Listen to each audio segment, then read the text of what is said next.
So this happened maybe 3 years ago, right before I graduated. I haven't told too many people, a couple buddies I trust, but that's it.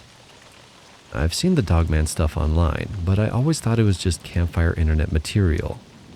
I didn't grow up thinking that thing was real or anything like that. I live in a pretty average suburb about 30 minutes outside of Cleveland. Older neighborhood, lots of ranch houses, a couple cul-de-sacs, and a long grassy path that runs behind the elementary school and through a decent stretch of woods.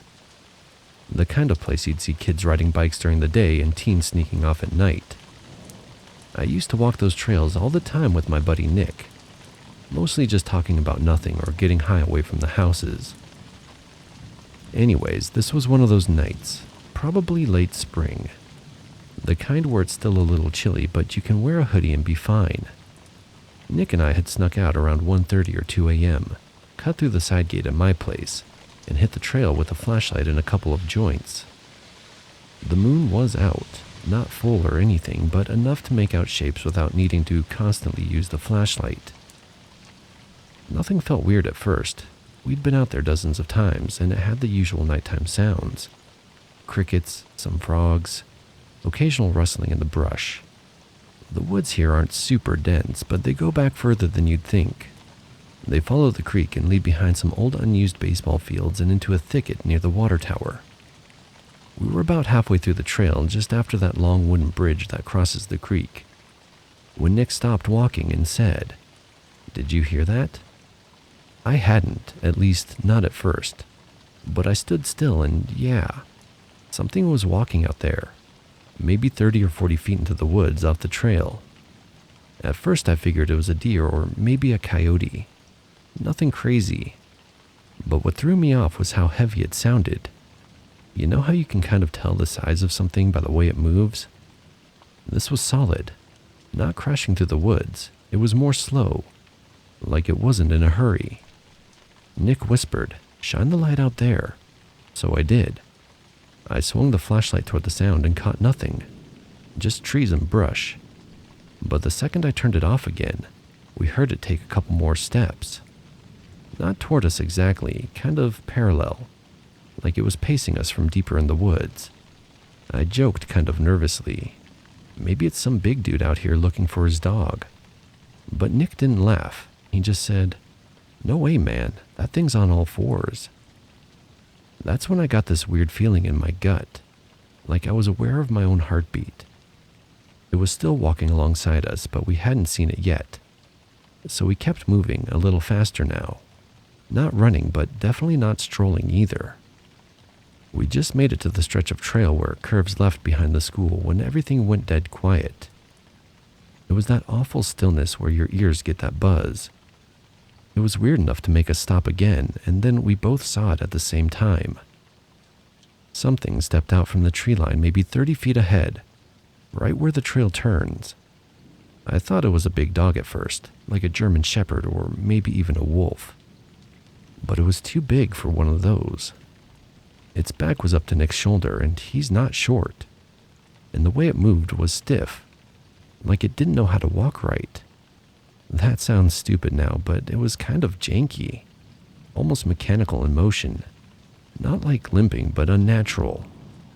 It stood there half in the trail, not looking directly at us, but we could see its head turn slightly.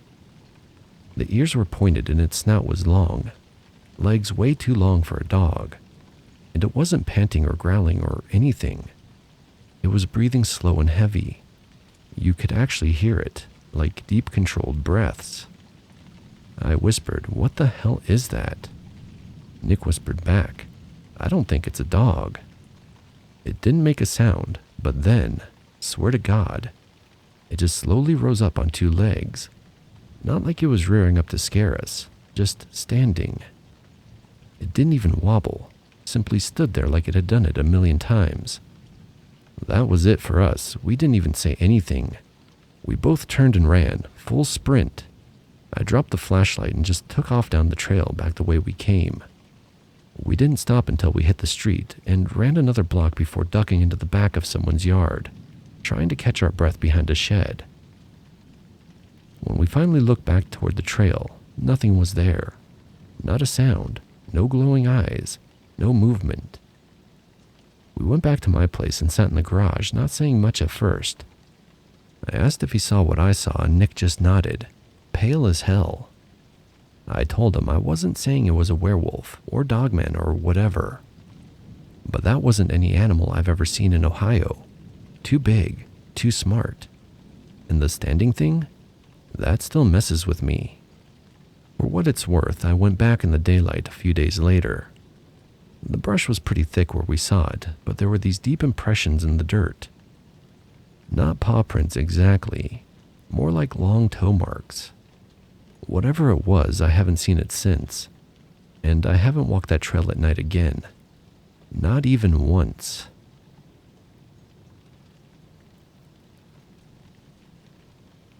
That wraps up our first story. A big dog that stands on two legs? That sounds like a dogman to me. Let me know in the comments if you think it could have been anything else. And while you're here, tap the like and subscribe button to hear more stories like this. If you've got a true scary story of your own and you'd like it to be read on this channel, you'll find a link to send it to on the screen. This'll be the only break, so let's get right back into the rest of the stories.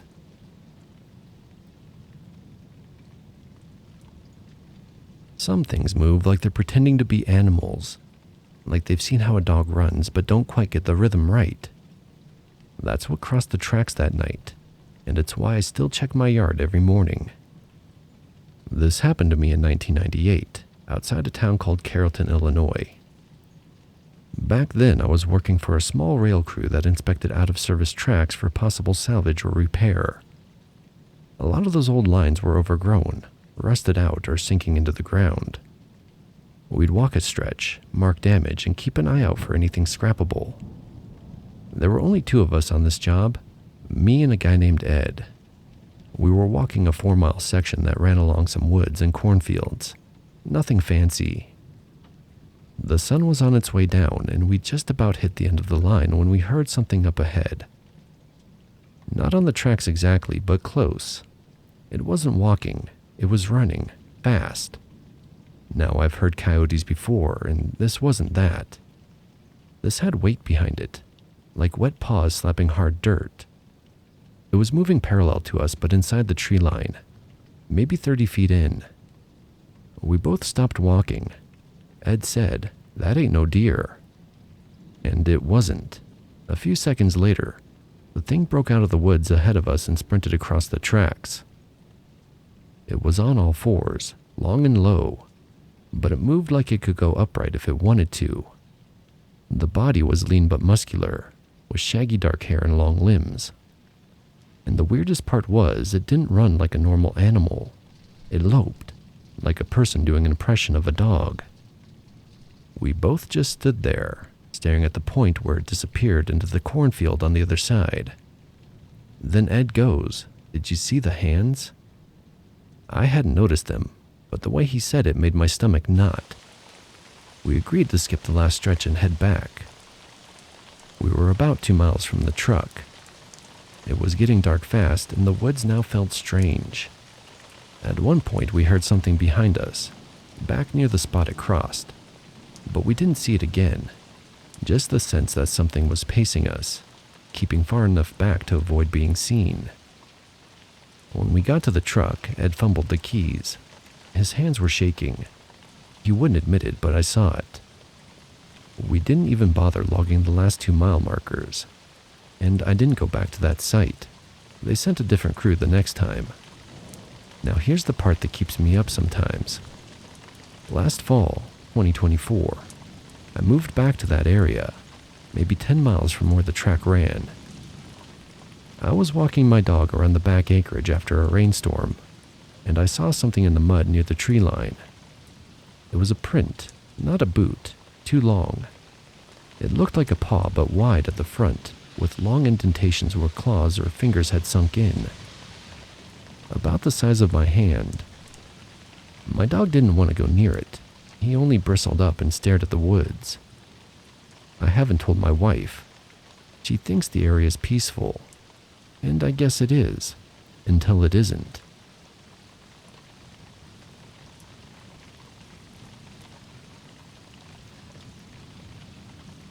Our encounter happened in August of 2020.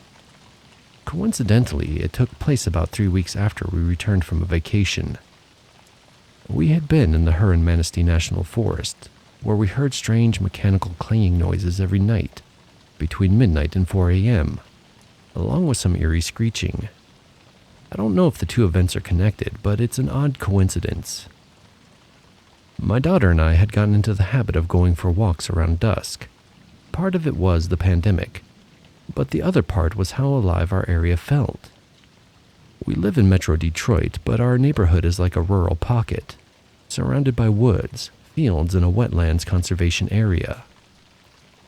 On a typical evening, we'd see herds of deer, raccoons, wild hares, squirrels, even an eagle or the occasional coyote. It was peaceful and full of life, but something was different on this night. There were no animals, not a single squirrel or bird call. I noticed it, but I didn't say anything. We continued down a side street near our house, with a massive overgrown field ahead, 4 feet tall in some spots. We were chatting casually when something caught my eye. At first, it was just a flash of movement, something grayish-white, gliding fast through the grass. It was on all fours, but somehow its back stayed above the top of the grass, which made no sense. I assumed it was an albino deer, but then my daughter grabbed my arm and whispered, "Mom, what is that?" That's when I really looked. It wasn't a deer. It had a humanoid shape, head, shoulders, 2 arms, 2 legs. Its skin was pale grayish-white and smooth, almost like shark skin. It didn't have any fur, and I couldn't make out its features. It was simply a long, unnatural frame darting across the field at impossible speed. It was a blur, but I could still make out the length of its limbs. Its arms were longer than a human's, and the way it moved. If it stood upright, it had to be 7 or 8 feet tall. We stood there frozen. I had my phone in my hand, but it never occurred to me to take a picture. That's something I understand now. Your brain isn't thinking about proof. It's thinking about survival. I don't know what it was, but I knew it wasn't human. I also knew I had to protect my daughter. I leaned down and whispered, "Run home. Cut through the neighbor's yard. Don't look back. Don't stop. Don't open the door until you see me. Not hear, but see." She took off. Thankfully, the thing didn't seem to notice us. A few seconds later, it hopped over an 8-foot fence and disappeared into the wetlands like it was nothing. 2 weeks later, I saw a post in a Michigan paranormal group. A woman who lived about 35 minutes away described a whitish-gray creature. I messaged her privately. Her sighting was nearly identical. Same look, same wetlands, same behavior. It didn't interact, just darted around then vanished. I started digging and found another report nearby from the same time. A group of teens at a graduation bonfire saw 3 smaller versions of the creature, and one much taller figure watching from the tree line. The smaller ones got close to the fire but retreated quickly. The fire seemed to scare them. About 9 or 10 months ago, I saw it again, just a blur of movement along the wetlands fence. I knew what it was. Since then, our yard has gone silent. We used to see wildlife every day. Now we're lucky to spot a single squirrel twice a year. And there's been more. Something slapped the outside of our house, hard, on several occasions. I've heard footsteps on the roof at night, and one evening, something tore the screen door clean off the frame outside my daughter's room, pulling siding off with it. I have photos. After that, we poured a line of salt outside her door, and strangely, whatever it was stopped coming near it. She still hears things in our yard sometimes, but they don't approach. The worst part was we lost our cat. He was 10 years old, strictly indoor, but I'd let him go outside briefly to do his business. One night around 3 a.m., he meowed to go out. I opened the door like I always do, and he never came back. He never strayed, but he vanished. I can't prove the crawler took him, but nothing else makes sense. I don't know what we saw. A crawler? A rake? A Wendigo? They all sound similar. I use the word crawler just because it's easier to label. But the truth is, I don't know. I just want people to be aware. If these things are real, and I believe they are, then what else might be real?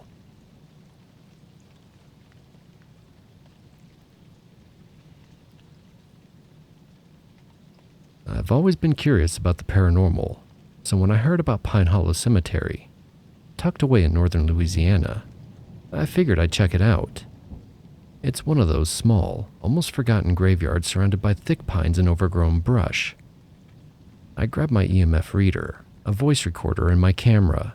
Nothing fancy, just the basics.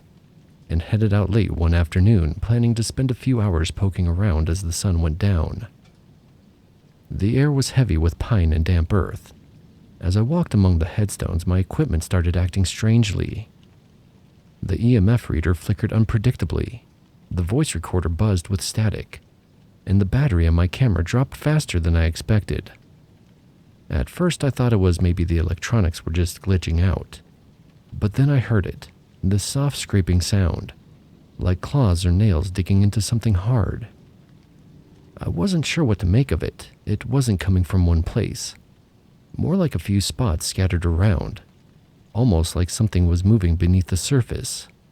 I swung my flashlight around, the beam cutting through the gathering shadows, and that's when I saw it. It was crouched near one of the older graves, barely more than a shadow itself. The skin was rough, kind of like bark, mottled with patches that looked like moss or dirt stuck to it. It blended in so well with the ground and trees I wouldn't have noticed it if it hadn't moved. Its limbs were long and thin, and it moved with this eerie, smooth silence that didn't feel natural. Then its eyes caught the light. They were calm, like it was watching me carefully, not angry or scared. It gave me the sense it was studying. I don't know why, but that calm made me freeze in place. My heart was beating so hard I thought it might give away. It didn't approach me, but it didn't run away either. It stayed there watching. After a few minutes, I slowly backed away, trying to keep my flashlight steady, but every time I stopped, I felt its gaze burning into me. When I finally got to my car and glanced back, it was still standing at the edge of the woods, curiously watching me like I was something new in its world. I've gone back a couple of times since, but I haven't seen it again. The noises keep coming though. That scraping, that soft dig sound. And sometimes I swear, I feel like something's watching from just beyond the tree line. Whatever it is, it's patient. But I don't think it wants to do me any harm.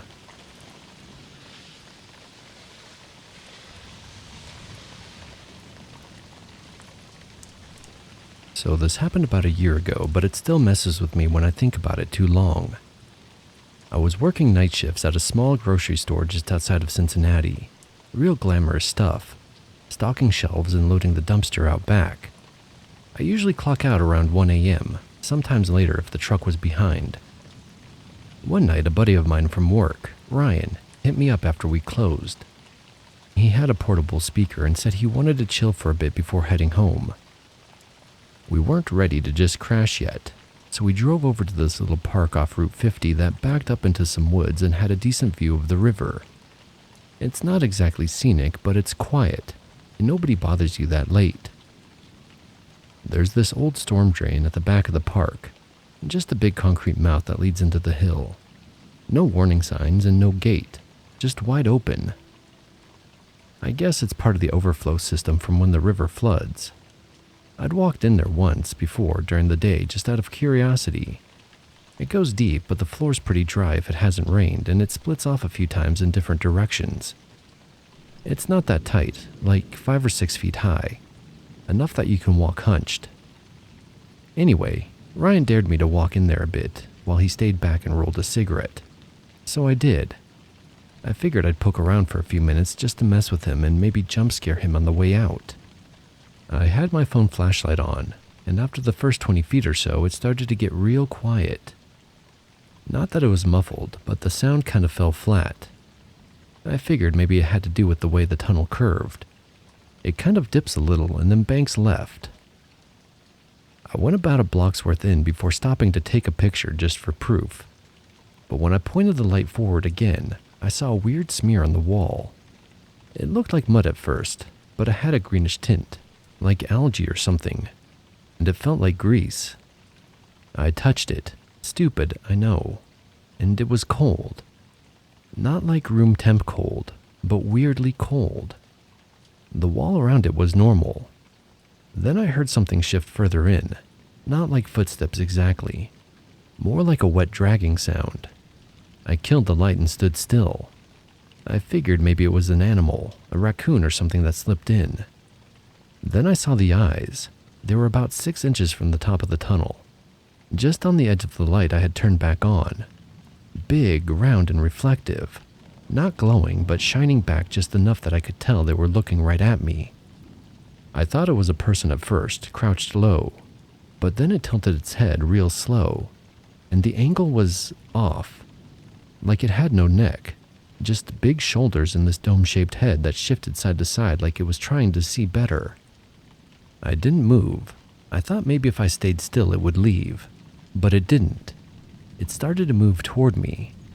Not running, just a smooth gliding like it was walking but not making noise. Its arms were long and I saw the fingers spread out for a second. They were webbed, or at least connected by something thin. That's when my brain went, that's not a person.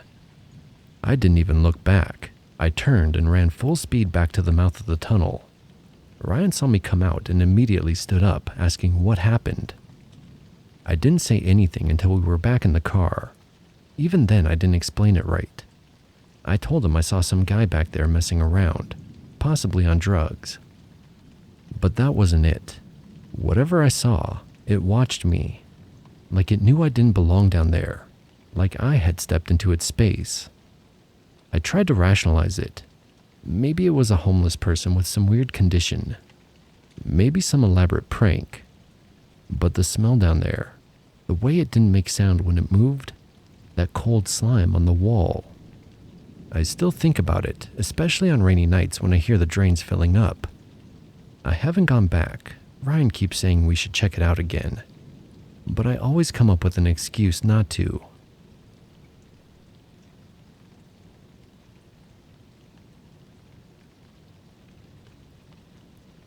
I've been taking wildlife photos since I was a kid. I'm not an expert by any means, but I know enough to tell the difference between a normal deer and something off. Around my hometown, which used to be mostly woods, but is slowly filled in with suburbs and houses, there's still a decent patch of forest left. I'm out there as much as I can, especially in the fall when the rut's kicking in. One late afternoon last October, I was hiking a familiar trail. The sun was starting to dip low, and the woods were turning that soft orange-gold light that makes everything look calm and peaceful. I figured it was a good time to spot some deer moving to their feeding spots.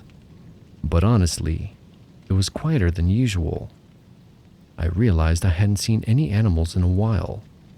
Usually I see squirrels or rabbits scurrying around, but it was just me now. The crunch of leaves underfoot and the occasional distant car from the nearby road.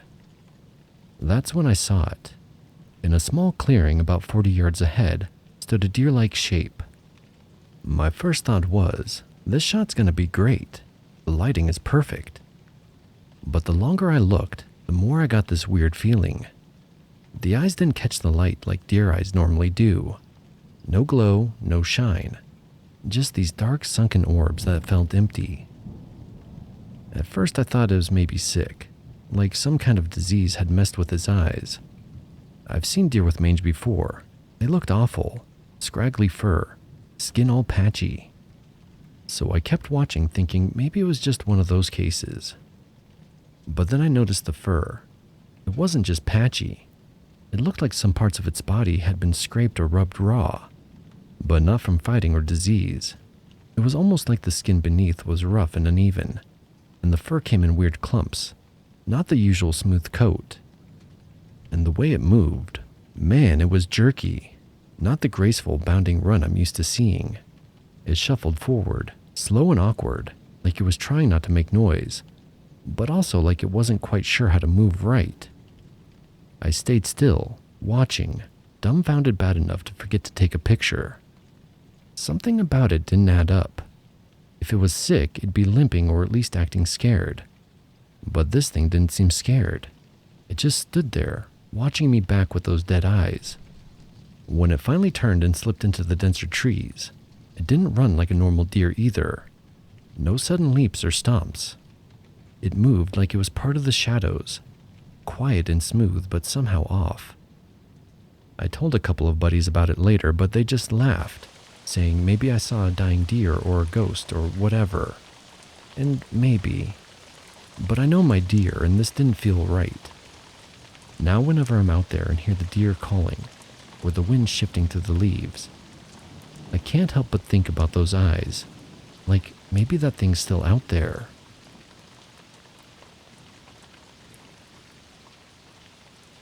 The first time the pantry door opened by itself, I thought I'd left it ajar. The second time I figured it was the draft. By the third time I stopped making excuses. We'd only been in the house for a few weeks. It was an old one-story ranch, early 60s build. Small rooms, low ceilings, and a creaky floor.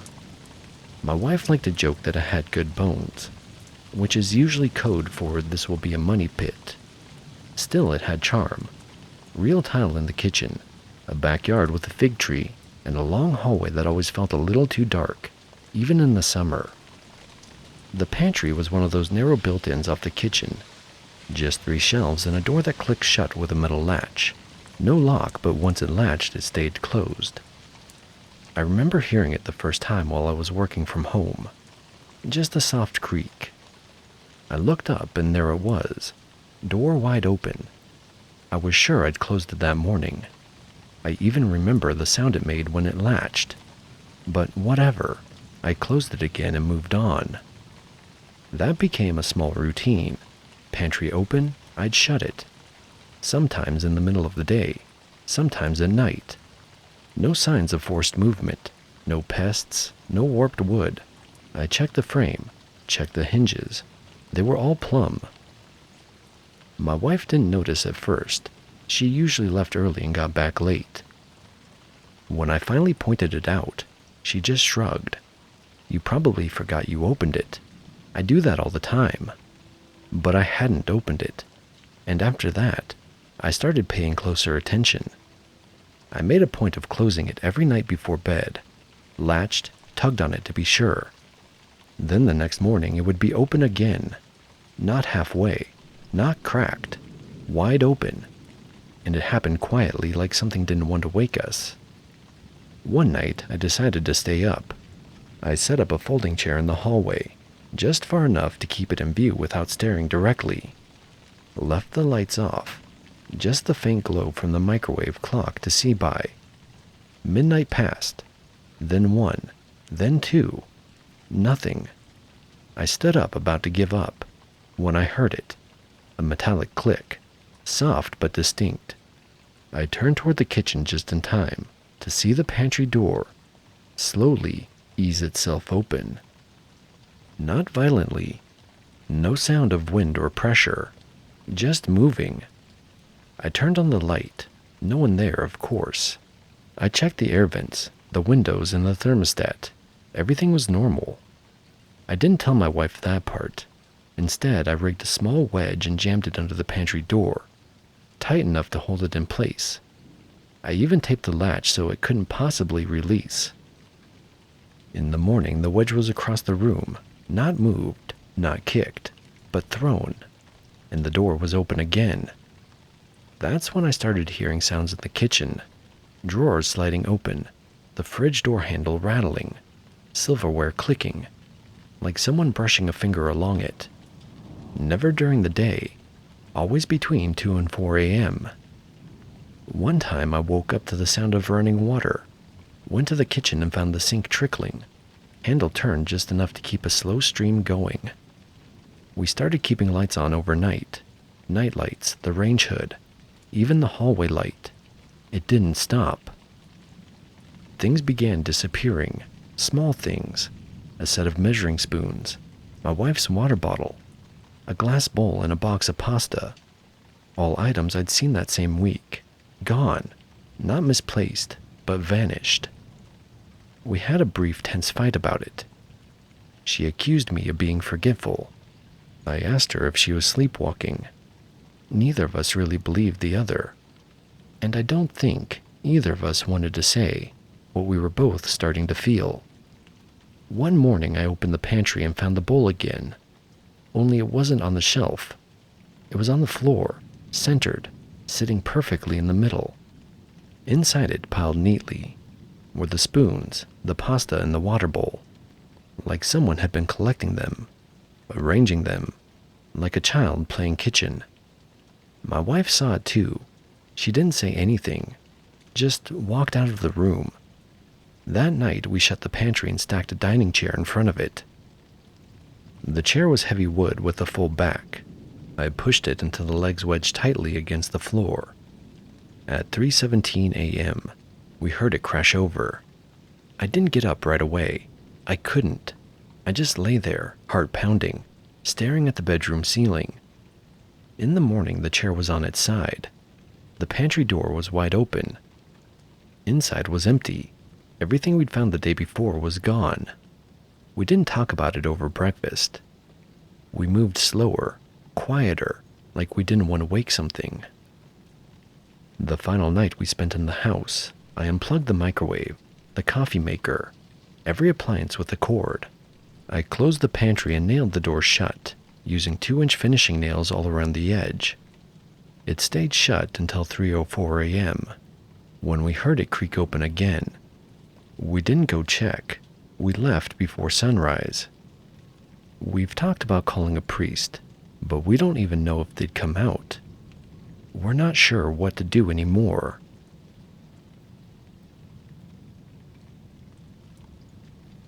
That was the end of our first story. Let me know in the comments what you thought about it. Also, take this time to hit the like and subscribe button, and don't forget the bell notification. I would love to read your scary stories here on the channel. The links to send them to are up on the screen. Now there will be no further interruptions from me, and here are the rest of the stories. I don't do haunted. I rent properties, fix leaks, chase late payments, wrangle contractors who show up 3 hours late and act like I'm the problem. That's my life. So when my tenant called about activity in the front room, I thought maybe rats or squatters, not whatever the hell it turned out to be. The house is a narrow brick 2 up, 2 down just outside of Leeds. Nothing fancy, but it's clean. Had a nice couple in it for years. They moved out last winter to care for a parent. It sat empty for 2 months before this lad named Kieran moved in. Young guy, teacher, never gave me trouble. Then 3 weeks in, he calls me late, says he's hearing voices. I ask if it's the neighbors. He tells me no, says it's inside the house, coming from the front room when no one's in it. Whispering, sometimes humming. Once a knock on the wall like it was inside the plaster. Now I don't buy it, but I've learned to at least show up. I go over the next morning. House is clean, windows shut and no signs of pests. The front room's cold, but that's just old houses. They get drafty spots. We talk a bit, and I promise to get a heating tech out there just in case the radiator's blocked. But right as I'm leaving, I hear it, coming from the front room. A short, sharp knock. We both freeze. I say nothing, walk over and open the door. It's empty and quiet. No wind, no vibration. Floorboards creak as I step in. That's it. Kieran's standing behind me, pale as hell. I still think it's pipes or something shifting, so I leave. Tell him I'll call a guy to check the walls. I don't because I'm too busy that week. And I don't hear from him again for 5 days. Then he calls in the middle of the night. Says he's staying with a mate. He's done. I saw it, he said. It stood in the corner and didn't move for an hour. Thought I imagined it. Then it turned its head. I ask if he's been drinking and he just hangs up.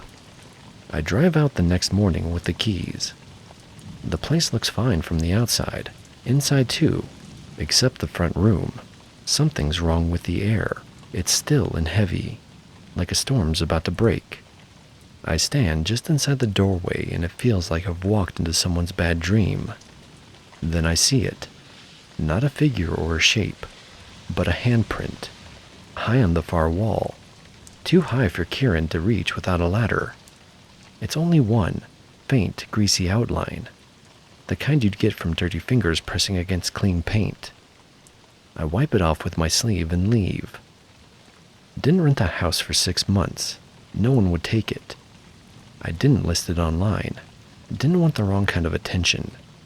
Finally had it gutted. New wiring, new floor, even a new wall in that room. I told the builder to tear out the drywall and throw it all away. He found another handprint inside the wall cavity. This one scratched into the wooden stud. I don't do haunted, but I don't rent that house anymore either.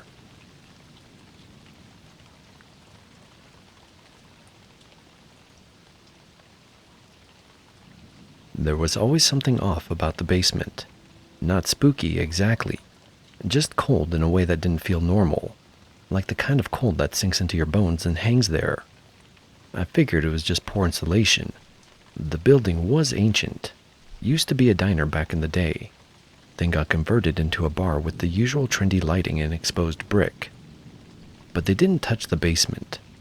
Same stained tile floors, same cracked concrete walls, same old walk-in freezer, humming in the corner like it had a grudge. I worked there as a barback, mostly hauling kegs, stocking mixers, restocking bottles, all the grunt work, which meant I spent a lot of time down there. At first it was just a weird feeling, like someone standing behind you when you're grabbing a bottle off the shelf. Nothing big. The first real incident was a loud metallic bang near the back of the freezer. Thought it might have been a rat knocking something over. Went to check. Everything was fine. Nothing out of place. Then it happened again a few nights later. Same time, same sound. One of the kitchen guys joked that the basement used to be where they did the dishes back in the diner days. Said some kid got electrocuted down there during a flood. I rolled my eyes, but I stopped turning off the light before going upstairs after that. Then came the breathing. Sunday morning I opened by myself. I had a fresh CO2 tank over my shoulder and was halfway down the basement stairs when I heard it. Breathing. Not loud, but real. Like someone was tucked behind the shelves, wheezing through their nose. It didn't sound far away. I froze, waited, tried to convince myself I imagined it. But the air felt heavy, thick like a crawl space in August. I set the tank down right there and left. Didn't say anything when the manager found it sitting at the top of the stairs later. But it kept building. Sometimes the soda gun would hiss on its own. Just a quick spray, like someone testing it. The walk-in door started unlatching randomly, creaking open even when it had been fully latched. One time I swear I heard a voice over the old speaker system. It said my name, real soft. But the speakers haven't worked in years. The last straw was Thursday night after close. I was grabbing a backup bottle of tequila, minding my own business, when I reached for it, and a full case of ginger beer went flying off a shelf behind me. Not tipping, but flying. It crashed on the floor about 5 feet away like someone had just heaved it. I didn't wait around. I ran back upstairs, told the others, and refused to go down there alone after that. Now we keep that area locked unless there's at least 2 of us. We moved the liquor and the kegs upstairs. Still get that random soda gun hiss though. Still get that weird creak from the walk-in. And there's this stain on the floor under it. Sort of looks like rust, but it doesn't come up no matter what we try. And it smells. Not like food rotting, but like something else. Metallic and sharp. Someone once pulled up the old floor plans and said there used to be a drain there.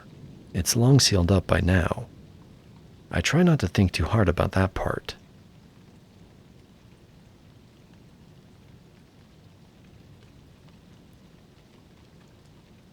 I didn't think twice about the doll when we first brought it home. It was a hand-me-down from a coworker. Plastic, jointed arms, and molded hair. Just a forgotten toy. My daughter was delighted and placed it on her dresser before bed. The next morning, I noticed it on the floor. Not lying flat, but propped up against the bed frame like someone had attempted to set it upright and failed. One arm was twisted backward. It was strange, but I assumed she had played with it and forgotten. The following morning, the doll had moved again. Same spot and similar awkward pose, like it had been dropped and carefully placed back. I watched her that night, set it on her dresser as usual. Arms at the sides, eyes forward. Everything seemed normal. On the third morning, it was sitting in front of the television. The TV was on, filled with static, though we didn't have cable. The remote lay untouched on the couch, and that's when I realized that something wasn't right. Later, I made sure everything was in place before bed, ensuring the doll stayed with the other toys. But the next morning, it was on the kitchen table, slouched slightly sideways, one arm resting awkwardly on the placemat. Nearby sat an empty cereal bowl. My daughter hadn't gone downstairs yet. That night, I hid the doll in the hallway closet behind winter coats. I didn't believe in ghosts, or dolls that move on their own, but I didn't want it in her room. Morning came and there were no disturbances. That was a relief. But the next night, I found it again, sitting upright on the dresser just as before, clean and undisturbed, like nothing had changed. Keeping quiet, I avoided asking my daughter what she knew. She was quieter than usual, a little pale, and quiet in the mornings. I worried talking about it too much would cause panic. By Friday, I'd had enough. I threw the doll away, tucked it deep into the kitchen trash behind scraps and discarded napkins, positioned the bin at the curb where it stayed all night. Morning came and there it was, back on the dresser just as before, untouched and pristine. I didn't ask, and my daughter didn't say anything. That evening, I called the coworker who'd passed it along. "Hey, I have a weird question. Did anything strange ever happen with that doll?" I said. "No," she said. "It just sat on a shelf in Kara's room. Why?" I hesitated. "It's probably nothing. It's just, my daughter says it's been moving around." She went quiet for a second. "That's creepy." Then she gave a short laugh that didn't quite land. "Kids do have some wild imagination, but no, it was just a toy. She barely touched it." I didn't press, and she didn't ask anything else either. And that quiet at the end, that stuck with me longer than I expected. That night I boxed it, taped the lid closed, left it in the garage beneath a covered lawn chair. I left the hallway light on, hoping to feel safer. For 2 mornings, there was nothing unusual. Then on Tuesday, I needed a jacket, so I opened the closet door and saw it, resting against the coats upright. I carried the box outside and left it at the end of the driveway. I didn't tape it shut this time. I walked away, and when morning came, there was no doll. Then the morning after, I checked her room, just a glance as I passed. The door was ajar, the dresser in plain view. At first I didn't see anything, no strange angles, no shadows. But then I saw it, perched on the edge, clean and still. The doll never moved after that, not into the TV room or into the closet. It stayed on the dresser. For weeks it stayed there. I haven't asked my daughter about it, and she doesn't ask me. I don't speak of it to anyone, not friends or family. Now I wake early before daylight, even before the alarm. Instinct, I guess. I walk the hallway and always glance towards the narrow crack in her door. The doll sits there, facing the bed. Maybe it's just plastic, but I never feel that morning is quite over until I see it.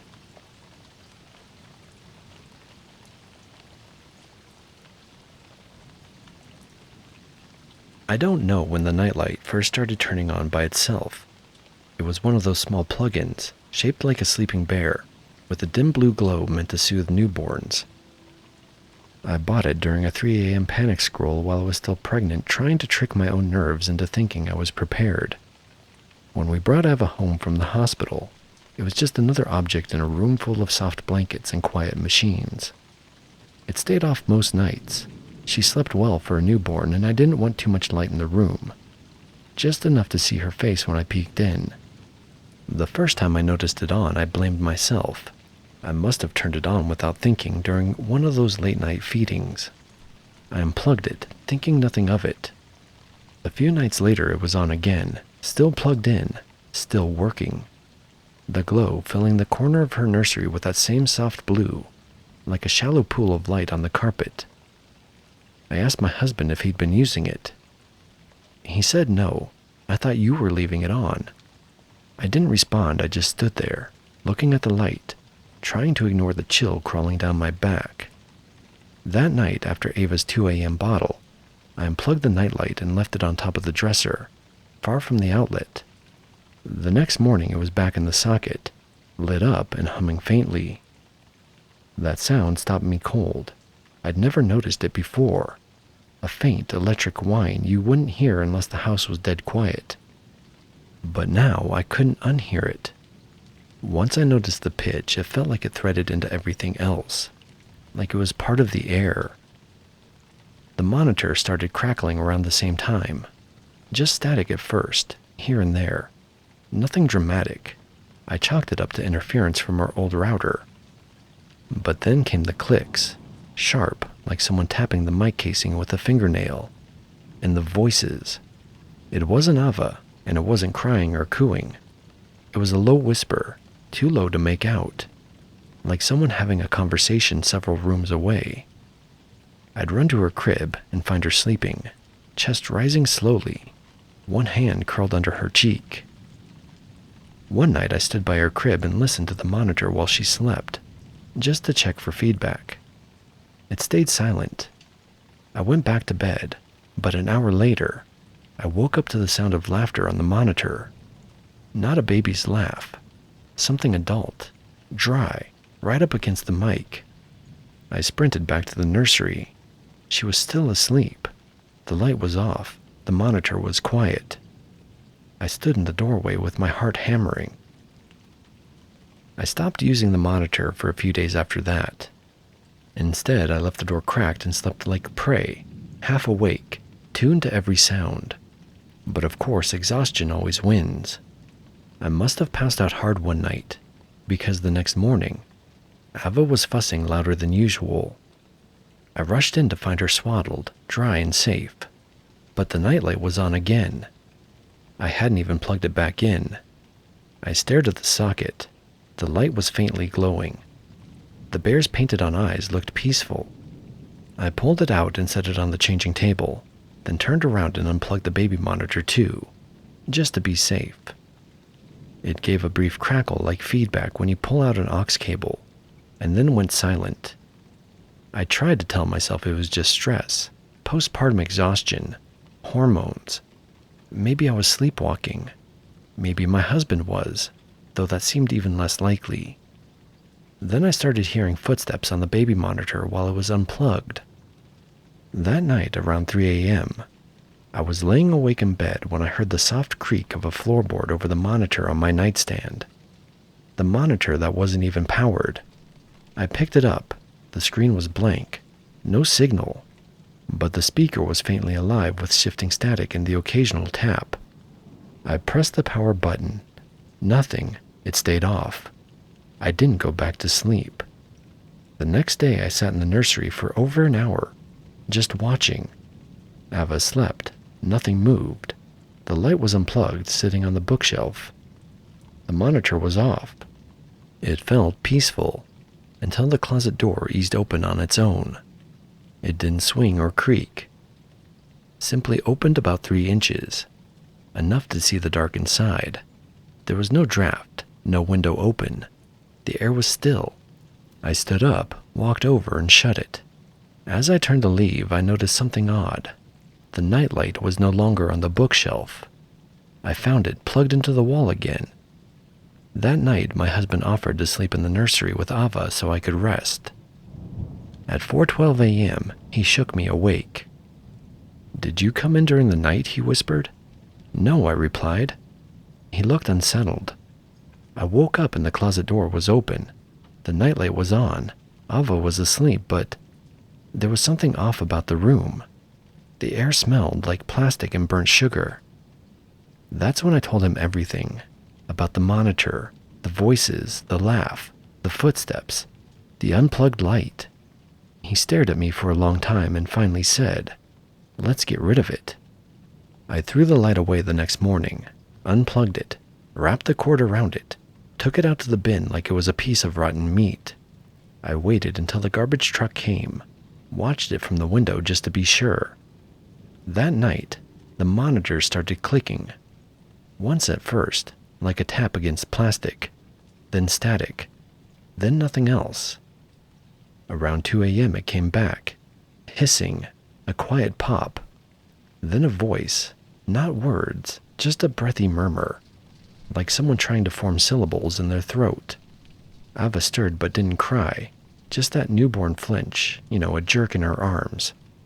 I turned the monitor off, left it on the dresser and went back to bed. But I didn't sleep a wink. In the morning, we packed a bag and went to stay with my sister for a few nights. I told her Ava was teething and we needed a change of pace. That was a lie, but what else could we say?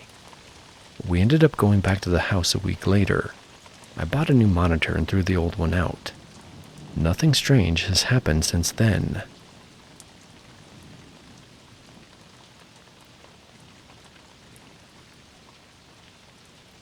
Old buildings always make noise. They settle, creak, click, whatever. That doesn't mean anything. That's what I kept telling myself when I started noticing things in the basement of the last place I worked. It was a converted office space downtown. Used to be some kind of federal building in the 30s. Now it's a bunch of startups stacked on top of each other, trying to stretch a cheap lease into something that looks like open concept. I was head of IT, which basically meant I was the guy who knew how to fix the printer and set up Wi-Fi that didn't suck. Our server rack and backup storage were in the basement. Not because it was a good idea, just because that was the only room left when we moved in. It was not a great space. Concrete walls, drop ceiling that sagged in spots, and this heavy old desk bolted to the far wall like someone used to work down there. Smelled like mildew and old glue. Even with the dehumidifier running 24/7, you'd still catch that sour, plasticky scent in the back of your throat if you stayed too long. The lights were motion sensor fluorescents, but they'd flicker when you'd walk in.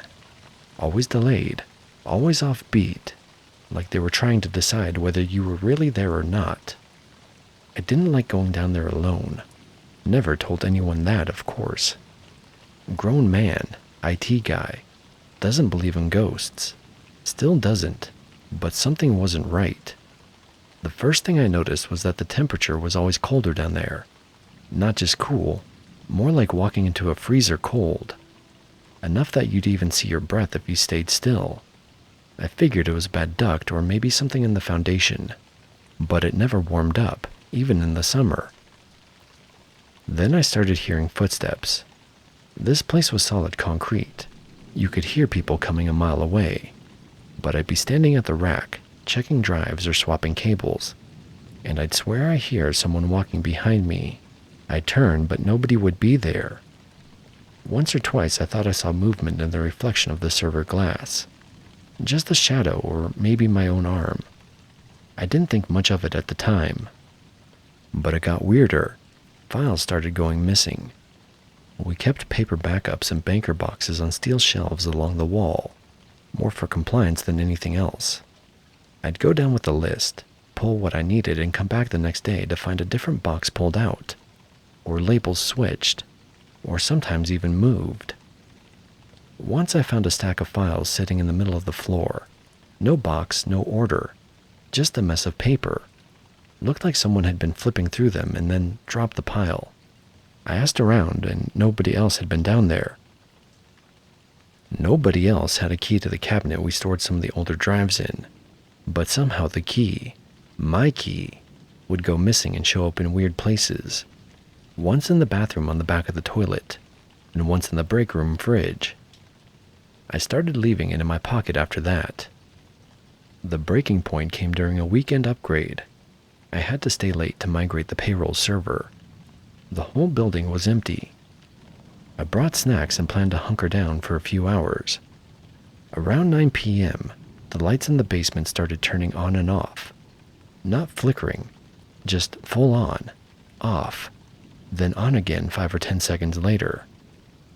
I was the only one in the building. I went downstairs to check the motion sensor. Lights kicked on, too bright at first, then dimmed like usual. I walked to the back of the room and that's when I heard it. A chair moving. That big desk in the corner, the one nobody used.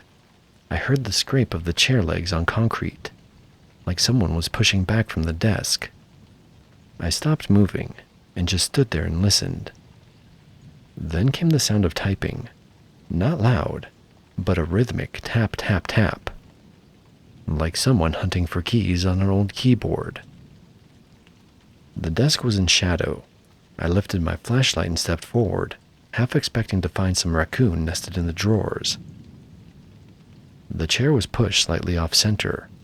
Dust on the surface had been disturbed like someone had dragged their hand across it. I backed out without checking anything else. I stayed upstairs the rest of the night. Didn't even finish the migration. After that, I started noticing little things upstairs. The conference room projector would turn on during the night. Someone found it running the next morning with the power button untouched. We didn't have cameras in the basement. Figured we didn't need them. That changed after one of our junior devs went down to grab backup logs and came up white as a sheet. Said he heard someone breathing behind the shelves. When he turned, there was nobody there. I checked the logs. He was down there for less than 90 seconds. But he said it felt like hours. I never saw anything full on. Just shapes, shadows, cold air that didn't move right. The last thing that happened to me was about a week before I left. I'd been thinking about quitting for a while. Nothing to do with ghosts, just burnt out. But I went down to the basement one last time to grab a box of client archives. When I reached the bottom step, I found a message written on the whiteboard we used for network notes. 4 words, big block letters, fresh marker. You are still here. Nobody admitted to writing it. The guy who replaced me swears he's never seen anything weird down there. Maybe they got what they wanted.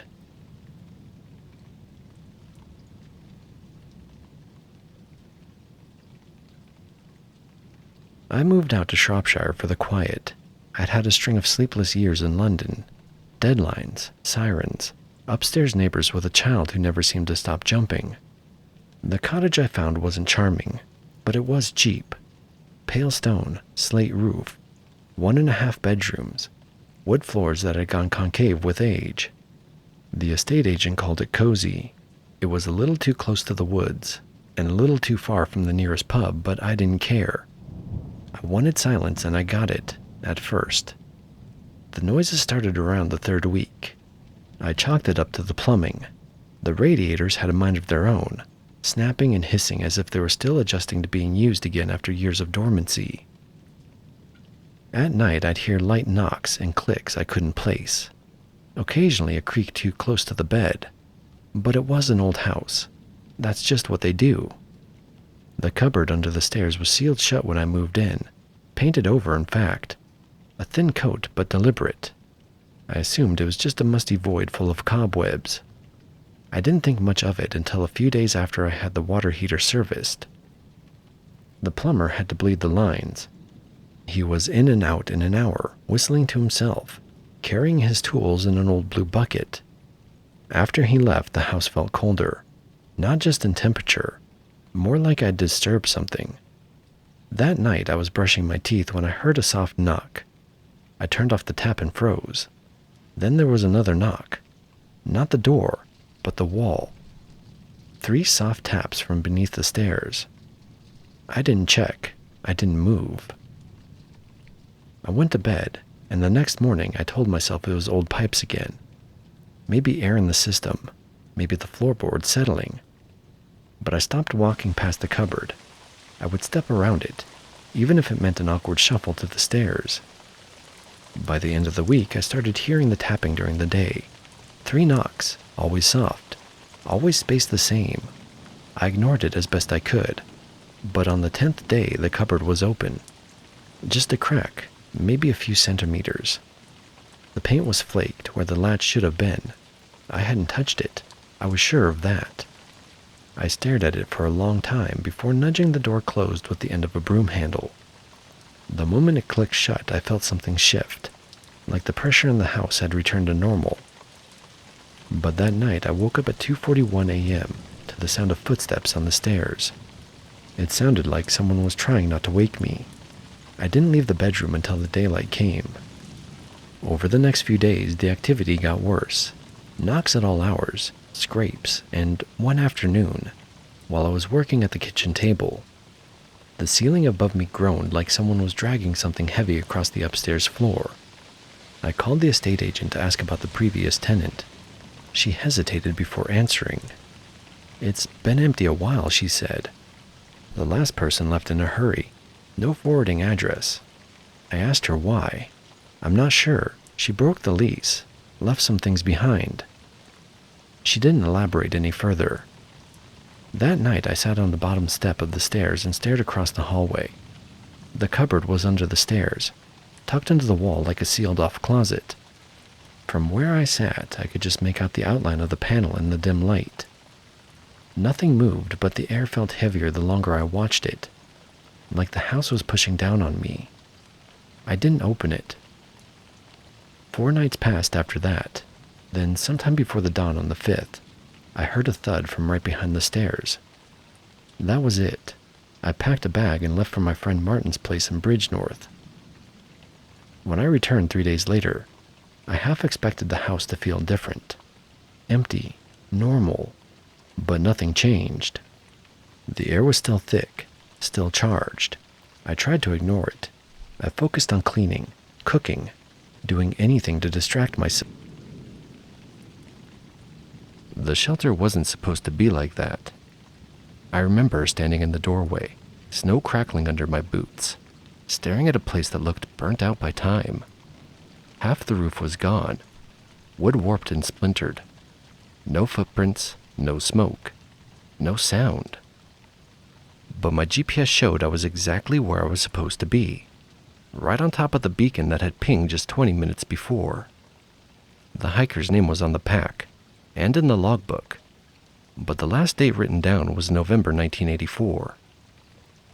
That was the moment I knew something was wrong. I just didn't realize how wrong until I went back alone. It was supposed to be a routine assist. A man named Jacob Heller hit his SOS beacon just after 6 in the morning from the Granger Ridge Emergency Shelter. Remote, sure, but not unreasonably far. His message was short and clear. Injured leg, cold, need help. I was paired with Dennis, one of the old-timers. He was retired from the Forest Service. He knew the ridges and game trails like the back of his hand. We loaded light, packed a sled in case Heller couldn't walk, and hit the trail by 7:45. Weather was decent, cold but manageable with clear skies. We expected to be back by lunch. Everything tracked normally until we hit the last half mile near the 3rd switchback. Dennis slowed down. I figured he was just pacing for elevation, but he kept glancing up the ridge and turning his head like he was listening for something. But there was nothing to hear. I had noticed it too as soon as we got near the crest. Everything was muffled like cotton had been shoved into my ears. Even the snow underfoot seemed too quiet. The shelter came into view a few minutes later, or at least something shaped like it. It was in the right place, but wrong in every other way. The roof was buckled, the siding had collapsed inward in places, and one of the doors hung askew, half covered in old needles and blown in snow. It looked bleached out, like color had been stripped from it by time or weather, or both. "This is the shelter?" I asked. Dennis didn't answer right away. He walked past me and knocked on the door frame. The wood made a hollow, splintered sound. "They rebuilt this one back in '08, he said finally. "It shouldn't look like this." Inside, the place was caved in. The stove was rusted to its frame. The emergency bench had collapsed, and the floor groaned under our weight. There were cobwebs in every corner, damp rot along the seams. It looked abandoned, like no one had been there in decades. But my GPS said otherwise. The coordinates from Heller's Beacon matched exactly. This was the spot. Dennis crouched by the back wall, digging through a collapsed shelf. He pulled something from the snow-packed debris. A red hiking pack, half frozen and stiff. He flipped it open. Inside was a busted water filter, a first aid kit with cracked plastic, energy bar wrappers warped from the cold, and zip-tied to the top strap, there was a name tag. It said Jacob Heller. We radioed dispatch to confirm. The signal from Heller's Beacon had stopped transmitting less than 20 minutes before we arrived. Same location. Nothing else active on the ridge, and no signs of movement. Dennis was quiet after that. He stepped outside and started writing in his notebook, while I searched for the shelter log. I found it tucked behind the door, warped and curled but mostly intact.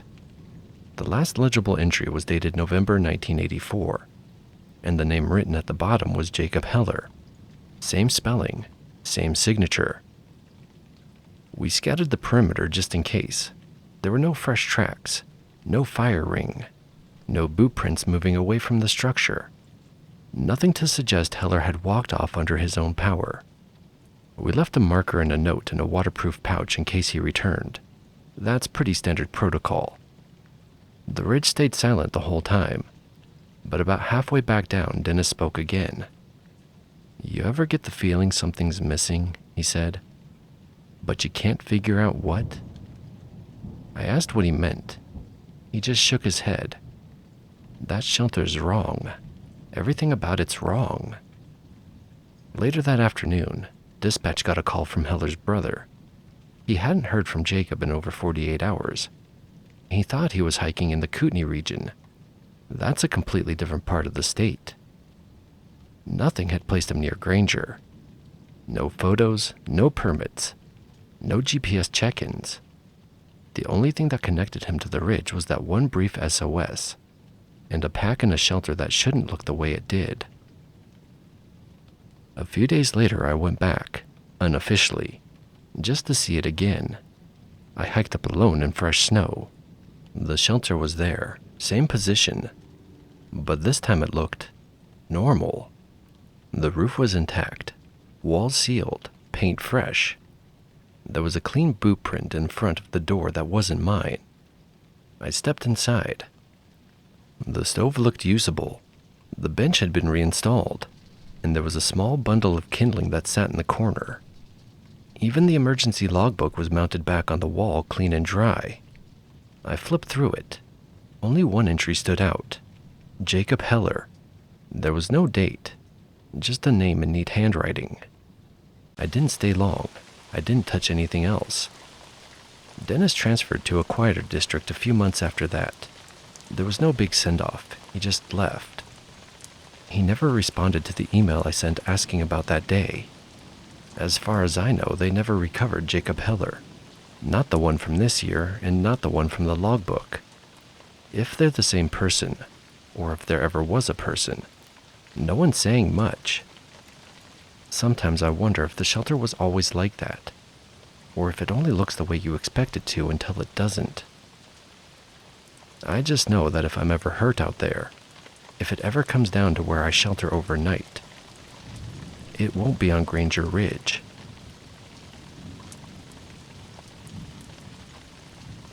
That was the end of our first story. Let me know in the comments what you thought about it. I'd love to read your scary stories and possibly have them on this channel. The links to send them to are up on the screen. Now I won't interrupt again, and here are the rest of the stories.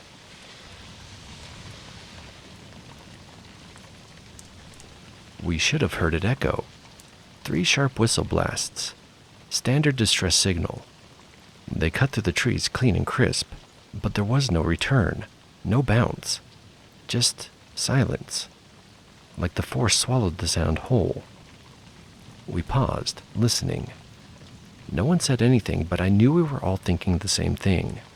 Sound should echo in terrain like that, but it didn't.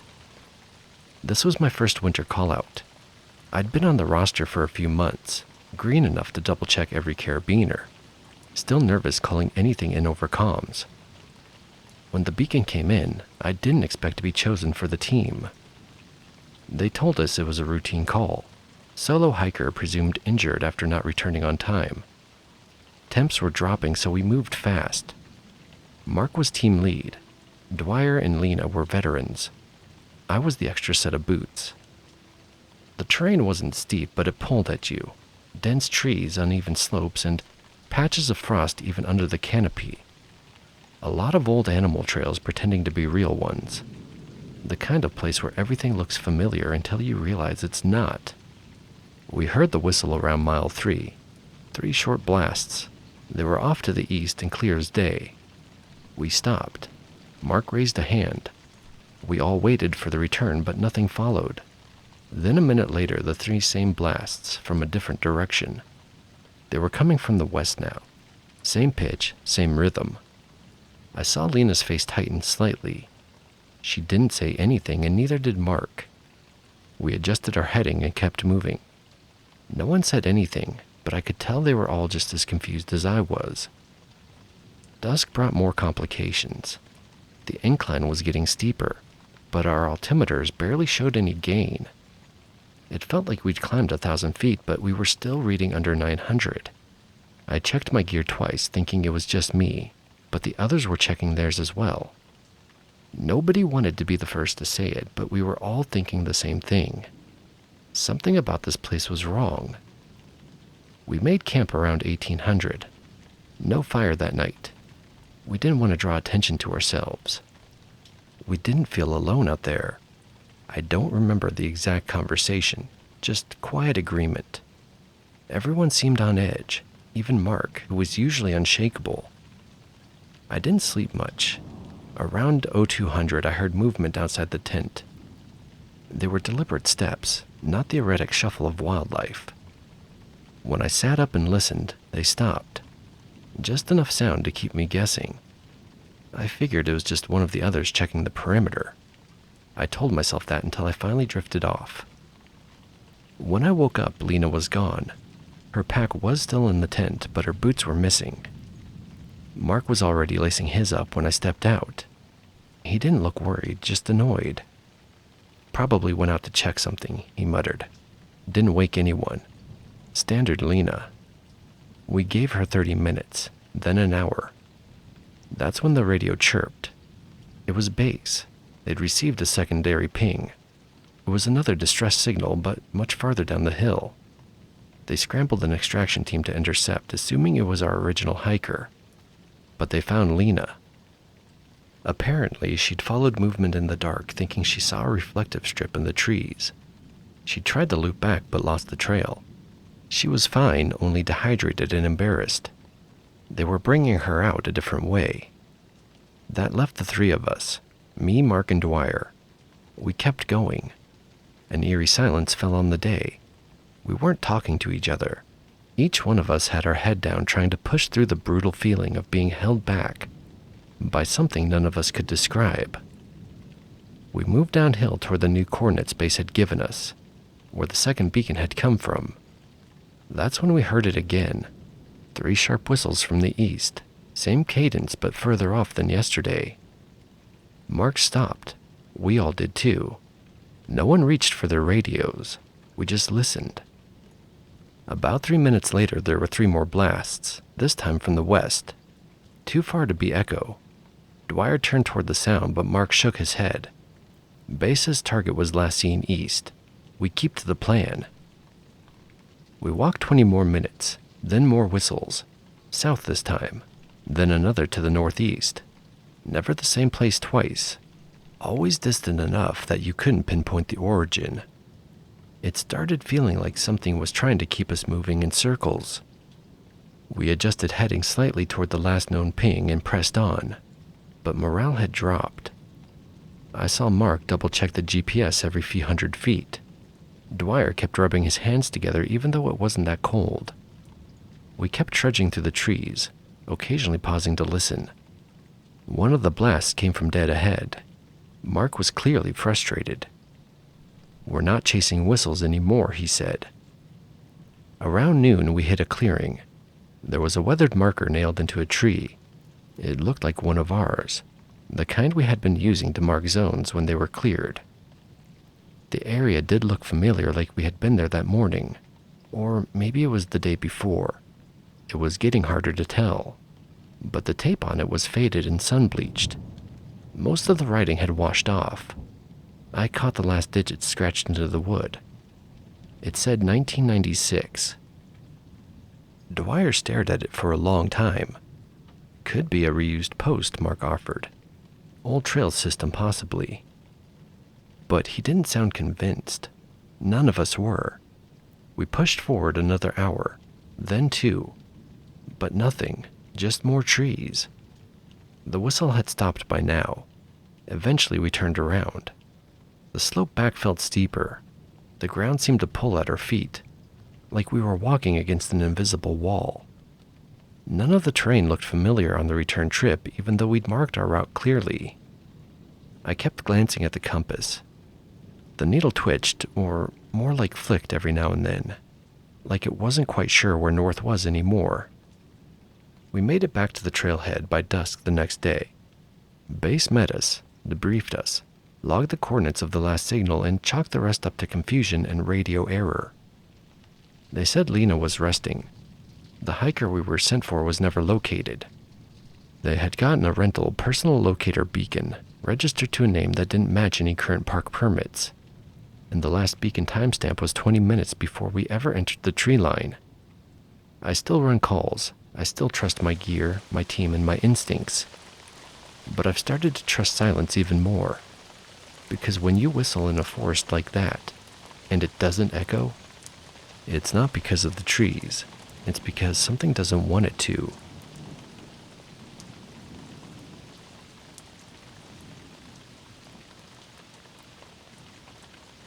I've worked with a lot of good people in this job. Backcountry medics, Forest Service liaisons, smoke jumpers, retired military guys who know how to read terrain like it's Braille. I've also met some stone-cold weirdos.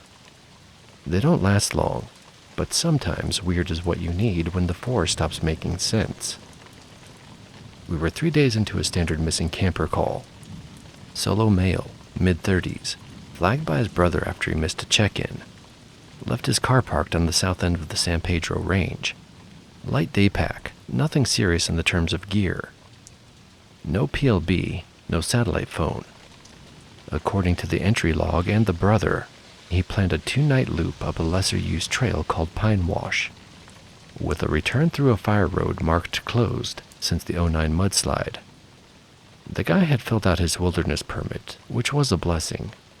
We had a rough window and route to work with. But by the time we got boots on the ground, he was already 4 days overdue. We set up our grid and moved in with 2 ground teams, 1 drone team and an air unit flying daylight. Standard practice. First 24 hours, there was nothing. No tracks, no campsite, no trash. No prints in the mud either, even where the trail was a mess of runoff. Then, just past noon on day 3, we got the call.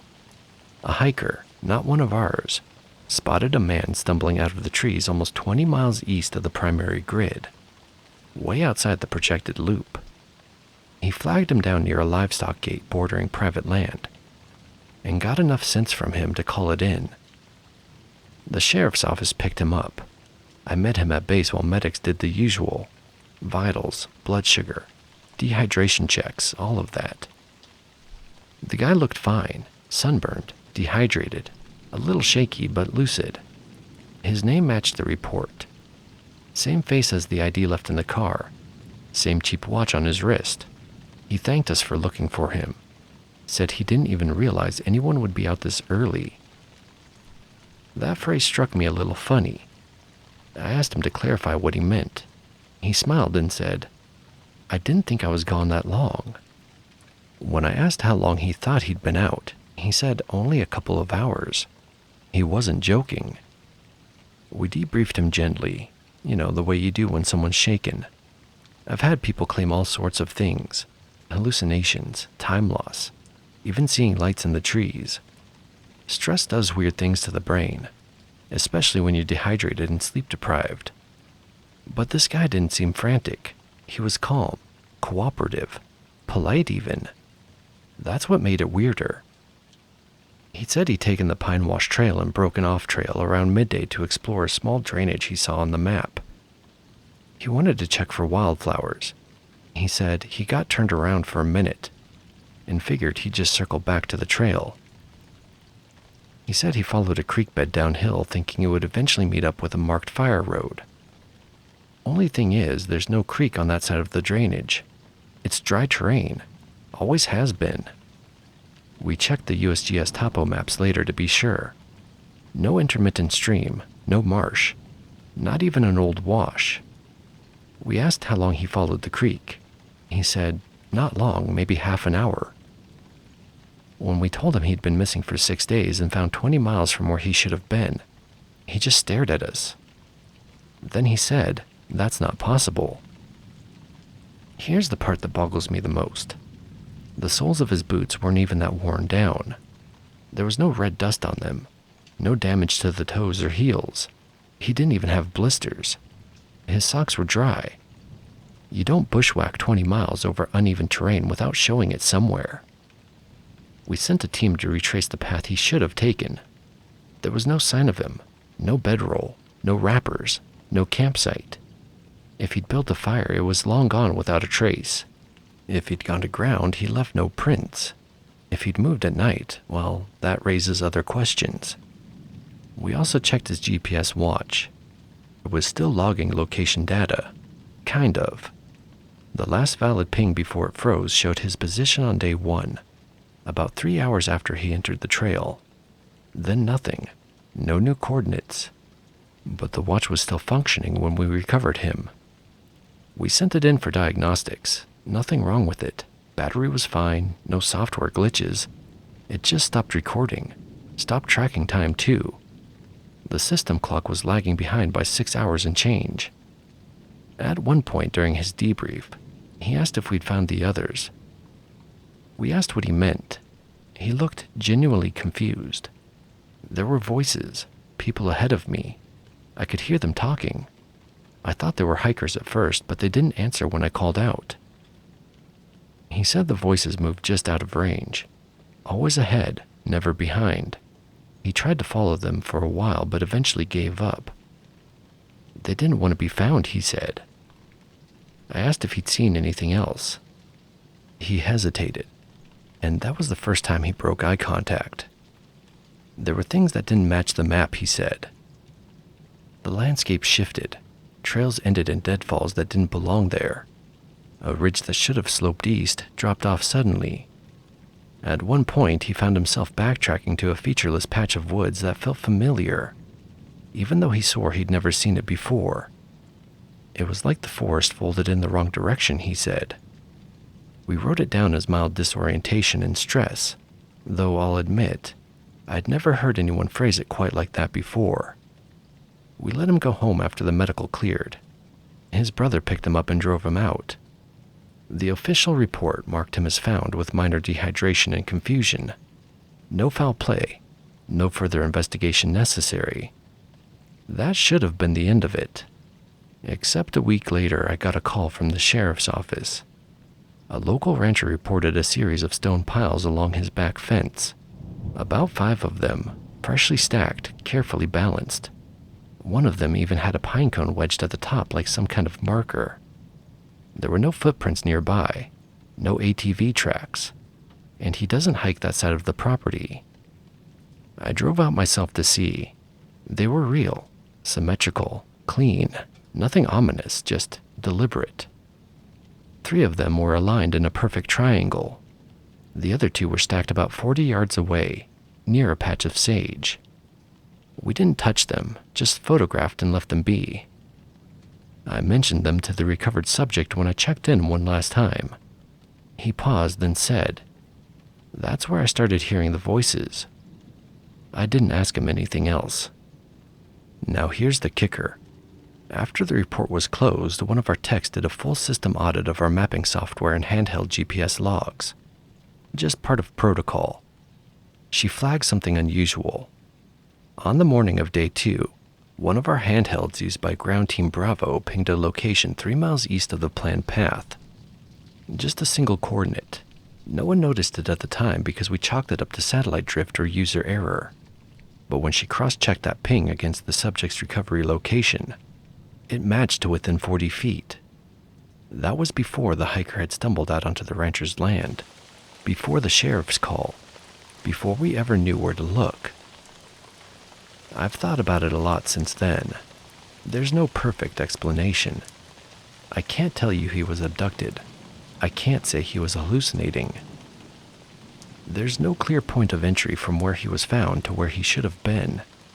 Not without crossing 2 ridgelines, a dry gulch, and a stretch of terrain burned about 10 years ago and still impassable. Maybe he got lucky. Maybe he followed an animal path. Maybe he moved at night without knowing it and blocked it out. Or maybe he only thought he was out there for an hour. Maybe something moved him. I'm not here to say what did or didn't happen. I'm just telling you what we found, and where we found him.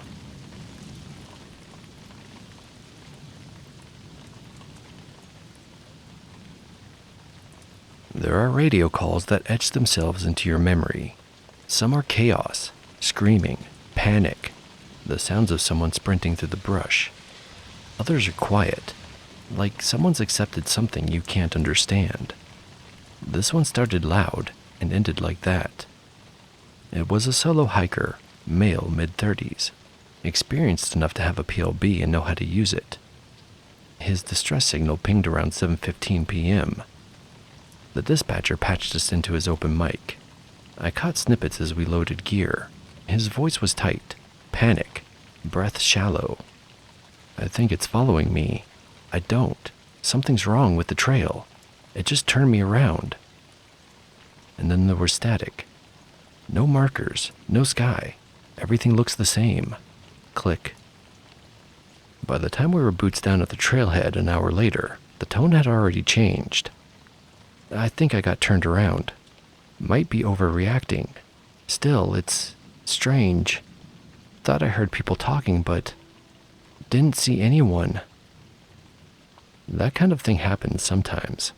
Panic resets your sense of direction. You hear your own breath echo and think it's someone whispering. I've done this 22 years. I've heard worse. But the third call, that one still sits in my chest. "It's okay now," he said, completely calm, no urgency. "I see them. They're not far." That was it. No more transmissions. Just the GPS signal from the PLB still live, still moving. It continued on a slow arc east of Burnt Ridge, past the dry creek bed and into a gully that hadn't had trail maintenance in over a decade. Then it stopped. We started the hike in at dawn. 4-man team, myself, 2 regulars, Briggs and Jones, and a new guy named Davis tagging along to observe. Weather was decent, slight overcast, enough to keep the heat down. But right from the first hour, something felt off. There were no signs of struggle, no broken branches or discarded gear, but the forest wasn't still, not in the way you'd expect. Everything felt like it was moving away from us. We noticed it maybe a mile in, the normal background hum of the woods, bugs, birds, squirrel chatter. It wasn't present. It was frantic, sharp-winged birds cutting low through the trees, mice and voles scurrying under deadfall in tight bursts. Once, a whole family of deer charged across the trail ahead of us, eyes wide as if something was driving them out. "You guys hear that?" Briggs asked mid-morning, stopping beside an old pine that had split in a storm. "You mean everything?" I said. "Yeah, I hear that."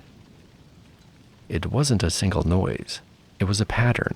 Pockets of the forest bursting to life, then falling still, like in waves. But we were the only people out there. No other teams in the area. No thunderstorms, no fire. Nothing to cause a mass flush like that. Just us and whatever we were walking into. By the time we reached the last GPS ping, the mood had shifted. No jokes, no small talk. Davis had gone quiet and kept rubbing his temple like he was fighting off a headache. Even I could feel it, the way the air seemed thick with motion, like we were walking against some current we couldn't see. We found the PLB tucked inside a small cairn of stones, still warm from the sun, still transmitting. No other gear, no tracks, no blood. The rocks were stacked neatly, too evenly for an accident, centered beneath a bent spruce tree that hadn't grown like that naturally.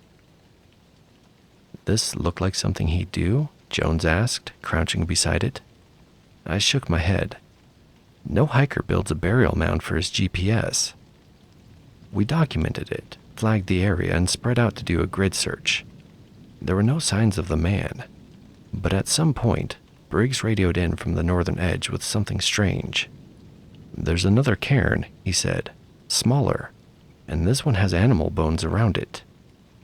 We marked that too, but by mid-afternoon we'd gotten nowhere.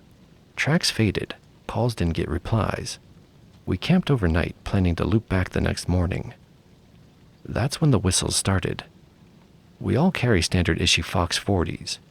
If someone gets separated or visibility drops, 3 blasts mean help, 2 mean I'm here, 1 means where are you? At around 4:30 a.m., I woke up to a single blast, distant North Ridge. We checked roll. Everyone was accounted for. Then another blast, this one to the west. Briggs, already pulling on his boots, said, "I know protocol. That wasn't us." I agreed, but curiosity beat out caution. We went in pairs, me and Davis to the west, Briggs and Jones to the north. Radios stayed open. No movement, just the sounds of animals again, lots of them. I caught sight of 3 raccoons sprinting through the underbrush in the opposite direction. Then a red fox, foam in its mouth, bolting so close it nearly clipped my knee. Something had emptied this side of the forest, and we weren't the reason. Later that morning we found footprints, only a partial set, curved strangely, like someone walking with one leg dragging. They looped in a slow arc before simply disappearing near a cluster of rotten logs. Davis followed them off the trail and found what he described as a hollow in the earth, like a shallow nest dug out in the leaves. Inside, there was a bundle of torn fabric that matched the hiker's jacket, and another small cairn. This one wrapped in red twine, not standard issue. We called off the search by day 4. There was nothing more to find. The official write-up cited disorientation, possible psychotic break, and accidental death. But I don't buy it. You don't go from "it's following me" to "it's okay, I see them now," and then vanish into the forest without a trace. Something turned that man around, not just his body, but his mind as well. And if I'm being honest, I don't think we ever got close to him. I think we were chasing shadows, following a trail that was already folding itself shut behind him. The worst part was the PLB was still transmitting 5 hours after we left the site. Same coordinates, same signal strength. Next morning it was dead. We went back and there was nothing there, not even the rocks.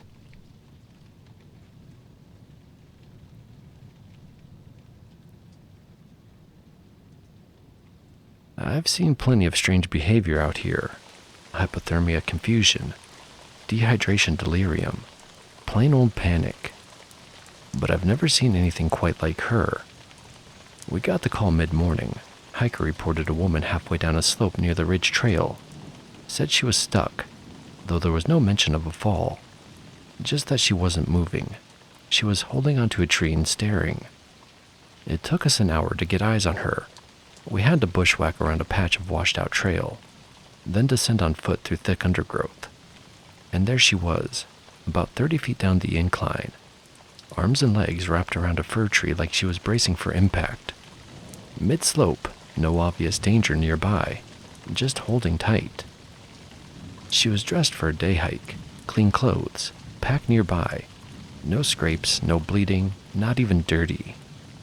She didn't call out to us. She didn't move, only trembled and stared at the bark in front of her. I tried calling down to her gently, asking if she was hurt, if she could move. She didn't look up, but I could see her hands gripping tighter when I spoke, fingernails digging into the bark like she thought it might slip away. I went down first while the rest of the team set up a belay. I kept talking the whole way down, slow and calm, letting her know I was approaching. When I reached her, I crouched next to the tree and introduced myself. "We're here to help," I said. "You're safe now." She flinched like she heard a distant noise, but her eyes never left the trunk. Her cheek was pressed against the bark like she was listening to something inside it. I asked her if she was hurt. There was no reply. I told her we needed to move her. Still nothing, just the tiniest shake of the head. It wasn't until I lightly touched her arm that she reacted. She tensed so hard I thought she'd start screaming, but she didn't. She just whispered something barely audible. I leaned closer and asked her to repeat it. She said, "If I let go, it comes back." That's all, then nothing. Her pulse was fast but steady, pupils reactive, no visible injury, but mentally she was somewhere else. We tried to ease her off gently. No good. Her grip was rigid, legs locked. Any movement made her start breathing like she was going to hyperventilate. In the end, we had to radio for approval to administer a sedative. I held her hand while the medic gave her the shot. She didn't fight, but she looked harder. A few minutes later, her grip loosened, and we caught her as she slumped forward. Even unconscious, her hands twitched like they were still holding something. We airlifted her out. Later, I called the hospital to check in. They said she stabilized but wouldn't talk much. She just kept asking for the tree. Wanted to know if it was still there. Wouldn't say what she meant. They asked if she had been hallucinating, if there were drugs, exhaustion, or maybe trauma from a fall. She hadn't fallen. Her pack was intact. Food and water untouched. Phone had battery and no calls had been made. Only thing unusual was where she was found. It was off trail, down a part of the slope that had no reason to be traveled. It was dense and steep with no views. And the tree she chose, it was just another Douglas fir, indistinguishable from any other. But there was something about the way she held it, like it was the last solid thing in a collapsing world. I can't shake that image. We never got an explanation. Her family picked her up 3 days later. Said she didn't remember much, just that she knew not to let go. I've thought about her a lot since then. That part of the ridge doesn't get many hikers, but whenever I'm near it, I find myself glancing downhill. And sometimes, I swear I hear something in the woods, like a quiet whisper just beneath the sound of the trees creaking.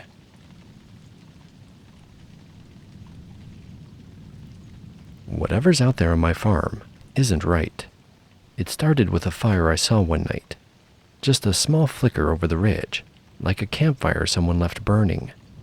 When I went to check, the fire was gone. Nothing but cold earth and silence. I should have left it alone.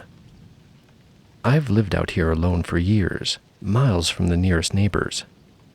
My dog Max is my only company, a quiet friend who stays inside at night. The kind of dog you trust without thinking about it. But that night, something started to feel off.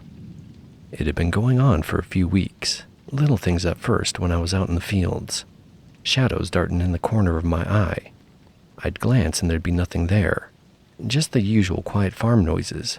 Wind, the occasional rustle of a deer in the brush. Then came the whispers, faint, just on the edge of hearing. No clear words, only fragments of sound, a soft murmur, a syllable repeated, like someone speaking behind a thick wall. It was unsettling, but I told myself it was just my mind playing tricks. When I brought it up to my neighbor and his wife, they looked at me like I was going crazy, and at times, I thought I was. The fire happened a few days ago. After sunset, I noticed a glow flickering beyond the ridge at the far edge of my property. It wasn't big, just a small, steady orange flicker. like a campfire left burning after a night of drinking, or a quick stop by hunters. Smoke curled thin against the darkening sky. I grabbed my jacket and flashlight and headed out. The air was heavy, the usual nighttime chorus of crickets and frogs oddly silent. The silence felt like the night was watching. I made my way down the slope to the clearing where the fire should have been, but there was nothing there. No smoke, no embers, no signs anyone had been there. Just the dry dirt and grass left undisturbed. I circled the clearing twice, flashlight beam cutting through the shadows. There was nothing but the cold night air. At midnight the next night, I heard this slow, intentional scratching at my back door. Max always scratched like that when he wanted in. I opened the door expecting to see him, and at first I thought it was him. The dog there was the same size, same markings, even the same tired eyes. But it wasn't Max. The eyes were empty, cold, and watching me in a way that made my skin crawl. I blinked and it was gone. I went inside and found Max curled up by the heater, fast asleep like always. Usually he barks when anything approaches the house. The fact that he was laying there silent disturbed me the most. I haven't told anyone about it. Who would believe me? The neighbors now give me the side eye whenever I'm over there, and I don't like going to town. I've seen the other dog a few times. It keeps trying to get in, but I won't let it. I always keep an eye on Max now, and I don't let him out alone. I wouldn't be able to tell them apart if I had to, and that worries me. I don't know what it is, but I'm certain it's been here longer than I thought.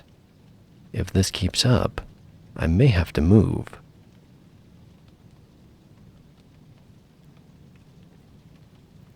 That was the end of our first story. Let me know in the comments what you thought about it. Hit like and subscribe if you've enjoyed the content so far. And don't forget the notification bell. I'd love for you to send me your scary experiences to be read on this channel, whatever they might be.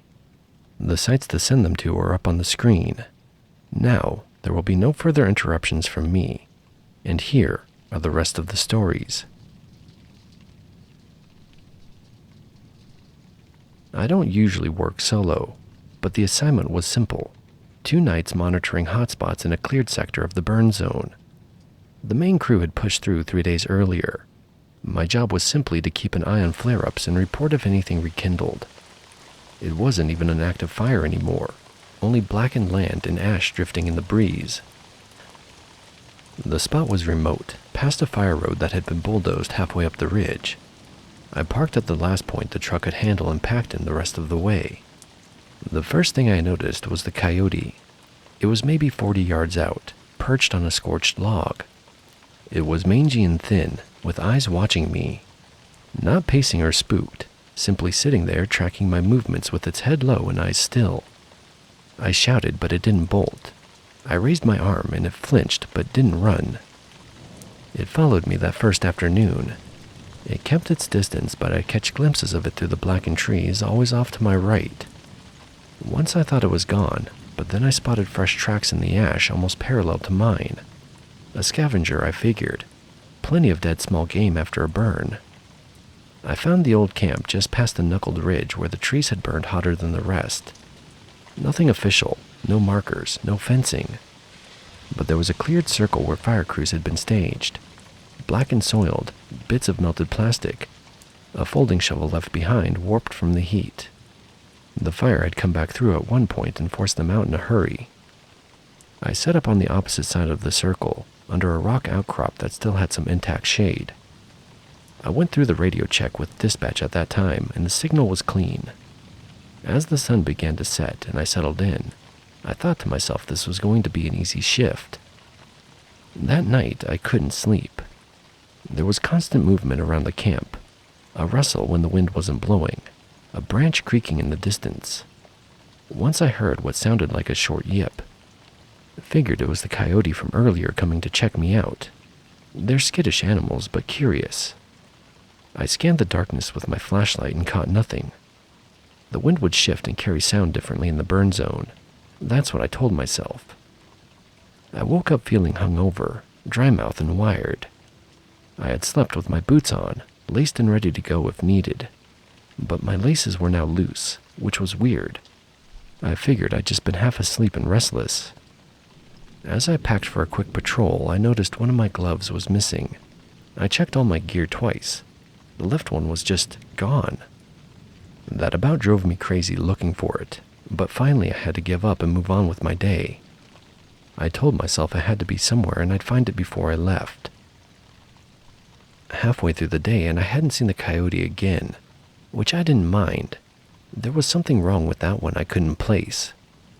Later that afternoon, I caught a shape on the ridge above camp. It was another firefighter. At least, that's what it looked like. Yellow Nomex shirt, helmet, and a pack, standing still between two charred trees. I waved. They didn't wave back. I got the feeling they were observing me. I radioed dispatch. The signal popped and cracked. Dispatch came through in fragments and then nothing. I climbed to higher ground and tried again. Still nothing. I could see the ridge clearly by now, but the figure was gone. That night was worse.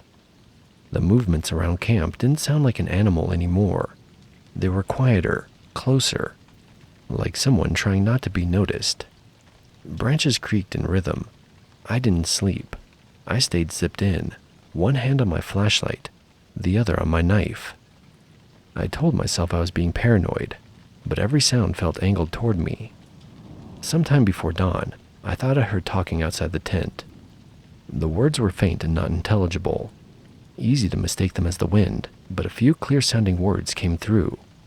I've been in raging fires so fierce I thought I wouldn't make it out alive, but the presence I felt scared me more than any of that. I held my breath for what felt like minutes before it stopped. By morning, my other glove was gone. So was the spare fire shelter I kept strapped to my pack. My radio had also been moved. I had left it right outside the tent, but I found it maybe 10 feet away. I didn't look for the missing items, but proceeded to pack up. My time was over and I wanted to get the hell out of there. I radioed dispatch again from higher ground. It was still dead. No echo, no static, just silence. I didn't even bother eating. I started walking back to the truck and figured I'd eat there. 3 miles down the trail and I saw the firefighter again. He was ahead of me, maybe 50 yards, just off to the side of the trail. He was walking, but not like a man walks. His gait was wrong, like someone trying to imitate a walk they'd only seen once. The arms swung too far, the knees lifted too high. His head was tilted slightly like he was studying each motion while doing it. I didn't stop. I didn't call out. I just kept moving steady like I hadn't noticed. I reached signal range an hour later. Dispatch finally came through. They were confused, said someone had radioed in on the second night using my call sign. The voice sounded like mine, but it wasn't right. Slurred, off, like I was trying to speak with my mouth full of water. The message was mostly gibberish, like I couldn't form the words, but a few phrases came through. Something about smoke, something about seeing myself. They assumed I'd been injured, maybe concussed or worse, and sent the next crew out early to check on me. But I was already on my way out by the time they reached the ridge. I didn't go back. I didn't ask questions. The crew that replaced me didn't report anything unusual, but I still think about that coyote, the way it watched, the way it vanished, and I keep wondering, how long was it watching before it got close enough to try me on?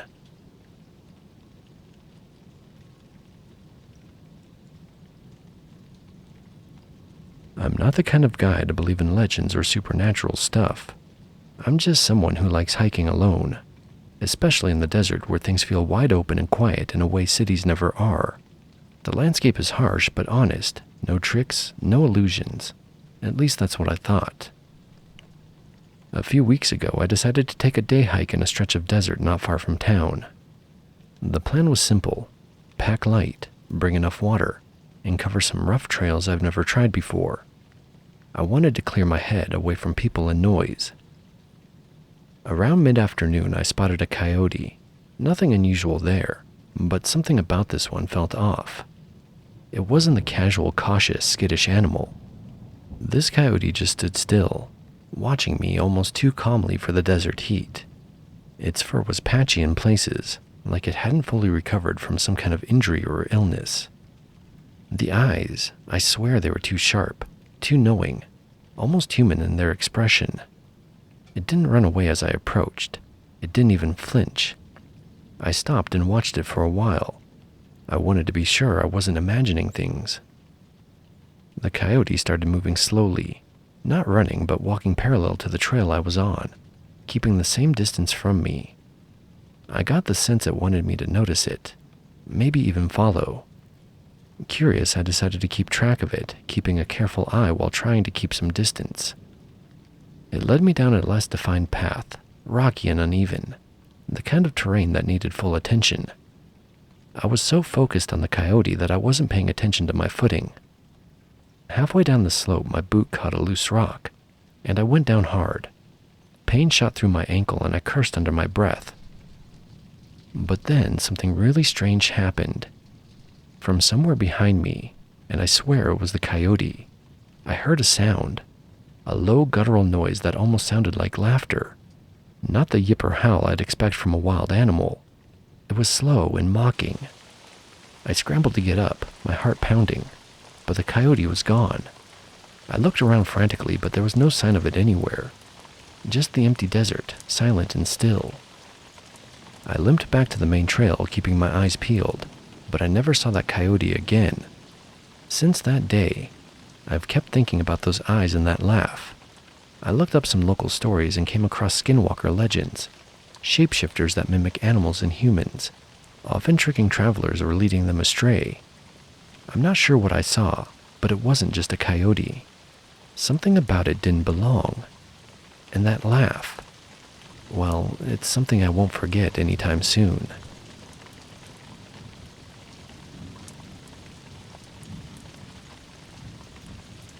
I live alone in a single wide trailer about a half hour from town. Desert on all sides, nothing but sand, dry brush, and a few stubborn mesquites. Nearest neighbor's 2 miles off. I've been out here for about 6 years, long enough that the silence doesn't bother me. At least it didn't. The first night I woke up, I figured it was nothing.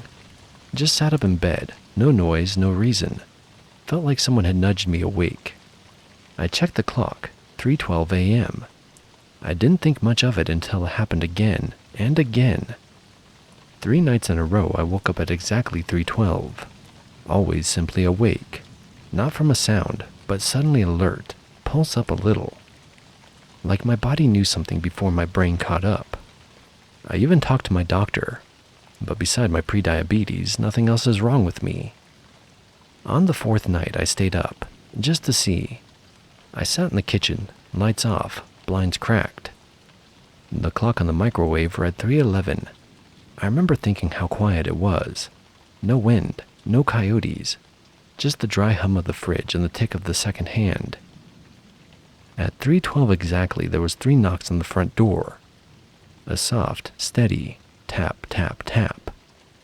I didn't move, didn't even breathe. The knocks didn't come again. Eventually I got up and looked through the peephole. No one was there. I told myself it was wind, maybe thermal expansion popping something loose. But the next night I heard it again. 3:12 a.m. on the dot. 3 slow knocks. I didn't open the door. This went on for over a week. I started recording it, set up a blink cam by the door. The audio on the camera caught the knocks, clear as day. 3 soft raps at 3:12 a.m. every night. The camera, though? Nothing. Each night from 3:11:48 to 3:14:22, the footage glitched. Just a block of corrupted data, audio fuzz and no image. I even swapped out the camera, bought a brand new one. Same result. Normal footage before and after. But those 2.5 minutes every night are just gone. Then came the night I looked out the window. I don't even remember getting up. Just found myself standing by the kitchen blind staring out. The porch light was off, and my eyes adjusted after a moment. And then I saw myself, standing at the door. Not moving, not knocking, but standing there facing the door like I was waiting to be let in. It was me. Same height, Same hoodie I'd worn that day, same stance. But something about it was off. The shoulders were too still. The way the head tilted just slightly wrong. I stepped back from the window. When I looked again, he was gone. I didn't sleep that night or the next. Since then, it hasn't stopped. Every night at 3:12 a.m., there's 3 knocks. I've stopped looking. I leave the porch light off, blinds shut, phone silenced. Doesn't matter. I still wake up every single night. I thought about leaving, but I've heard stories. Stories about things that follow you if you acknowledge them, if you let them in. I haven't told anyone. Not really. You're the first. But I can't keep this up much longer. I haven't slept through the night in weeks, and sometimes I hear it whisper now. Not words exactly. Just a sound that's almost my voice, like someone rehearsing how to be me. I don't know what it wants, but I know one thing for sure. If I ever open that door, I won't be the one who walks away.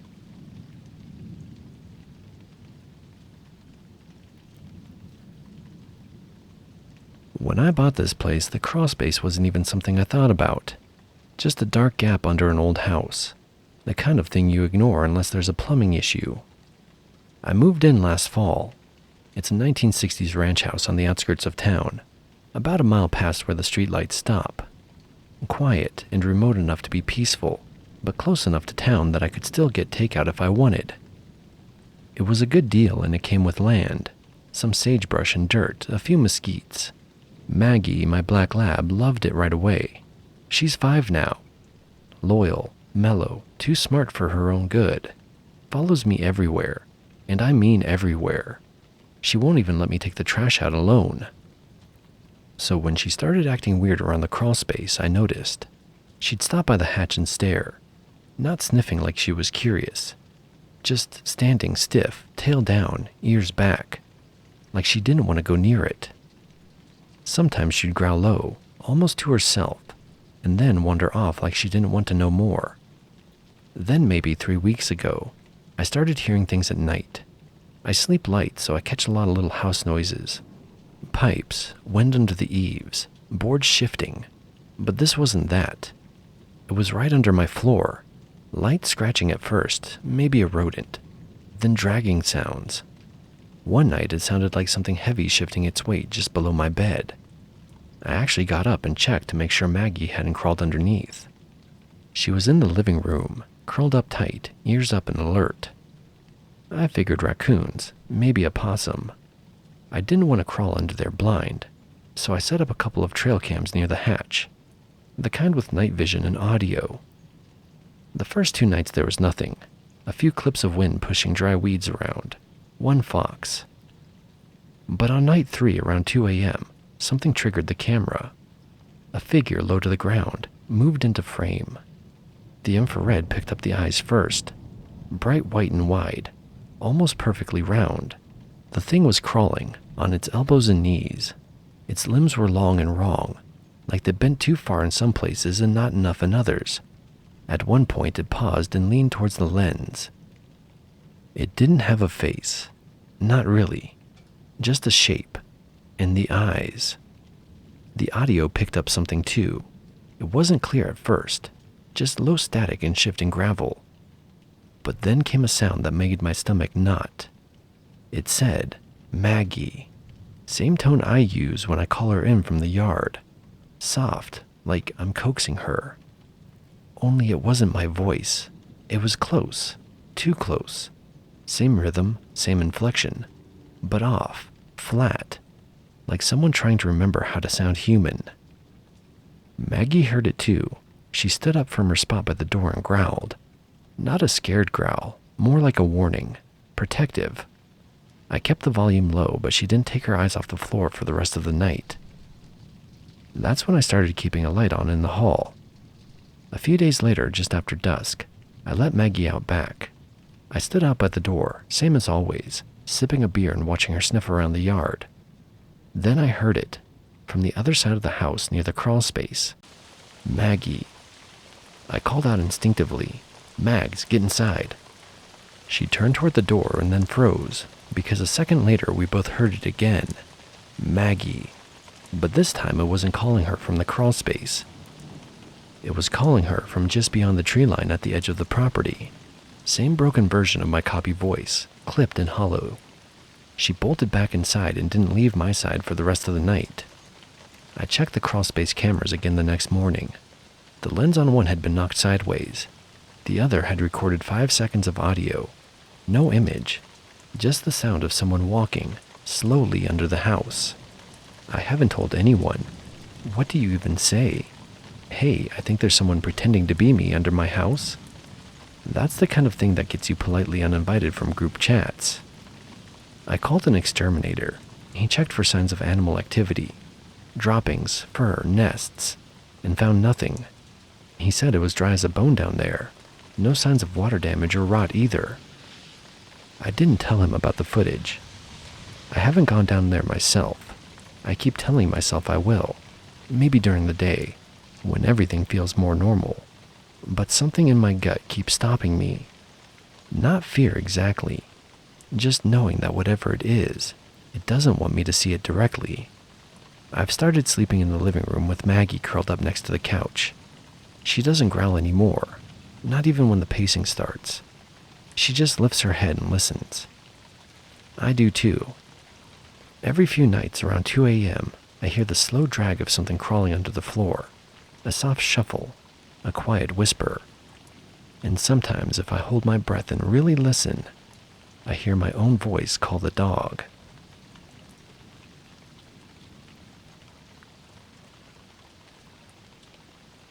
I've been driving long haul for over a decade, mostly through the Southwest, New Mexico, Arizona, bits of Utah and Nevada. You get used to the quiet out there, hours of nothing but headlights, scrub brush, and the faint rattle of desert wind against the cab. Weird stuff happens. Most truckers will tell you that. You chalk it up to sleep deprivation, monotony, whatever. You learn to ignore the things that don't make sense. But this one stuck with me. And the more I think about it, the more I wonder if I didn't run into something I shouldn't have. It started on a run east through New Mexico just past Animas, headed toward Columbus. I was maybe 30 minutes out from my next fuel stop, dead night around 2 a.m. No other traffic, no lights but mine. That's when I saw a man. He was standing on the side of the road near mile marker 237. Not waving, not thumbing for a ride, simply standing there, about 10 feet from the pavement facing the shoulder, head down, hands loose at his sides. I slowed down instinctively. I don't usually stop for people in the middle of nowhere, but something about his posture set off an alarm in my head. He didn't look injured, didn't look homeless either. Clean clothes, dark jeans, denim jacket, white shirt underneath. As I rolled past, I glanced in the mirror. He never moved, never looked up, just stood there with his head down like he was waiting for something to happen.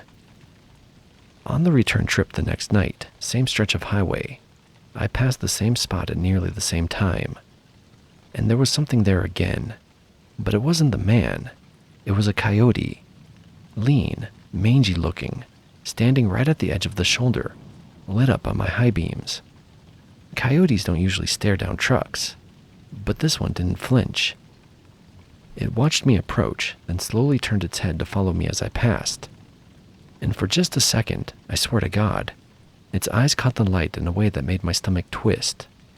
They weren't glowing like normal animal eyes. They reflected light, sure, but the expression behind them, it reminded me of that man. It was too steady, too human. I tried to shake it off. I've seen my share of sick animals in the desert.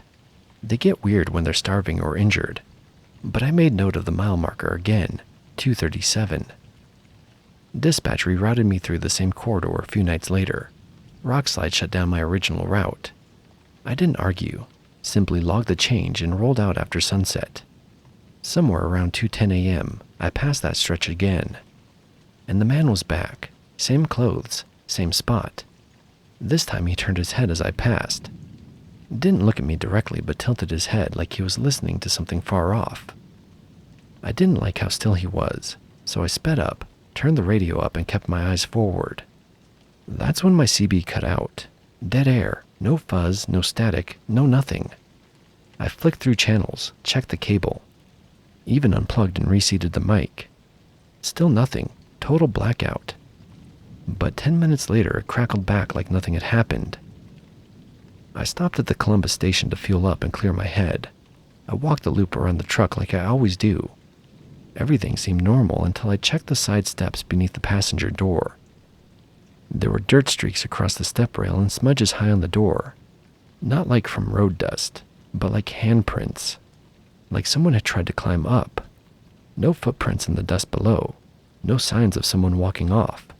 Just those streaks. I checked my dash cam. Red light was on, indicating it had been recording.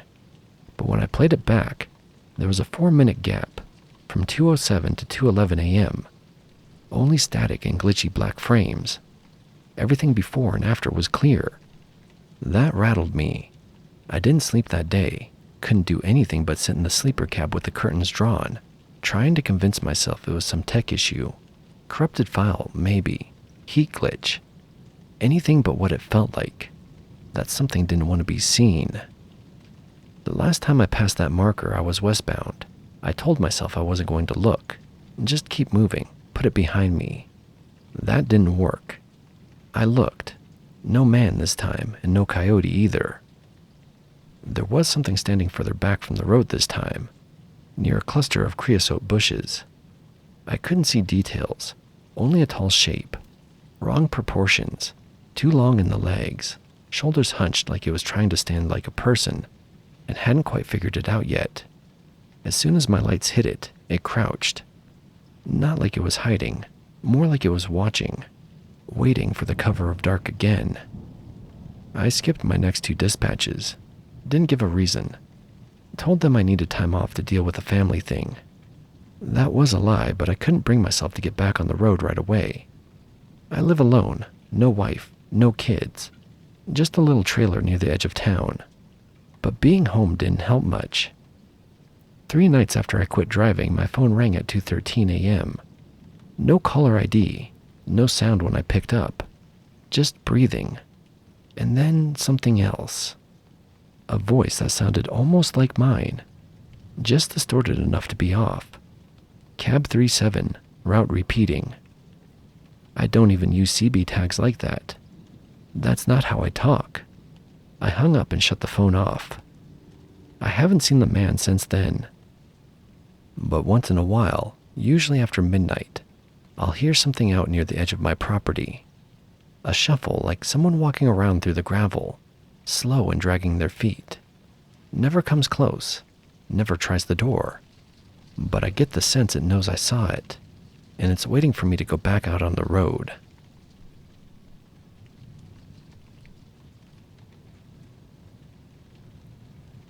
I was 17 when it happened. It was my junior year and I had my license, a dented Ford Ranger, and just enough confidence to sneak out after midnight like I wasn't afraid of anything.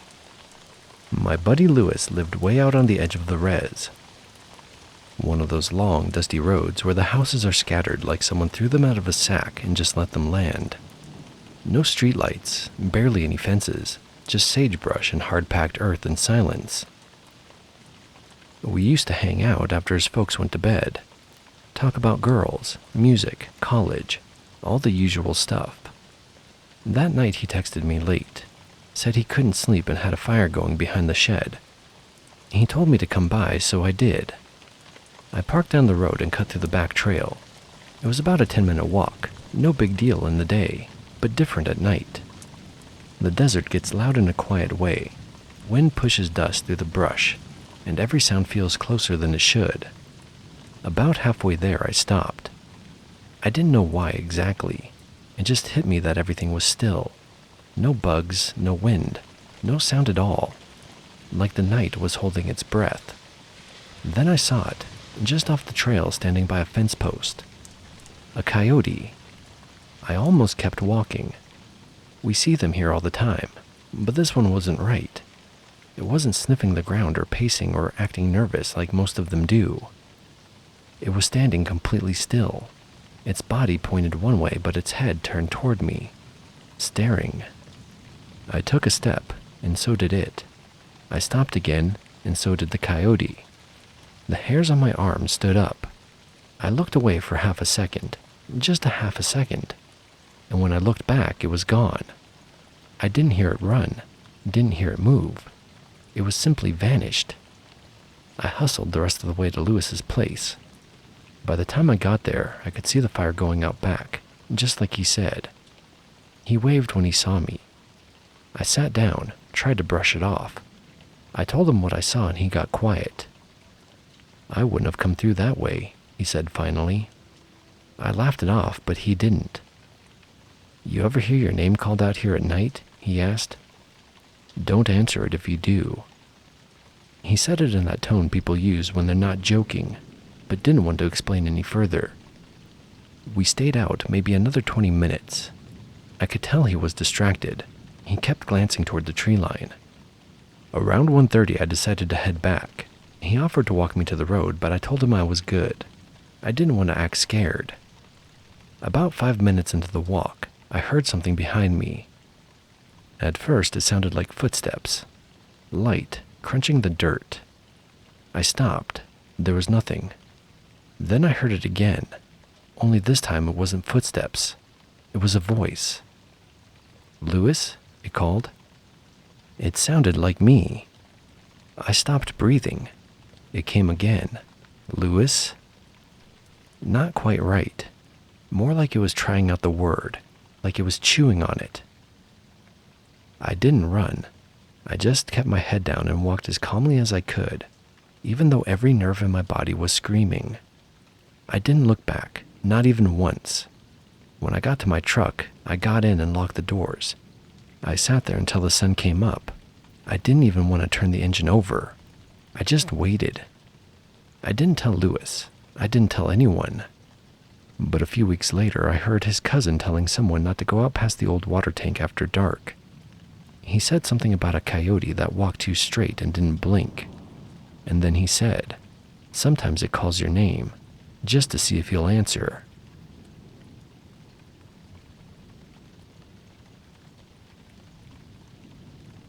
So I gotta tell you something wild that happened to my brother and me a few months back.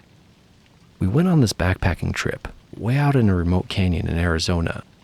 What started as a cool adventure turned into something really messed up. It was our first night out there. The campfire was pretty much just embers, and my brother, Liam, was already out cold in his tent. But I couldn't sleep. I couldn't shake this weird, creepy feeling crawling all over me.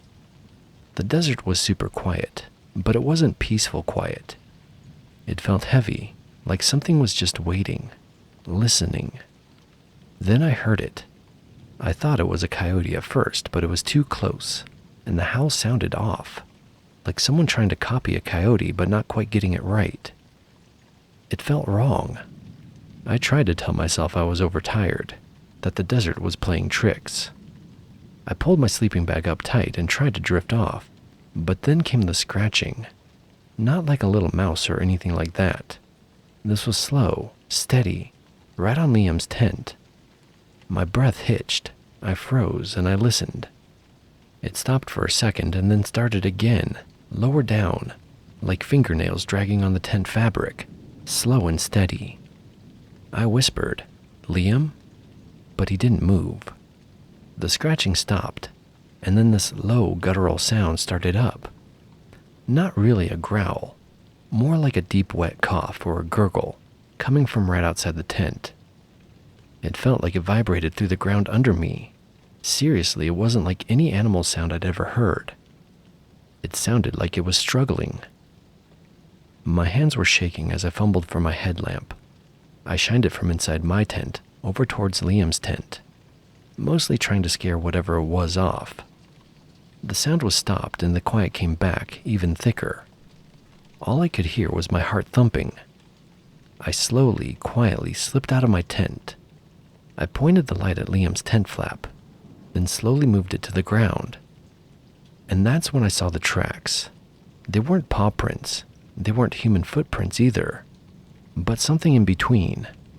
A big three-toed print, kind of like a bird's, but with a strange long heel. And right next to it, faint but clear were these shallow marks, like long, thin fingers had dragged through the dirt. They looked like they led away from Liam's tent towards the dark canyon wall. A twig snapped behind me. I whipped around, the headlamp beam flying everywhere. But there was nothing, just the dark, huge shapes of the canyon walls. Then a whisper. It came on a sudden cold gust of wind that swept through the camp. It was my name, but it was Liam's voice, stretched out, distorted, like it was coming through a broken speaker. Sarah. That sent a deep chill through me. Liam was still snoring loudly in his tent. I know his voice better than anyone. This was definitely not Liam. I stumbled backward, tripping over a root. My headlamp caught something at the edge of our camp, just outside the dim glow of the dying fire. It was tall, way too tall, and skinny. It stood on two legs, but its body was all wrong, hunched and angular. Its head was kind of like a dog's, but its eyes, they burned with this mean, smart light. They were too big, too human, and they stared right at me with this unsettling intensity. It took a step, then another.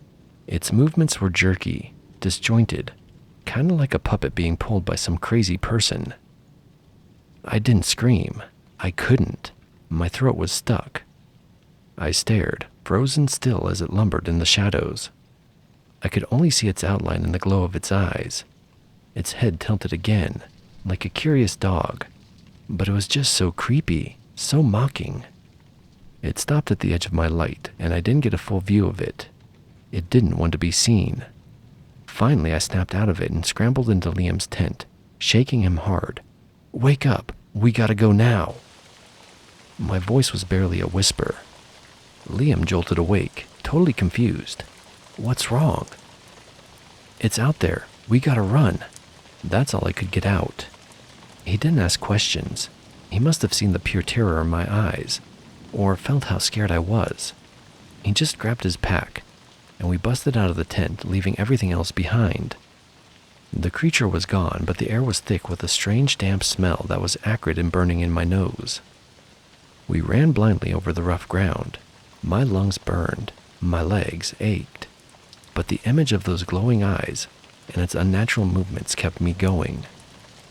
Every little rustle, every distant owl hoot, sent jolts of pure terror down my spine, and I kept hearing that messed up version of Liam's voice whispering my name in my head, even though he was right beside me.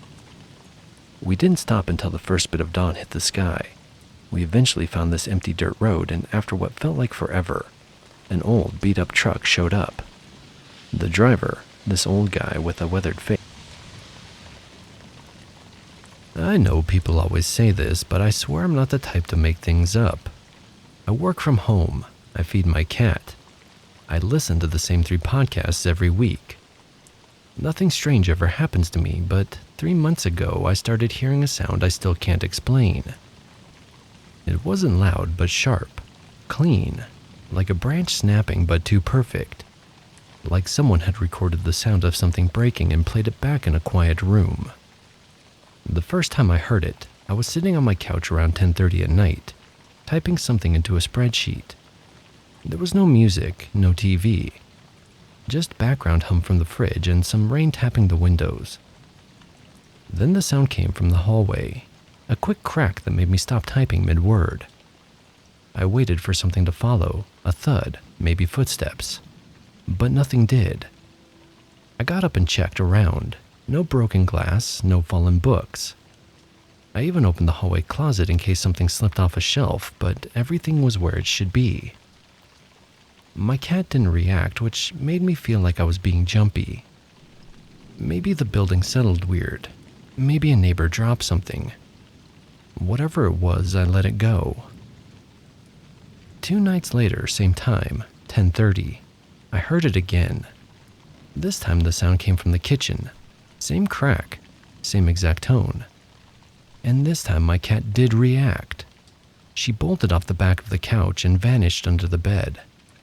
I checked everything again. Nothing broken, windows locked. Apartment completely silent. It started happening more regularly after that. Never during the day, always at night, and always in a different part of the apartment. The sound never repeated, just once each time, like a warning shot. I mentioned it to a coworker during a Zoom call, half joking. They said maybe I had a mouse chewing wires or something like that. But there's nothing in the walls. I live on the second floor and there's no attic, no basement. It wasn't coming from inside anything. It was always in the room with me, simply there for a split second. Then one night something changed. It was a Friday. I remember because I'd ordered Thai food and was waiting for the delivery. I heard the crack at exactly 10:27. I know this because that was the exact time I had just checked the tracking app. This time the sound came from directly behind me, but it didn't echo. It felt flat, like it had no space to bounce off of. I turned around so fast I knocked over my water bottle. Nothing was there, and then, just a few seconds later, I got a call. The contact read unknown, but the number had the same area code as mine. I answered it, and there was nothing but static and dead silence. I hung up and stared at the screen for a second. Then it buzzed in my hand. It was a text message from the same number. It said, "Do not open the door." No punctuation, no explanation. Simply that. I stood up and looked through the peephole. No one was there. But about 30 seconds later, someone knocked. 3 times. Not fast. Not urgent. But a knock, knock, knock. Each one exactly spaced apart. I didn't move. The text kept running through my head. I don't know how long I stood there, but I eventually went back to the couch and sat down. I sat there for a few minutes and curiosity finally got the best of me. I figured if I cracked the door and took a look, it wouldn't hurt anything. So I went and opened the door an inch or two, see if anyone was around. There was nothing there, so I closed it and locked the door again. And I gave a little chuckle thinking this had to be some kind of prank. Back at the couch, I just sat there, waiting. Then, and this is the part that still messes with me, I blinked. And I was at my desk, middle of the day. It was bright outside and I was wearing different clothes. My lunch was half eaten next to the keyboard. It was like I skipped ahead. At first I thought I'd fallen asleep, but my computer was on and I had emails open that I didn't remember responding to. The food was warm. My phone said it was Sunday. I'd lost almost 2 full days. I checked my phone history. No missed calls, no texts. Nothing from Friday night at all. I even checked the food delivery app and there was no record of any order. I sat there for a long time trying to make sense of it. I looked for logical answers. Sleepwalking, stress, a weird dream. But the gaps didn't line up. My apartment was clean. My cat's litter box had been scooped. Food wrappers were in the trash that I didn't remember eating. And then I saw the note, folded neat, and set on my coffee table. Like I'd put it there for myself. Plain white paper. It was clearly my handwriting. And it said, "Don't open the door. Not this time." No signature, no date. Just those 7 words. I don't write notes to myself. I use phone reminders like everyone else. And I definitely don't remember writing that. But the handwriting was undeniably mine. I still have the note. It's in a drawer. I don't look at it much. The sound came back once after that, a couple of weeks ago. Not as loud, almost like it was further away this time. Like whatever had been close wasn't anymore. I haven't opened the door after dark since. Not even once.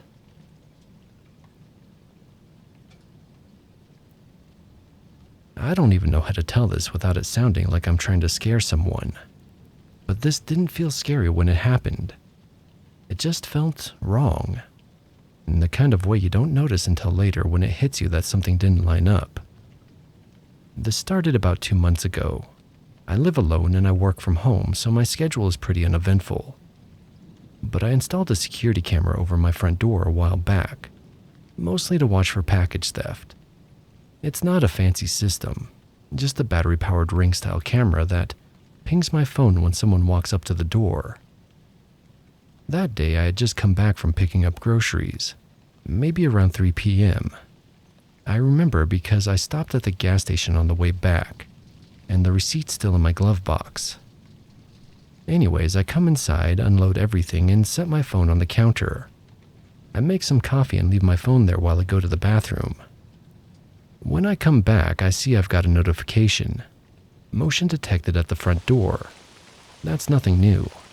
I get alerts like that when the mailman walks by, or when the wind shakes the tree just right. So I tap it open, mostly out of habit. And what I see is me, standing at the front door. I'm not moving, just standing there, arms down at my sides, wearing the same gray hoodie I had on, facing the door like I'm about to knock but haven't yet. The video clip is only 8 seconds long. I stand there for all of it, then it cuts off. I looked at the front door right then, even though I already knew I wasn't outside. I was inside. I'd been inside for at least 10 minutes. I pulled up the video again. Same thing. I checked the timestamp, 3:07 p.m. That tracked. That was when I was in the kitchen making coffee. The footage wasn't glitchy or blurry or corrupted. It looked totally normal. Crisp lighting, natural shadows. Everything in focus, but me outside, where I hadn't been. At first, I thought maybe it was an old clip, some saved alert that got pushed through late. But it wasn't. It was listed right at the top of the app under most recent activity. And the footage had my hoodie, the one I had just put on that morning.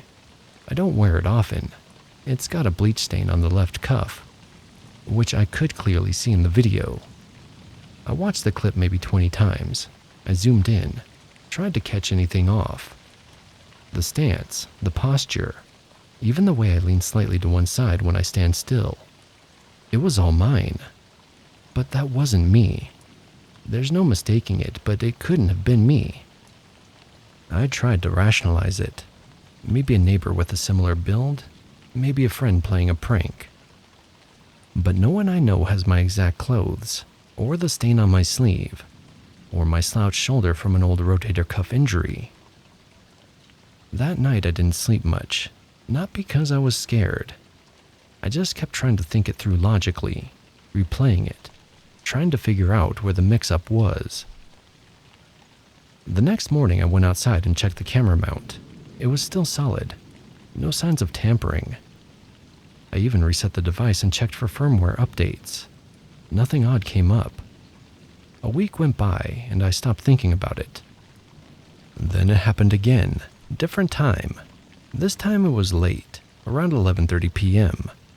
I was brushing my teeth when the phone buzzed in the bedroom. When I checked it, the alert was already a minute old. Same thing, me standing at the front door, but this time I'm facing the camera looking directly into it, expressionless with my hands in my pockets. I'm not even blinking. The footage is 7 seconds long. At the very end, I tilt my head a few degrees to the left, like I'm examining the lens. Then it cuts off. I ran to the window and looked outside. No one there.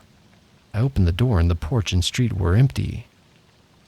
This time I felt it in my gut, that slow rising realization that something is out of place in a way you can't explain. I saved both videos to my computer. I even showed them to my brother when he came by last weekend. He thought they were weird, but said maybe it was a bug in the app. Like maybe it duplicated footage or glitched and recorded from earlier. But that doesn't make sense. There's no other recording of me outside in either of those outfits. And I've never stood at the door like that, especially not staring into the camera. I don't think it's a glitch. A few days ago, while pulling weeds near the fence line, I found something balled up under the boxwood hedge, stuffed down in the dirt like it had been there for a while. It was my hoodie, the gray one with the bleach stain on the cuff, the one I'd been wearing inside my house, the one I'd pulled from the laundry basket just days before. Except when I went back inside to grab it, It wasn't in my closet, or the hamper, or anywhere. It was gone. The one outside was dirty, like it had been dragged through the mud. But it was mine. I checked the tag, and yes, the corner I accidentally burned with a lighter years ago is still there. I haven't worn it since. It's hanging in the back of my closet now, zipped inside a dry cleaning bag like I'm trying to contain something. And I haven't watched the camera feed in over a week. I still get the alerts, I just don't open them. I'm not sure I want to see what else has been by.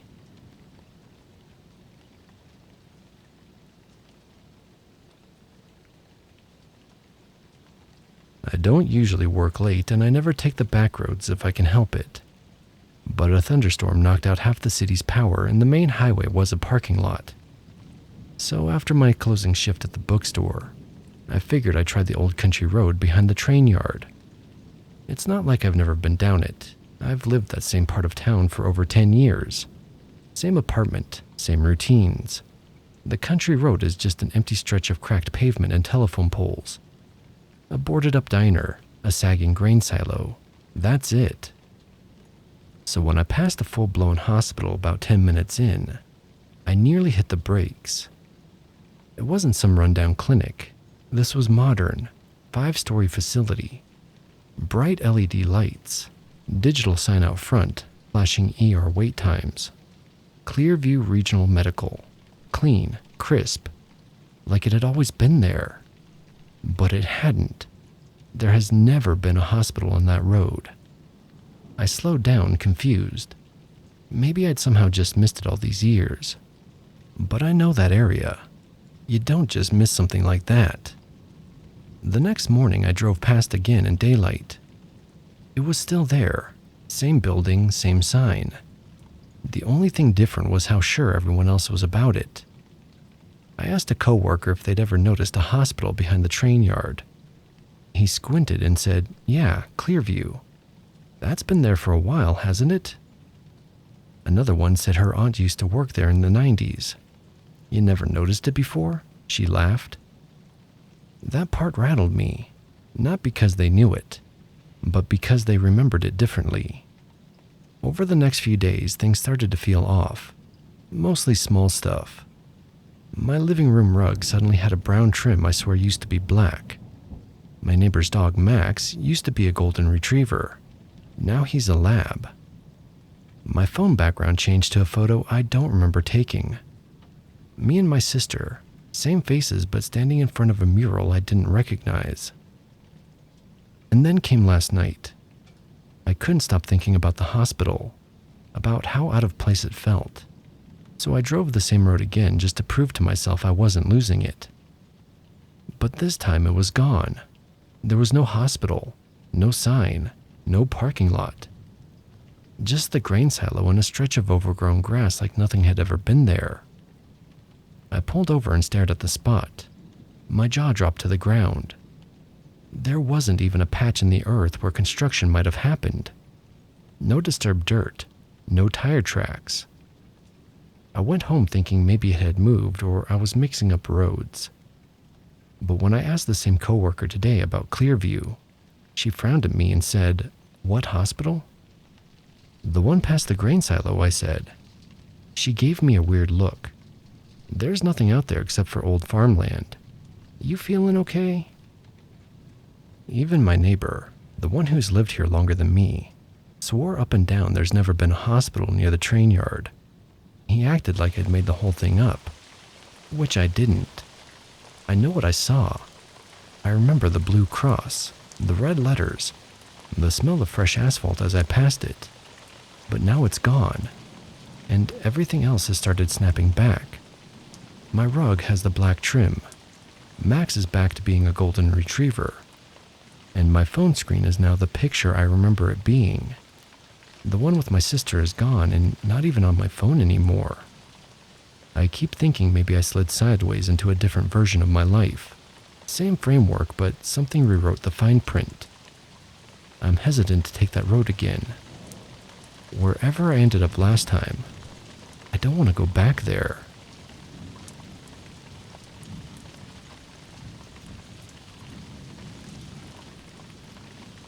used to make the same drive every month. Boise to Coeur d'Alene, Idaho. 6 hours, give or take. It's not all that scenic, not unless you like dry plains and shuttered gas stations. But I liked the rhythm of it. I liked knowing the turns, the dips in the road, the way the light would change near Lewiston. I have taken that drive at least 24 times, always the same way, always stopping at the same travel plaza for gas and jerky. And there's this long stretch after Riggins that's just wilderness. Empty road and no cell service. Nothing but pine and crag. Except for one time there wasn't. This was back in 2018, and I was making the trip solo. I left late in the day and figured I'd make it as far as Grangeville before pulling over for the night. About an hour out from there, I realized I had to pee. Like, bad. Too much iced tea and not enough foresight. I wasn't expecting to see a town, but I did. There was a small green sign that said, "Welcome to Ellensburg, elevation 2,431 feet. That was odd right away.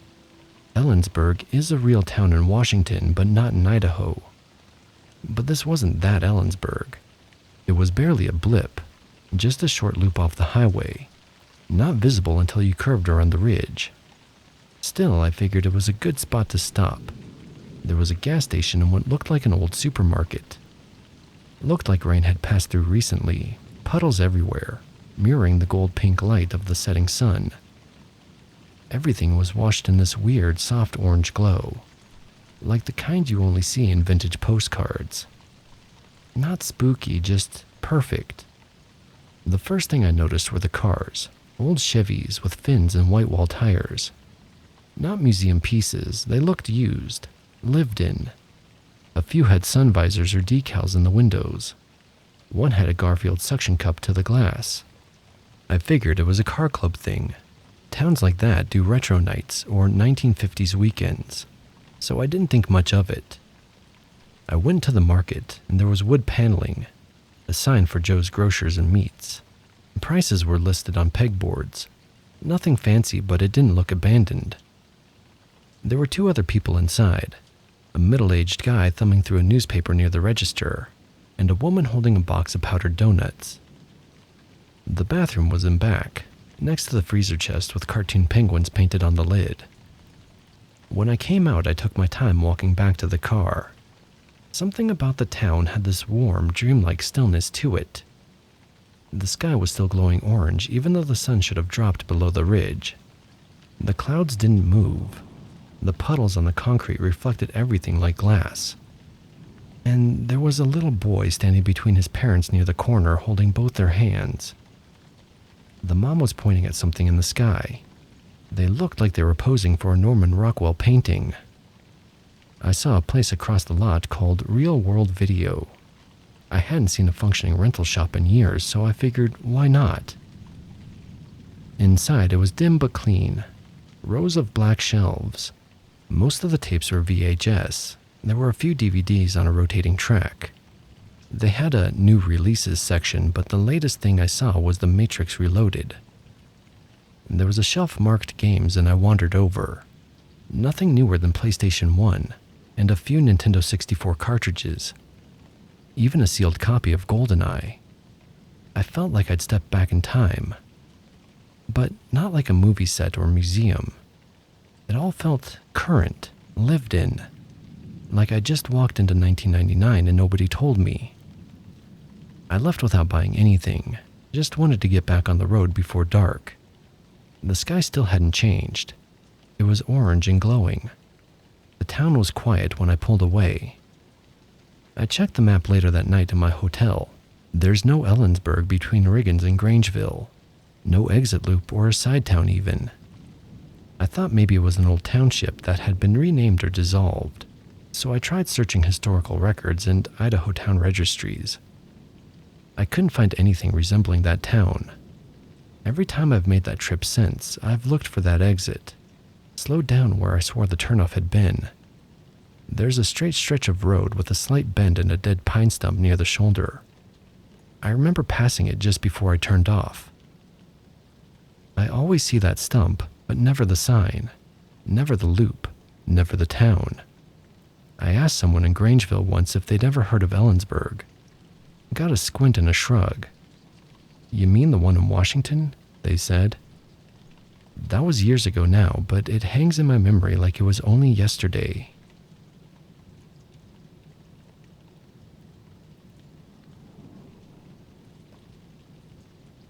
I don't know if this counts as a glitch in the Matrix or just some fluke of timing, but I think about it every time I merge onto that stretch of highway, and it still makes no sense.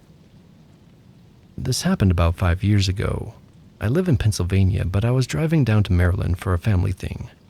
I'd made the trip a dozen times, usually took Route 83 to the Beltway, which anyone around here knows is a nightmare on a good day. Stop-and-go traffic, constant construction, and a level of tailgating that borders on sociopathic. That morning was rainy, not pouring, but steady, annoying rain. One of those days where your wipers never quite sync with the rhythm of the drops. I left early to give myself extra time, and I remember being in a weirdly good mood for once. I had coffee, a good podcast on, and I even thought to myself, this isn't so bad. The tires on my car weren't great. I knew that. I'd been putting it off. Something about tire tread depth and money and procrastination. And I kept telling myself they'd get me through one more season. Dumb, I know. Anyways, I was coming down the on-ramp to merge onto 695 near Towson, where the lanes snake around like they were drawn by a drunk with a crayon. I tapped the brakes as I rounded the curve, and that's when I felt it. This strange, floaty sensation, like I was suddenly on ice. The car didn't respond. I didn't turn, and I didn't slow down. I just started spinning. I was moving in slow motion, fishtailing across multiple lanes. I remember thinking, this is it. I'm going to get hit from behind or the side, and there's no way I'm walking away from it. But nothing happened. There were no horns, no screeching tires. No impact. Just silence and the sound of my own breathing as the car finally came to a stop, facing the wrong direction in the leftmost lane. And here's where it gets weird. There were no cars. None. Not coming, not going. This is one of the busiest beltways on the East Coast, and it was completely empty. I turned my head in both directions, and there was nothing. Just wet asphalt and an eerie hum under the silence. I didn't hesitate. I pulled a tight U-turn across the median strip. Not even a proper crossover, just one of those shallow grass dips, and rolled the car off to the shoulder. I swear to you, the second my tires hit the shoulder, cars were flying past me again. And I mean flying. Semis, commuters, SUVs. The noise was deafening all of a sudden, and I just sat there gripping the wheel, trying to process what had just happened. A couple minutes later, my cousin called. She was already at the restaurant and wondered if I was close. I told her I'd pulled over because of the rain, and I didn't mention the accident. I could barely explain it to myself, let alone someone else.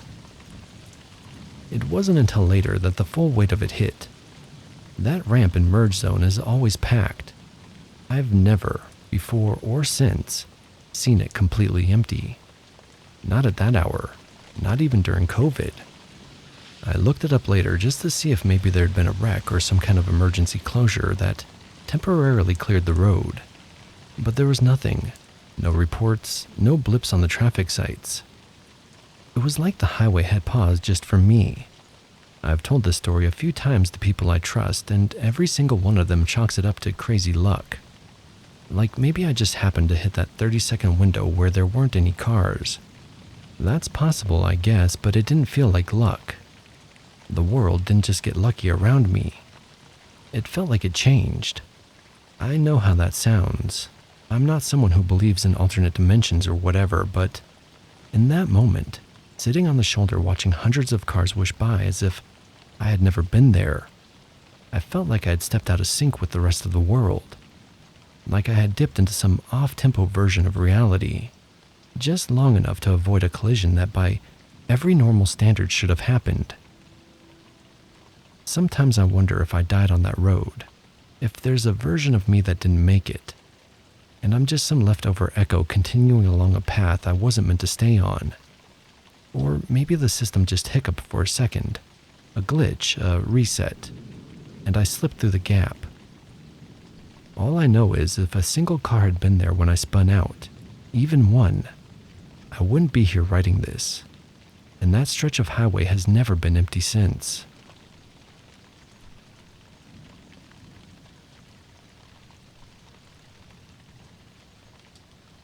I'll try to keep this short, but I think about this night constantly, and I still don't know how to explain it. It happened 2 years ago, and I was with a friend, so I know I didn't imagine it. If anyone's experienced something similar, I'd love to hear about it, because what we went through still feels strange, like a memory that doesn't belong to the timeline I live in now. My best friend Jay works as a photographer, mostly for events. That night, he'd been hired to shoot a late wedding at a lakeside lodge about 45 minutes from the town we both live in. I wasn't invited to the wedding, I was just the ride.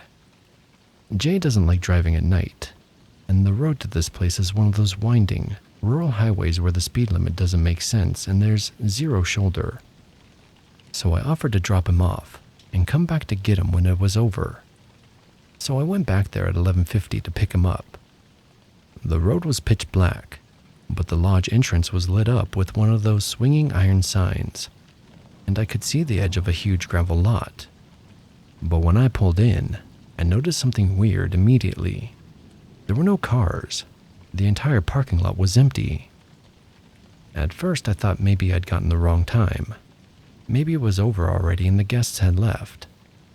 But when I texted Jay, he replied almost instantly. Just finishing up, come in through the side doors. So I did. I parked and walked across the lot toward the lodge. Now, this is a big place, like a fancy multi-room banquet hall, with a main cabin-style reception area, wood beams, wraparound porch, and the whole mountain resort look. And I swear to you, it was completely dark inside. The lights along the porch were on, but through the windows I couldn't see anything. The side doors opened when I pushed them, so I walked inside. It was eerie to say the least. There were decorations up, white tablecloths, centerpieces, little name cards scattered across long banquet tables. One of those photo booth setups that had been shoved into a corner, half disassembled. There were still champagne flutes on the bar, but there were no people, no music, no noise, not even from the kitchen.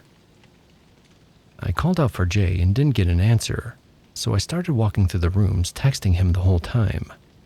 "Where are you?" "In the main hall," his text replied. "I'm in the main hall. No one's here." And then I didn't get a reply after that.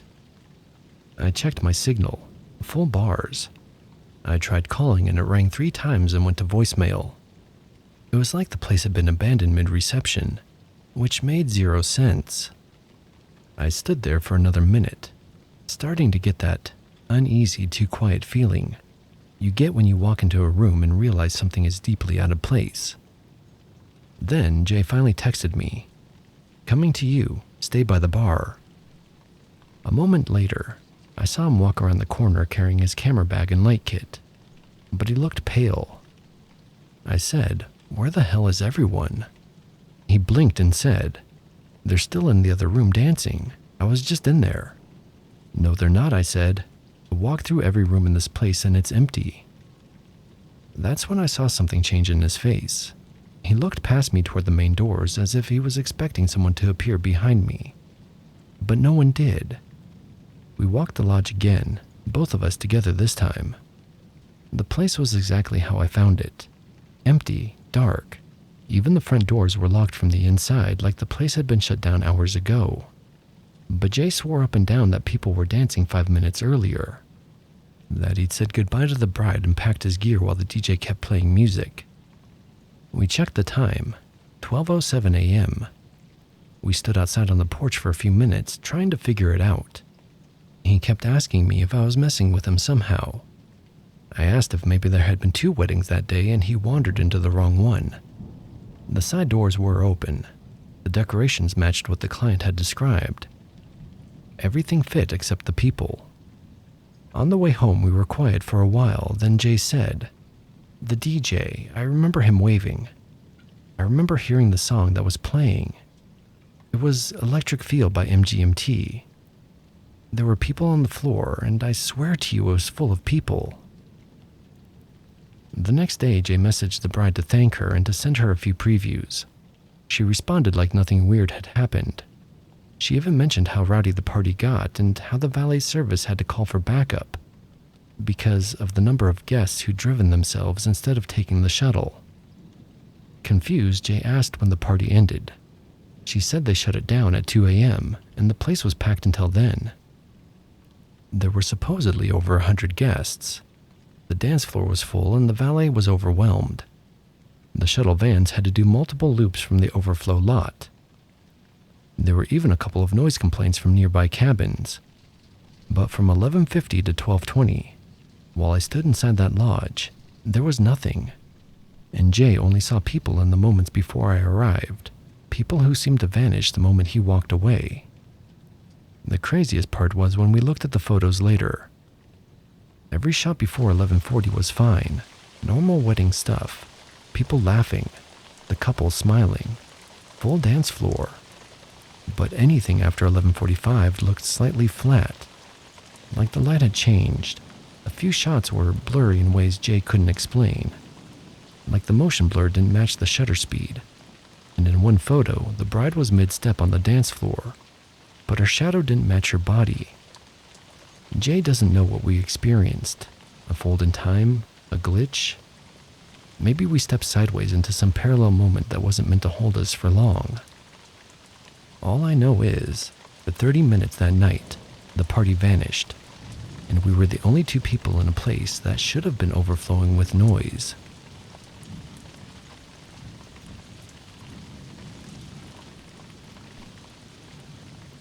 I've been a paramedic for 9 years. I've seen a lot. Grief, violence, even neglect. But what happened last spring still sticks with me. The more I think about it, the more it feels like someone used my uniform to make a man vanish. It was a slow night around 2:40 a.m. Dispatch sent us a routine transport call at County General. Male, mid-60s. He had been brought in earlier with chest pain. We were told he'd been cleared for discharge and needed a ride to a long-term care facility across town. We pulled into the ambulance bay like we had 100 times before. The nurse at the desk blinked at us when we gave her the name. "James Keller?" she said. "Yeah, he's in 3A. Scheduled to go home around now. Let me escort you." She led us down the hall towards room 3A, but when we got there, the bed was empty.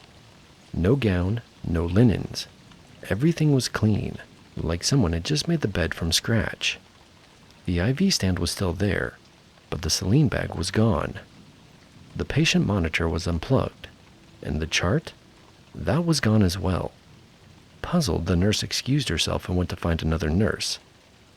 "I just saw him leave," the other nurse said quietly, "with a different EMT team a few minutes ago." My partner and I exchanged looks. We called dispatch right there. "No one else was assigned to that transport," dispatch said flatly. "Only your unit." The hospital security team pulled the camera footage from the ambulance bay, and that's when things got strange. The video showed a county EMS rig, just like ours, pulling in at 2:42 a.m. 2 men got out, both in standard paramedic uniforms. From a distance, they looked exactly like us. No badges or ID numbers visible, but the confidence was there. They walked right into the ER entrance and past the front desk without stopping. 3 minutes later, they came back out pushing a stretcher with a patient, fully covered. They loaded him into the back and pulled away at 2:45 a.m. We showed up at 2:55. Whoever they were, they had the schedule. They knew exactly when Keller was supposed to leave, and they beat us there. The nurse saw transport and assumed it was the real team. By the time anyone noticed he was gone, the imposters had vanished. The hospital launched an internal investigation. The footage was quietly archived. Keller was never found. The official story was he left on his own, wandering and confused. But we saw the video. We watched someone impersonate paramedics, take a man from a hospital bed, and disappear without a trace. Every time I pass that ambulance bay, I think about the clean bed, the missing chart, and the silence that followed. Someone out there had inside knowledge. They knew where to go, what to say, and how to vanish, with a man who never should have left that room.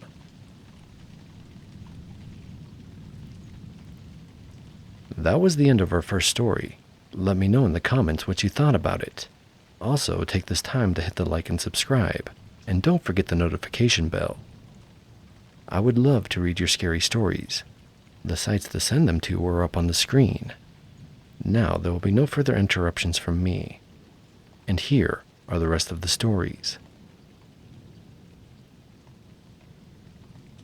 I've worked as a security guard at the ER for about a year now. Mostly it's just dealing with drunk visitors, occasional fights, and keeping an eye on things overnight. But there was one night that I keep coming back to. Something that shouldn't have happened but did.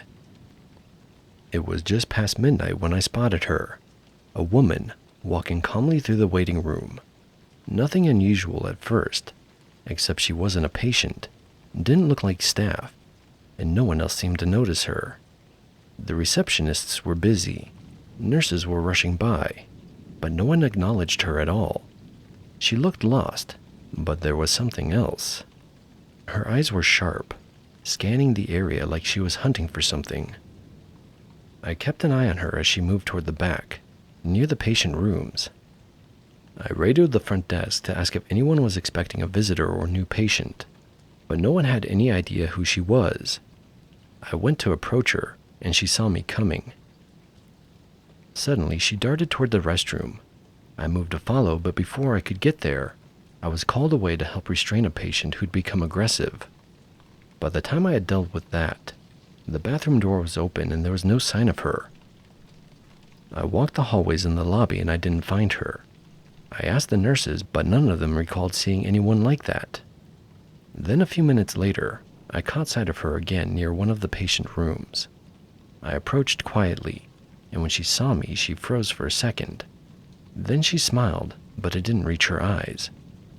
"Can I help you?" I asked, keeping my voice steady. She said she was visiting a friend, but couldn't say which one. I told her she needed to check in at the desk or leave. She nodded slowly, then walked away. I watched as she headed towards the exit. Still no one else reacted to her at all. She had an odd way of not gathering attention to herself, and I couldn't help but think she was like a mouse. I thought maybe she was just a lost visitor and was too nervous to ask for help. I've met people like that before. I wanted to make sure she was gone, but as she walked away, my attention was drawn elsewhere by a nurse coming on shift that said hi to me. When I glanced back toward where I'd seen her, she wasn't there. It was a clear shot from where I was to the lobby exit through the glass in the ER entry door. Unless she sprinted, there wasn't enough time for her to leave the building in that short moment I looked away. I checked the security cameras in the lobby and the hallway. Nothing, no sign of her walking out. I asked the nurses again, but none of them recalled seeing anyone like that. Then I got a call from the front desk, a commotion in one of the rooms near the ICU entrance. I rushed over, and guess who it was? She was in a patient's room with two nurses holding her back. The man in the room was unconscious and had been in a bad car accident. The cops came and got her, and what happened to her after that, I don't know. I heard from one of the nurses later that the woman was the man's wife, and they caught her trying to smother him with a pillow. It was something about a life insurance policy. I don't know if that was true, or if the nurse added her own ideas into the story. Either way, I'm glad I'm not married.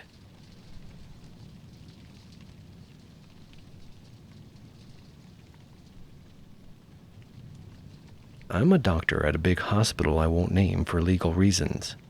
I have plenty of stories I could share, but I'll keep it to this one. That night, the ER was a whirlwind. Patients came in one after another, some bleeding, others gasping for breath, all demanding immediate attention. Every decision felt like walking a tightrope. One misstep could mean disaster. Then she arrived, a middle-aged woman, clutching her chest and struggling to breathe. Her face was pale, slick with sweat. Her eyes darted nervously around the room. Her vitals hovered on the edge of stability. Heart rate up, oxygen a little low, but nothing screamed emergency yet.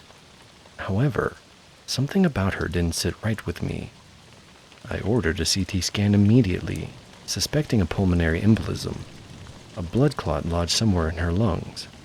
If left untreated, it can kill quickly. But then the attending physician stepped in. So did the hospital administrators. They told me to hold off. She was stable enough to wait. Their words about resource management and prioritizing critical cases felt like code for something else. Money, cost, and insurance. I pushed back hard. Every minute we delayed was a minute the clock could grow. The damage worsened. But they overruled me. We watched her closely hooked to monitors, but the clock kept ticking. Hours later, it happened. She collapsed, gasping and unconscious. The emergency team scrambled, hooking her up to the machines, pumping her full of medications. It was a race against time. We managed to pull her through, just barely. That night, I couldn't sleep. I kept replaying every moment, every choice. How often does bureaucracy stand between a patient and their life? How many times do invisible walls of money and policy slow down urgent care? I remind myself every day, the patient's life comes first. But that night, the system almost won.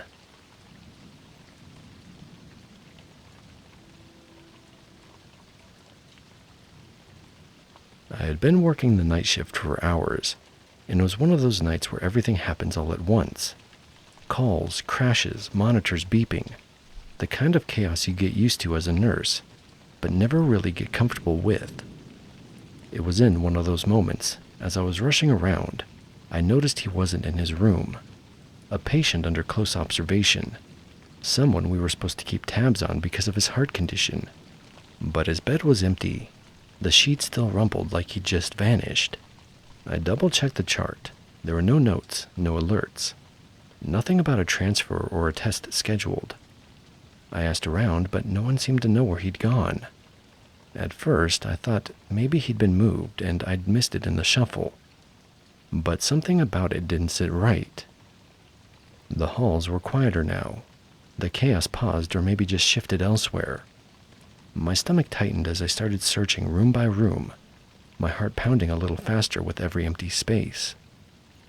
Then I found him, slumped on the floor near the nurse's station, barely conscious, his breathing shallow and ragged. I called a code blue immediately. It was touch and go for a while.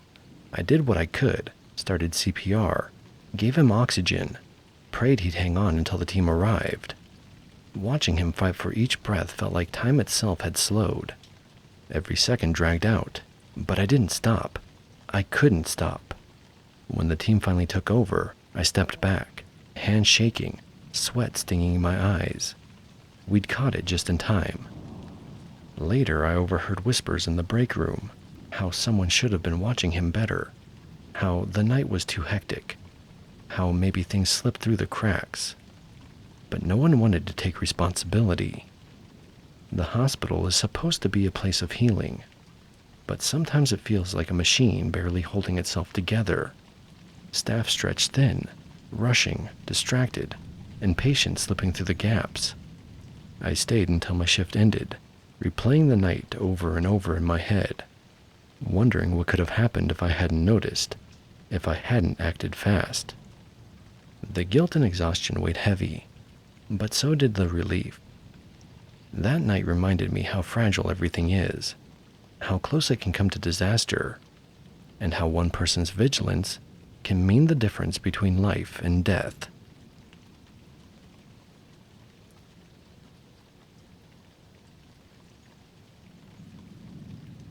I wasn't supposed to be there that night. Just a routine procedure, a quick fix and then home.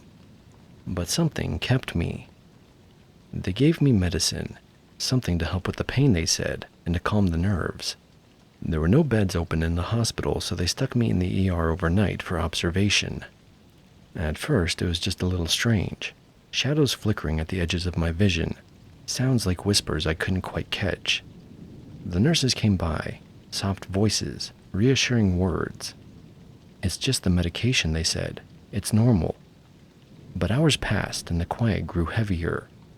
The halls outside my room felt empty. I pressed the call button a few times. Sometimes no answer. Sometimes a quick glance through the door, but then nothing. I tried to tell myself it was just the meds, the side effects. But some sounds, some movements, didn't seem like side effects. By the time the morning came, I wasn't sure if I'd been dreaming or awake. Was I really alone, or was something else there with me? I remember the faint buzz of the monitors beside me, their steady beeping a strange comfort against the quiet. Every now and then, a soft click or a shuffle echoed from the hallway. Footsteps, voices too low to make out. But the usual bustle of a busy ER was missing. It felt as if the hospital had slipped into some slow, endless pause. The fluorescent lights overhead flickered intermittently, casting long, wavering shadows across the ceiling and walls. I found myself staring at those shadows more than anything else. Shapes shifting just beyond focus, never quite settling. It was the kind of movement you notice in your peripheral vision, but when you turn your head, there's nothing there. Sometimes the cold crept in, not just from the hospital's sterile chill, but something else. My blankets did little to stop it. The air seemed unnaturally still, as if the very atmosphere was waiting, not quite settling, like a silence stretched too long between sounds. Nurses passed by on their rounds, but they moved quickly, like shadows themselves, avoiding eye contact and speaking in clipped tones. When they stopped by my bedside, their words were practiced, almost robotic. It's just the medication, they said, offering a tight smile. It's normal. You'll be fine. There was a moment when I pressed the call button repeatedly, hoping for more attention. The button responded with a faint click each time, but no one came. It was as if I was fading into the background, a quiet presence in an empty room. At one point, I thought I heard a faint whisper, just beyond the door. Not a voice I could make out, more like breath against the wall. I told myself it was the medication messing with my mind, or maybe the hum of the building settling in the night. But the sound came again, soft and low, and for a split second, I thought I felt a presence, like someone standing just out of sight. When the first pale light of morning finally filtered through the window blinds, the hospital seemed to come back to life. Footsteps grew louder, voices clearer, the hum of machines more steady. The shadows retreated and the room warmed just a little. No one spoke about what happened during the night. No apologies, no acknowledgments. Just the usual routine, as if the quiet hours I'd endured were nothing more than a forgotten dream. I was discharged with a prescription and a polite smile from the doctor.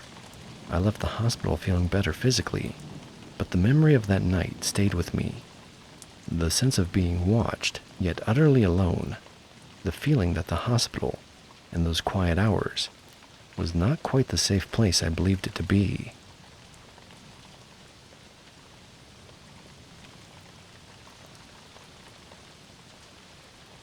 I work night security at a medium-sized ER. Nothing fancy. We've got a small psych intake, a trauma bay, and about a dozen rooms we rotate people through until they can be admitted or sent home. It's a lot of cigarette breaks, watching monitors, and walking the same 3 halls for hours on end. You get used to the background noise, crying, alarms, sudden shouting. It stops rattling you after the first few months. But what happened over the course of about 2 weeks this past winter, that hasn't left me. And the weirdest part is, no one talks about it. It's like it was forgotten the second it ended. I started noticing it with the older guy in room 4. I'd walked past his room earlier that night. He was sitting up, watching some game show on the TV with the volume a little too loud. No machines beeping, no signs of distress. Then an hour later, code blue. He didn't make it. It stood out because I'd passed his room a couple of times that night, He was sitting up, watching TV. No monitors going off, nothing urgent. No IV drip, no machines running. Just him in the glow of the screen. Looked like someone waiting to be discharged. But then it happened again 2 nights later. Young woman, late 30s. She seemed healthy enough, stable, laughing on the phone with her partner, according to one of the nurses. Then suddenly, crashing vitals, seizure, intubation, ICU transfer. I wasn't looking for a pattern, but the next one made my stomach turn. This time I'd passed by the room a few minutes before the crash. The patient, a man in his early 50s, was dozing off. Everything looked calm. But just outside the door, I'd seen one of the float nurses give him an injection from the med cart. That stuck with me because I remembered seeing her do the same thing the night the older guy coded. Quiet, no one else in the room, quick jab to the IV port, and then she walks away. I'm not a nurse. I don't know medications. But when you've been around medicine long enough, you start to recognize what's routine. And that didn't feel routine. Her name wasn't one I knew. We get float staff from other wings all the time, especially overnight. She had the badge, the scrubs, the calm, I've done this 1,000 times walk. But something about how fast she was in and out, always just ahead of an incident. It itched at the back of my head.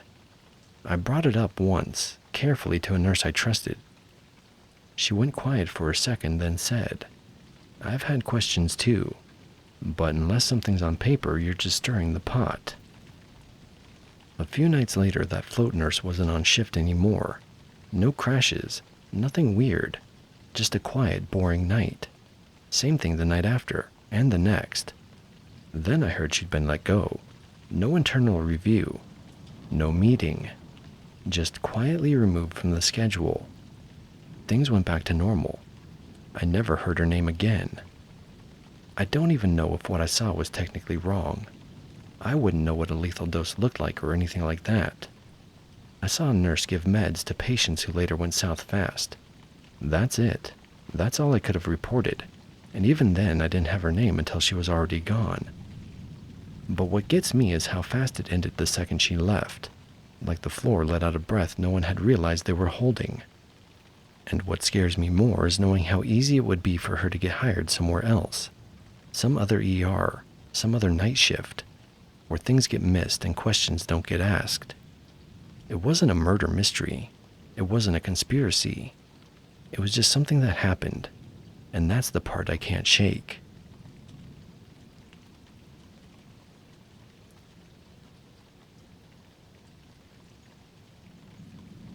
We had just picked up a middle-aged guy after a minor car accident. On the surface, he seemed fine. A bit shaken, some bruises, but nothing screaming emergency. Working as an EMT for as long as I have, I've seen a lot worse. But as we loaded him into the ambulance, I noticed something else. His speech was a little slurred, his skin cold and clammy, and his eyes kept darting around like he was confused. Not what you'd expect from a simple fender bender. I mentioned it to my partner. He shrugged it off, said it was probably just shock or nerves. But I couldn't lose the feeling. These signs were subtle, easy to miss, but they weren't normal. We raced to the hospital, and I made sure to tell the ER nurse everything I'd seen. The slurred speech, the clammy skin, the confusion. I didn't want it to get lost in the shuffle. She listened, but it felt like I was talking to a wall. We'll run the test, she said, but it's probably just anxiety from the accident. I tried to press a little harder, explaining how fast these symptoms can escalate, how sometimes what looks minor on the outside hides something deadly inside. But she nodded politely and moved on. I stayed by the patient's side, watching him closely. His gaze grew more unfocused, his pulse thready and weak. Every minute that passed made me more certain he was slipping away. The waiting room filled with noise, nurses calling out, machines beeping. But I felt like I was on my own. Finally, after I kept pushing, they took him in for imaging. The results came back fast. A brain bleed. If we'd waited any longer, he wouldn't have made it. That night stuck with me. The frustration of knowing what was happening but not being able to get others to listen fast enough. It's a brutal reminder that in emergency medicine, the smallest details can save a life, and sometimes you have to fight for every second.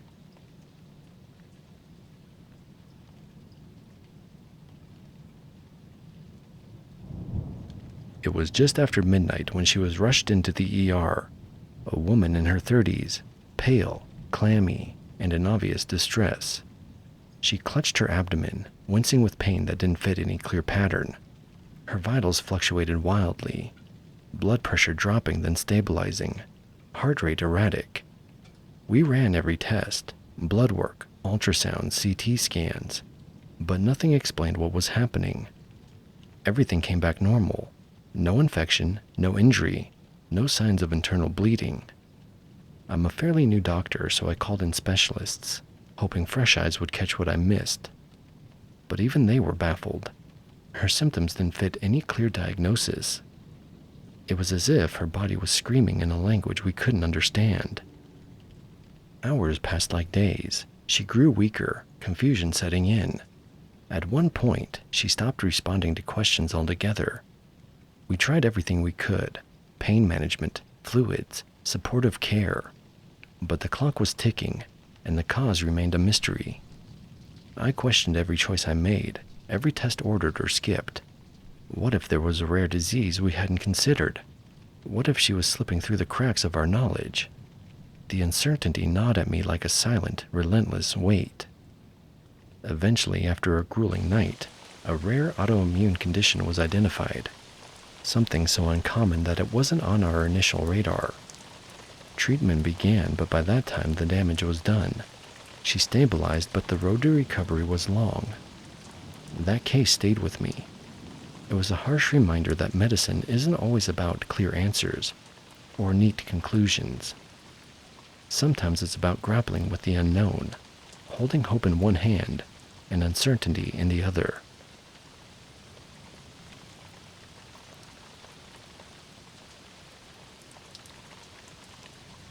I've been an ER nurse for over 10 years, but I only recently moved to a small town and have been working at the local hospital for 4 months.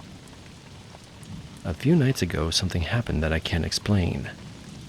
The ER was quieter than usual during my late shift. The steady hum of machines and distant footsteps were the only sounds.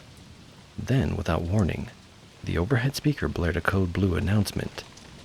Usually that means chaos. Doctors and nurses rushing to a patient in crisis. We have a designated code blue team for a reason, but this time there was nothing. No one moved, no one answered. At first I thought maybe I misheard, but the announcement came again. Curious and concerned, I started searching room by room, trying to find the patient who triggered the alarm. Most rooms were as quiet as the halls. Then I reached a room at the far end of the ER. The door was closed, indicating it was occupied, but when I opened it, the room was empty. Then, just as suddenly as it started, the code blue alarm cut off. Someone had manually silenced it. Confused, I tried to pull up the patient's chart for that room, but it was missing. None of this added up. I tried to ask other nurses about it, but they wouldn't look me in the eye. They would only say they didn't hear anything and hurry off.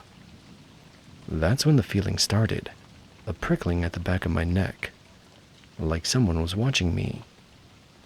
I didn't know what was going on, but it was starting to bother me. I kept my head down, trying to act normal. I didn't want to draw attention, but I couldn't shake the feeling that something was seriously wrong. Call it a nurse's instinct. I spent the next hour mulling it over in my mind, creating rationalizations and trying to convince myself it was no big deal, even though it seemed to be a big deal. Then, while making rounds near a storage area that I've never seen used, I noticed something. Drops of blood, small dark spots on the floor, leading to a door that looked like it hadn't been opened in years. Curiosity and dread tangled together as I followed the trail behind cluttered carts and boxes. That's when I found him, a man, pale and still, hidden away like a secret. I called the police immediately. They came, took pictures and asked questions. But in the end, They couldn't say exactly what happened. Their official story was that he somehow wandered into that storage room and died alone. I don't believe it. There's something about the way the hospital reacted. The missing chart, the silence from staff, the sudden alarm cut off. That tells me there's more to the story. Why and who was involved, I still don't know. I've started to feel shunned at work. Staff leave when I enter the room, and the doctors don't consult with me like they used to. I may have to find a new job. This is the only hospital in 100 miles, but there are other places I could work. I'm sharing this because I feel like no one else will.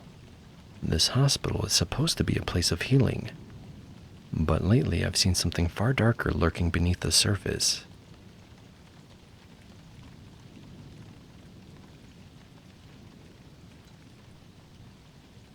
I went to the ER for what I thought would be an easy fix. I'd been feeling some sharp pain, nothing I'd ever experienced before, but I figured it wasn't serious. I didn't expect to be thrown into a nightmare. The ER smelled like antiseptic and sweat. The harsh fluorescent lights buzzed overhead. Nurses and doctors moved around me with tired eyes, their voices a low hum in the background. I was scared, but I trusted them. At first, everything seemed normal. Vitals checked, questions asked. But then things started to go sideways. My pain wasn't where they expected it to be, and I kept telling them it was getting worse, sharper, moving down my side. One nurse was assigned to me, but she seemed distracted, rushing, avoiding eye contact, almost like she didn't want to hear my complaints. I kept trying to explain how bad the pain was getting, but the nurses barely seemed to hear me. They were moving fast, checking boxes, pushing me from one test to the next like I was just another number. Every time I told them the pain had shifted or gotten worse, they'd just say, "We're doing all we can," or "You're being monitored." It felt like they were so focused on following procedure that they weren't really listening, like my words didn't matter. I started to feel invisible, caught in this blur of beeping machines and footsteps while my body screamed for attention. Hours passed, my pain worsened. When they finally sent me for imaging, the results showed something serious. A kidney stone and the start of a raging infection. If it had gone unnoticed any longer, it could have landed me in surgery or worse. I felt betrayed. How could they have let this happen? By the time they finally treated me, I was exhausted and scared. Scared that if I hadn't pushed, I might not have been so lucky. I don't talk much about my time contracting in Iraq, not because I saw too much or got traumatized like people expect, but because no one really gets it unless they were there. The weird boredom, the long stretches of nothing punctuated by quick bursts of absolute chaos, and sometimes things you just don't have a name for. This happened back in '07. I was working private security for a logistics outfit. We weren't officially Blackwater, but it was one of their offshoots. Same gear, same people, different patch. I was attached to a convoy detail that moved fuel and equipment between camps. I won't name where exactly. If you've been there, you'll know the kind of place I'm talking about.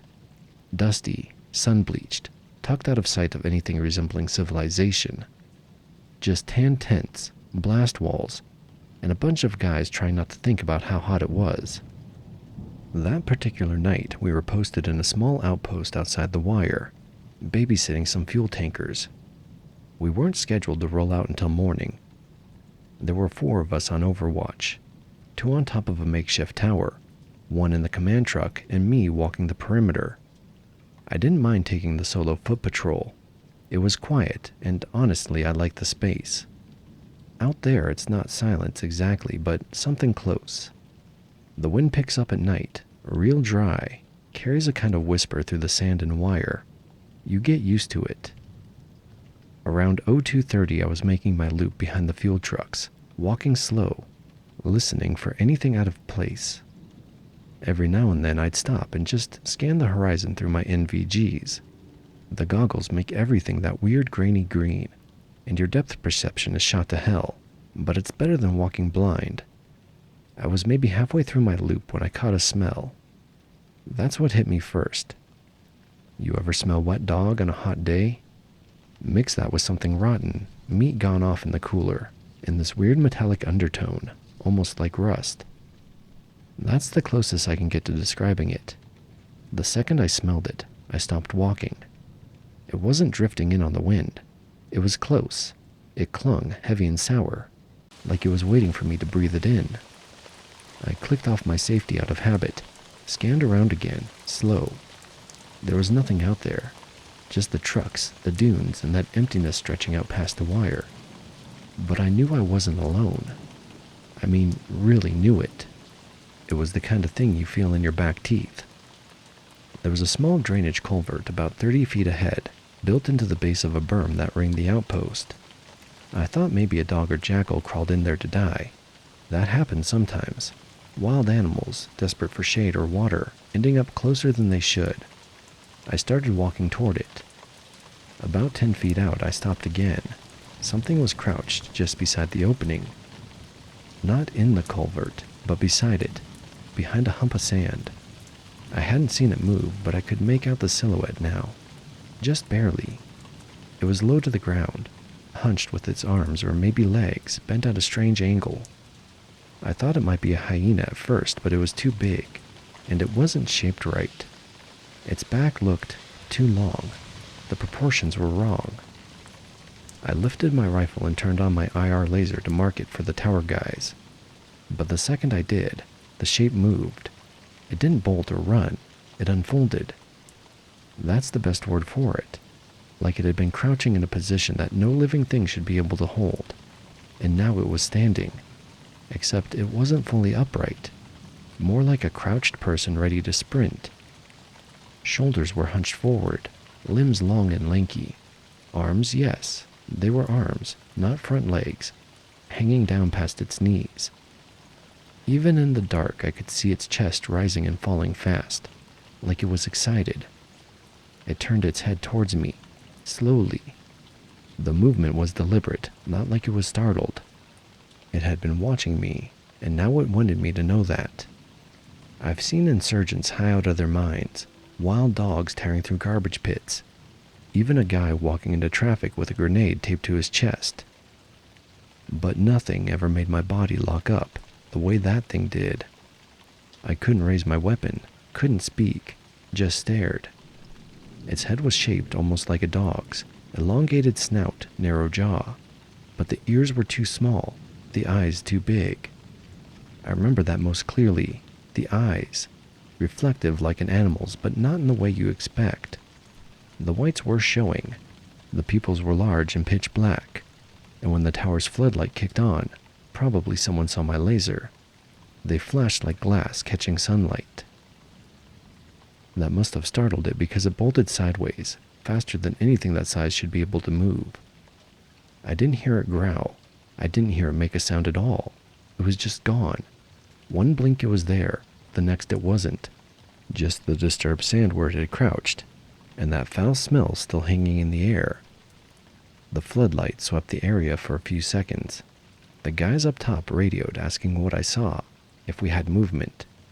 I told them it was an animal, but even I didn't believe that. I finished my shift in silence and didn't sleep a wink the rest of the night. The next day I checked the culvert and surrounding area in daylight. There were prints, not boot prints, not tire tracks, something else.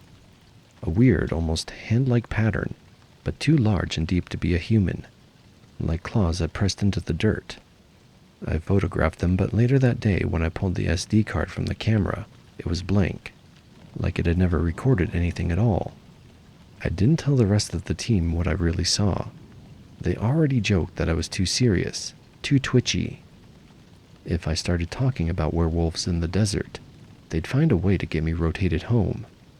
But that wasn't a werewolf. It wasn't a dog. And it wasn't a man either. It was something that knew how to move like all three. Something that had watched us for who knows how long, just waiting for someone to notice. Every once in a while when I think about it, I wonder how often it came close, how many times it skirted the edge of our wire. The motion sensors didn't trigger. The dogs on base didn't bark, but it was there, I know it was. I ended my contract early a few months later. Couldn't shake the feeling. Even after I got home, there were nights I'd wake up sweating. Sure, I smelled that same foul, coppery rot drifting through the window. I haven't gone back, and I don't talk about it with anyone who was there. But I think about that thing more often than I'd like to admit.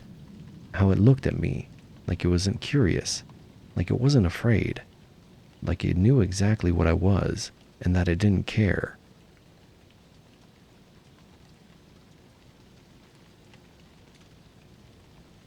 This happened just before sunrise today, and I still haven't wrapped my head around it. I've got a small farm in northeast Nebraska, nothing major, corn, a few soybeans, and a dozen head of cattle. I run it mostly on my own since my dad passed. It's early September, which means harvest is coming up, so I've been checking the fields every morning to prepare. This morning around 5:45 a.m., I grabbed my thermos and walked the south field like I always do. There was a low fog hanging over everything. Nothing unusual for this time of year, but thicker than normal. Everything was quiet. No birds, no bugs. Just the soft crunch of my boots and the distant sound of the barn roof ticking from the overnight dew. About halfway down the field, I caught a smell that stopped me in my tracks. It was this awful, sour, wet dog meets iron kind of stink. Not manure, not skunk, but something different. It hit hard like it had been waiting in the still air. I looked around thinking maybe a coyote or raccoon had died somewhere, but I didn't see anything at first. Then I noticed a wide swath of broken corn stalks a few rows over. I stepped between the rows to get a better look, and sure enough, something had gone through them, big, heavy, and fast. Stalks were snapped off at chest height, trampled in this zigzag pattern, like whatever it was had been moving erratically. I thought maybe a buck had gotten tangled and panicked, but I didn't see hoof marks, just matted down dirt and wide impressions that didn't make sense. And the smell was stronger there, almost made my eyes water. That's when I heard it, just ahead, maybe 20 yards into the field. A low, raspy breathing. It wasn't steady, like whatever was making it was holding its breath, then letting out small, sharp exhales. I crouched, trying to stay still, and that's when something moved. I didn't see the whole thing. It was just a flash of movement, dark against the lighter mist, tall, fast, and upright. Whatever it was stood on two legs and cut through the corn like it wasn't even there. The rows swayed and snapped in its wake. It moved toward the edge of the property where the corn meets a small patch of woods. I stepped out of the road to follow it with my eyes, and for a split second, maybe 2 seconds, I saw it clear. It was about 7 feet tall, lanky but broad across the chest, covered in dark, coarse fur. Its legs bent backwards like a dog's, but the arms were long, and the way it moved, there was something unnatural about it. Too smooth, like it didn't belong here. Its head was shaped like a shepherd's, long snout, tall ears, but bulkier, like a wolf that had been stretched upward. I didn't see its face, not really. Just a side profile before it vanished into the tree line at the back of my property. The corn snapped for a few seconds more, then it was gone, and the smell went with it. I stood there for a long time, trying to make sense of what I'd seen. I'm not a superstitious guy. I've hunted most of my life. I've seen wolves, coyotes, bears, even a mountain lion once, years back. Nothing moves like that. Nothing runs like that on 2 legs, arms pumping like a man, but with a body that doesn't match anything in the real world. After it was gone, I checked the area. The broken path through the corn was about 5 feet wide, too wide for any deer. There were no hoof prints, no paws, just deep impressions rounder than human, but not quite paw-shaped either. I didn't take pictures. I was too stunned to think that clearly. I wish I had, though. I haven't told my neighbors. Hell, I haven't even told my girlfriend. What do I even say? That I saw a werewolf running through my cornfields before sunrise? All I know is I'm not going back out there tomorrow alone. I've lived on this land for 30 years. Never once have I felt watched. But now, Now I lock the door before the sun's even down.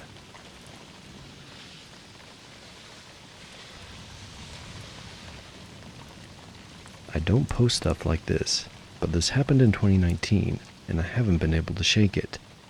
I've told one or two friends and they laughed it off. I guess I would too if I hadn't seen it myself. Back then I was driving solo through northern Mexico. Not way down deep, just a few hours south of the border, near a town I'll call San Madero. I'd crossed over at the recommendation of a friend who said the food and culture were amazing. He wasn't wrong. Super friendly locals, no tourists, cheap everything. I had dinner, wandered the plaza, and got a room at a tiny family-run hotel off a dirt road. Around 11:30 that night, I couldn't sleep.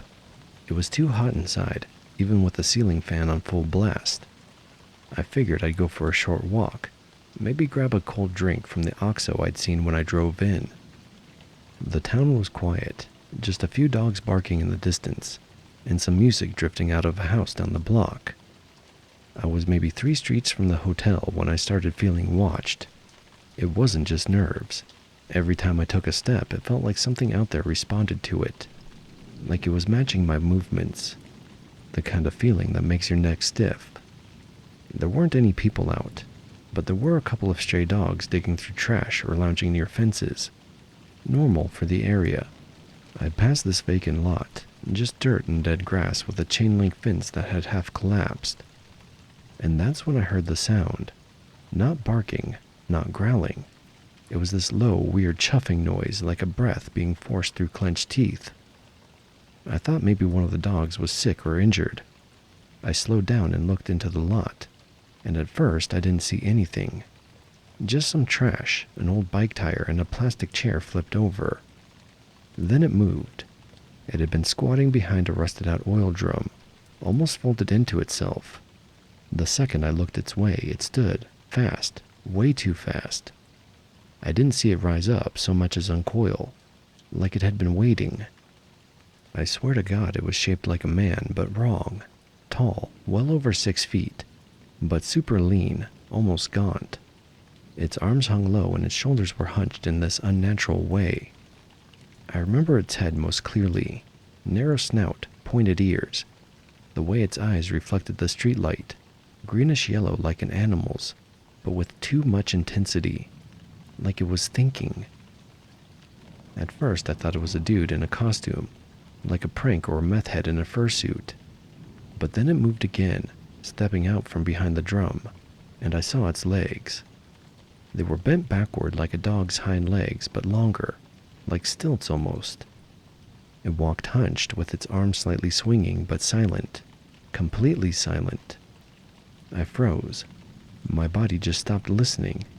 It was like my brain was screaming to run, but my legs couldn't catch up. It didn't come at me, it just watched. I took one slow step backward, and it tilted its head. Not quick or twitchy, but slow and smooth, like it was curious, like it didn't expect me to move. Then it huffed again, that same chuffing breath, louder this time, and it crouched like it was about to leap. That broke whatever was locking me in place. I turned and ran. I didn't care how stupid I looked. I sprinted 3 blocks straight, didn't even check if it was behind me until I saw the front door of the hotel.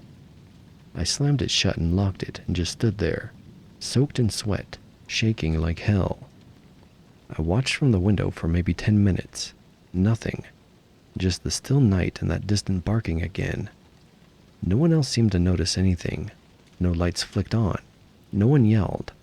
It was like whatever it was didn't make enough noise to matter. Next morning, I told the guy running the hotel that I thought I saw some kind of weird animal in the vacant lot. I didn't say what. He didn't laugh. He just kind of nodded once and said in Spanish, "There's a reason we don't walk too far past the plaza at night." I left that day, drove back across the border and didn't stop until I hit Tucson. I know what I saw. I don't care if people think I'm making it up. It wasn't a stray dog. It wasn't a dude in a costume. It watched me. It breathed like a thing that had lungs.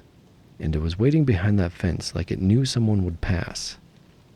If you're ever in a small town in northern Mexico and feel like someone's watching you after dark, Trust that feeling.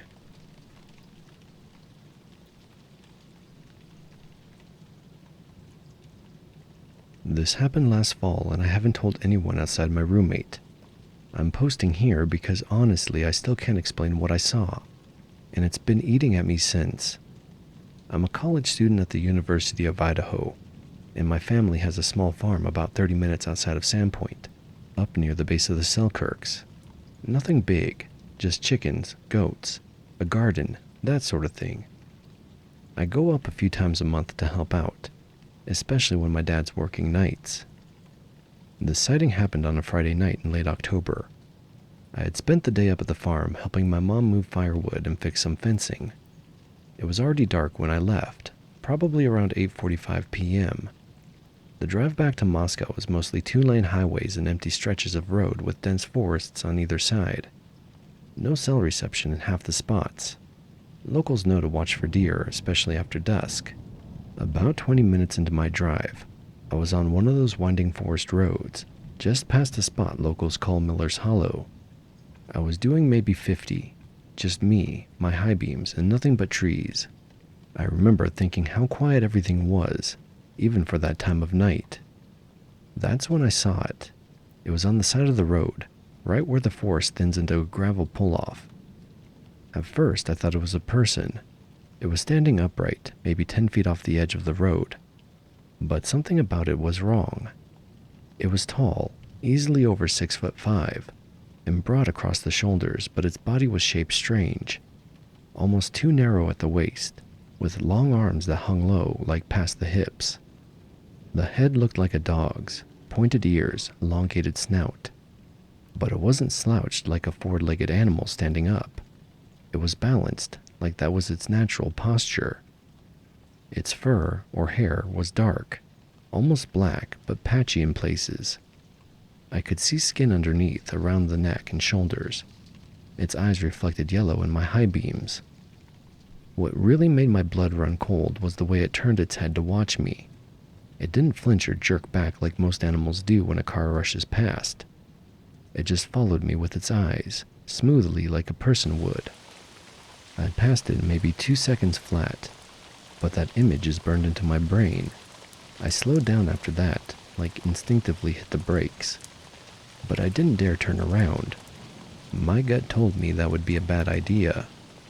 I kept checking my rearview mirror even though I knew I wouldn't see anything.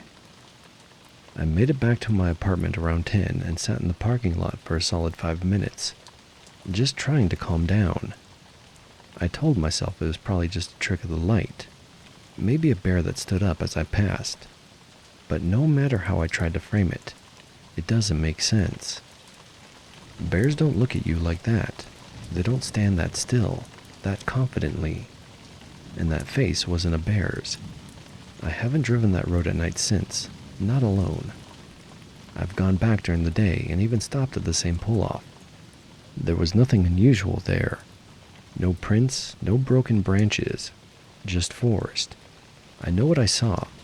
I don't care if people believe me or not. Something was out there, upright and watching. And whatever it wasn't afraid of me. It knew I saw it, and it didn't care.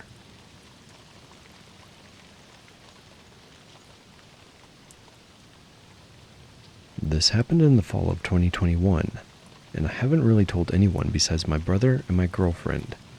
I live in a rural part of northeast Ohio, about 20 minutes outside of Worcester. It's all back roads, cornfields, patches of woods, and a few old farmhouses like mine. I've lived here for a little over 6 years now. It's quiet, peaceful, and exactly what I wanted after spending a decade in Cleveland. The house itself is old, built in the 1930s. It's been updated over the years, but the bones are original. I've got about 5 acres of land, most of it open field and trees toward the back. There's a long gravel driveway that leads from the road to the house, maybe 200 feet or so. My bedroom is upstairs, and from my window I can see the whole driveway and the woods beyond. I've got 2 dogs, Scout and Lily. Scout's a German Shepherd mix, and Lily's a retriever. Good dogs, protective but not aggressive. They're inside dogs, but I let them out into the yard before bed every night around 10. They usually sniff around, do their business, and come right back in. That night, though, they didn't want to go out. That was the first weird thing. I opened the back door like I always do and called them, and they just stood there in the kitchen, tails low, ears back, kind of huddled together like they were unsure. I thought maybe there was a coyote on the fields or something. That's happened before, so I grabbed a flashlight and stepped out into the porch to check. I didn't see anything, but I noticed how still everything was. No wind, no crickets, no rustling in the trees, just dead silence. You get used to a certain background noise out here, and when it's gone, it makes you feel like you're in a vacuum. Scout finally came out with me, but he stuck right by my side. Lily wouldn't even leave the doorway. I walked around a bit, scanned the tree line with a flashlight. Didn't see anything and figured maybe it was nothing. They eventually went out, but it was quick, like sprinted to the edge of the yard, did their business, and ran right back. That's not normal for them. I locked up, turned off the lights downstairs, and went to bed a little bit before 11. I was half asleep when I heard Scout growling from downstairs. Not barking, but growling, low, deep, and steady. I sat up, listened, and then I heard Lily whine. That got me moving. I grabbed the small .22 I keep in my bedroom just in case and went down. Scout was at the front door, ears up and body stiff. Lily was pacing near the living room window, tail low and whining. I turned on the porch light and looked out, but didn't see anything. Still, the way the dogs were acting, I knew something was out there. I stood at the front door for a while, peeking through the side window. About 15 minutes went by. The dogs settled slightly and I figured whatever it was had moved on. I turned off the porch light, went back upstairs, and sat on the edge of the bed for a minute, listening. That's when I saw it. I happened to glance out the window above my bed. My bedroom faces the driveway in the woods at the edge of my property. There's a single floodlight mounted on the utility pole at the very end of the driveway, right where the gravel meets the edge of the woods. It's not a bright light, more yellow than white, but enough to cast a soft glow over the gravel and the brush around it. Something was standing just under it. At first I thought it was a deer. The shape was similar, tall, lean. But then I realized it was upright, standing on two legs. It was facing my direction just past the reach of the light. The top half of it was partly in shadow, but I could make out a head, pointed with ears on top. It wasn't round like a bear's. Its ears stuck up like a wolf or a German shepherd. It had a long torso, narrow waist, and arms that hung a little too low, ending in what I swear looked like hands. It just stood there motionless. I blinked a few times, thinking maybe I was imagining it. But it didn't move, not even a sway or a twitch. It looked solid and real. The scariest part was how still it was. I don't know how else to put it. It was like a statue.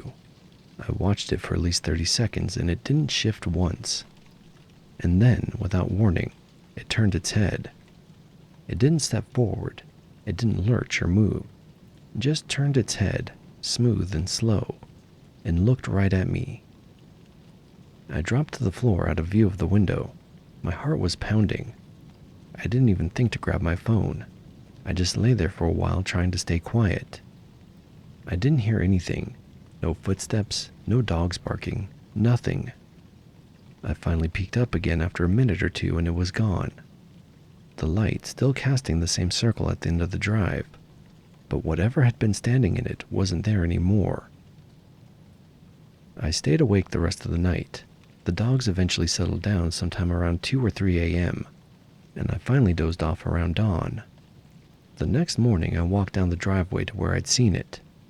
There were marks in the gravel, like something heavy had stood there and scuffed around.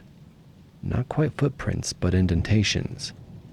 Whatever it wasn't light. I checked the trail cam I keep mounted on a tree facing the woods. It didn't pick up anything. Battery was dead. It had been working earlier that week. I check it every Sunday. But somehow it was drained. I haven't seen anything since. The dogs are back to normal. But every time I go to bed, I find myself checking that window, just in case. I know what I saw. I'm not saying it was a werewolf or anything out of a movie, but it wasn't a coyote, and it sure as hell wasn't a bear. Bears don't stand like that. They don't look at you like that. This thing had presence, intelligence, like it was watching me the whole time and just waiting. I'm not looking for attention or trying to convince anyone.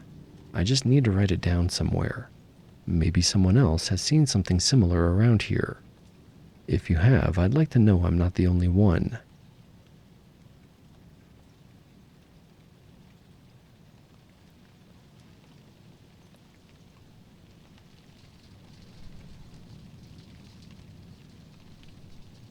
So, for context, I've always been a rational guy.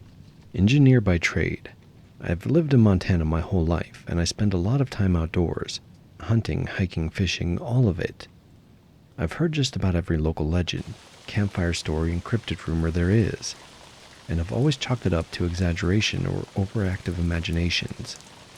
I never believed in dogmen, Bigfoot, skinwalkers, any of that, until last September. This happened about an hour and a half southwest of Helena, in the Helena Lewis and Clark National Forest.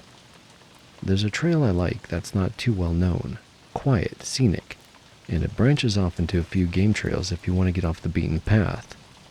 I won't give the exact spot for reasons that'll become obvious. That day, I got to the trailhead around 2:30 p.m. It was partly cloudy and warm for fall. I had no particular goal other than to get some miles in, breathe the air, and shake off a stressful week. I wasn't camping, just hiking light, with water, bear spray, a fixed blade, and my Glock, standard for the area. The first couple of hours were uneventful. I was a few miles in when I noticed a side trail I hadn't seen before. It dipped down along a ravine and into thicker timber. Figured I'd explore a bit before looping back. After maybe 20 minutes on that trail, something shifted. Not around me exactly, but in me. I got this creeping feeling in my gut. Not fear, not yet. More like a subtle weight in my stomach. A low-level discomfort I couldn't place. The best way I can describe it is that my instinct started whispering, "Watch yourself." I slowed my pace, scanned more often, hand closer to my hip. I've been in the woods all my life, and I trust my instincts out there more than I trust a map. I wasn't hearing or seeing anything that should have made me nervous. No movement in the brush, no obvious tracks. But still, something felt off. Then I saw the tree, big pine maybe 60 feet tall, with deep claw marks on the trunk about 5.5 feet up. 5 long gouges, vertical, almost perfectly spaced. At first I figured it was from a black bear marking territory, but the shape was wrong. The spacing was too even, too human-like. And the depth, whatever made them had strength behind it. That's when the discomfort started turning into unease. I moved on, but now I was tuned in. Every step, every turn, I was alert. Not scared exactly, just highly aware. After another 10 minutes or so, I came around a bend and heard something move to my right, down in the brush. Something heavy. It wasn't a small animal. I stopped and waited. It didn't continue. Just a single thump of movement, like someone or something shifting position. I scanned the tree line but didn't see anything. Eventually I kept going. The trail turned upward a bit, toward a low ridge that flattened out into a clearing. I crested the ridge just as the sun dipped low enough that the shadows started stretching across the forest floor. That's when I saw it. At first I thought it was a stump or some weirdly shaped tree. It was standing still at the edge of the trees on the far side of the clearing, maybe 40 yards off. But as I shifted my position, it became clear it wasn't part of the landscape. It moved, subtly, just enough to shift behind a trunk, like it was trying to stay hidden. I froze. Every part of me was on alert now. Then it stepped out.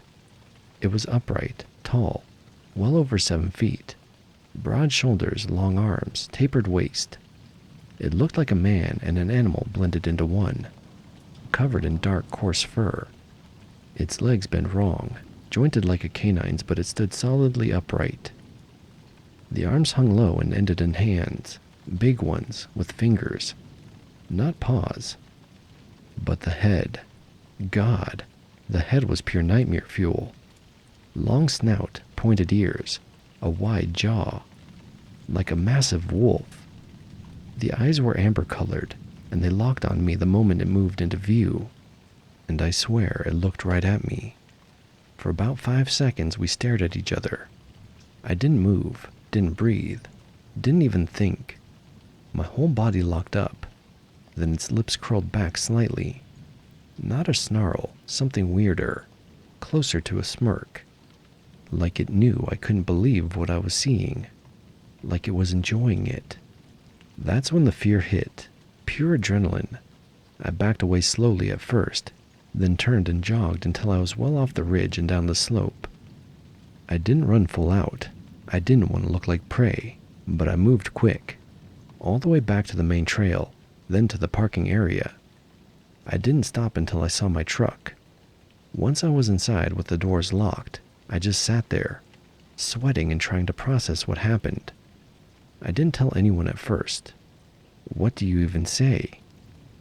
Later that week I went back. Stupid, I know.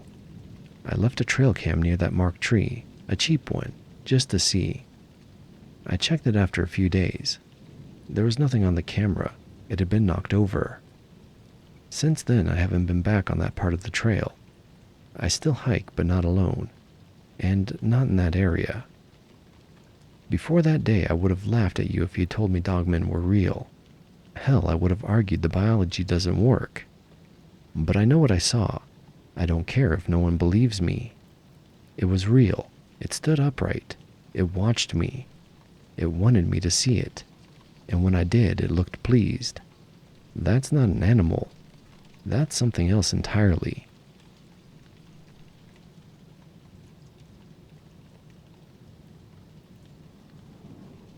I'm not into posting stuff online, but I can't stop thinking about what happened. I work nights at a salvage yard outside of Pittsburgh. I'm not going to name the company, but if you've driven I-79, you've probably passed it. It's a fenced-in, mostly automated yard with a small crew. And every now and then I pull solo shifts to monitor the cameras and keep an eye on incoming drop-offs. Last Thursday it was me, one forklift driver until midnight, and then silence. I had the 6 p.m. to 6 a.m. shift. It rained earlier in the evening, just enough to make everything slick and muddy. The cameras had some raindrops on the lenses, so I had to do a quick walk around 2:15 a.m. to make sure everything was clear. We get occasional scrap thieves, mostly tweakers looking to rip out copper wiring. Management likes a physical patrol every few hours. I grabbed a flashlight and started my walk. The yard is massive, mostly car frames stacked into rows, with big open muddy paths for loaders to come through. There's a narrow side area behind the main stacks where old shipping containers sit. Most are empty or filled with busted parts. That's where this happened. I was walking past the third container when I heard a thud. Not metal on metal, more like a dull impact. I thought maybe something had fallen off a pile, or an animal had gotten in. Strays do that. I angled the flashlight toward the sound and immediately saw the container door was cracked open about 4 inches. We don't leave them open, ever. I stopped, crouched a little out of instinct. The air suddenly smelled wrong, like wet fur, iron, and the sour, almost mildewy rot. I thought about radioing it in, then remembered I was the only one on shift. The guy working before me had clocked out 4 hours ago. It was just me. The night supervisor doesn't even stay on site anymore due to budget cuts. So if I wanted to check it out, I had to do it myself. I figured it was probably just a raccoon or a dog trying to get out of the rain. I pushed the door slowly and aimed my flashlight inside. There was something in the back corner of the container. At first, I thought it was just a big dog. It was hunched, facing away like it was gnawing on something. I saw the back legs first. Long, narrow, and angled weird. Then it shifted slightly, and I realized I was looking at something with shoulders, broad, almost human-shaped shoulders. The torso was lean but long, too long, and its spine stuck out in sharp ridges under the skin. The fur was dark, mottled, and patchy like it had mange. I froze. My light must have caught its eyes because it stopped moving and turned its head. That's when I realized this thing wasn't on all fours. It was squatting like a man would, knees up near its chest, long arms resting in front of it. When its head turned, I saw a snout, narrow like a Doberman's, but its mouth hung open slightly, panting slow. Its eyes reflected gold, not like animal shine, more like mirror glass catching the beam of my flashlight. We locked eyes for maybe 2 seconds. That's all. Then it stood up. It didn't lunge, didn't growl. It just rose, slow and steady like it wasn't in any kind of hurry. It had to duck slightly under the container ceiling, and those are over 8 feet tall. Its arms hung almost to its knees, and its hands were long-fingered and curled slightly inward, like claws it didn't quite bother using yet. I backed up without realizing it, almost dropped the light. Then it moved, not toward me, but out. It took a step forward, then turned its body sideways, slipping through the half-open container door like it had done it 100 times before. It had to rotate its shoulders slightly to squeeze through, and when it did, I could see just how broad its chest was. This thing wasn't thin like a starving animal. It was lean, sure, but powerful, like it was built to run or chase. Once it was outside the container, it paused, maybe 15 feet from me, just standing there in the open under the yard's floodlight spill-off. It didn't blink, didn't make a sound. Then, in one fluid motion, it dropped to all fours and darted sideways into the shadows between stacked car husks. Silent, absolutely silent.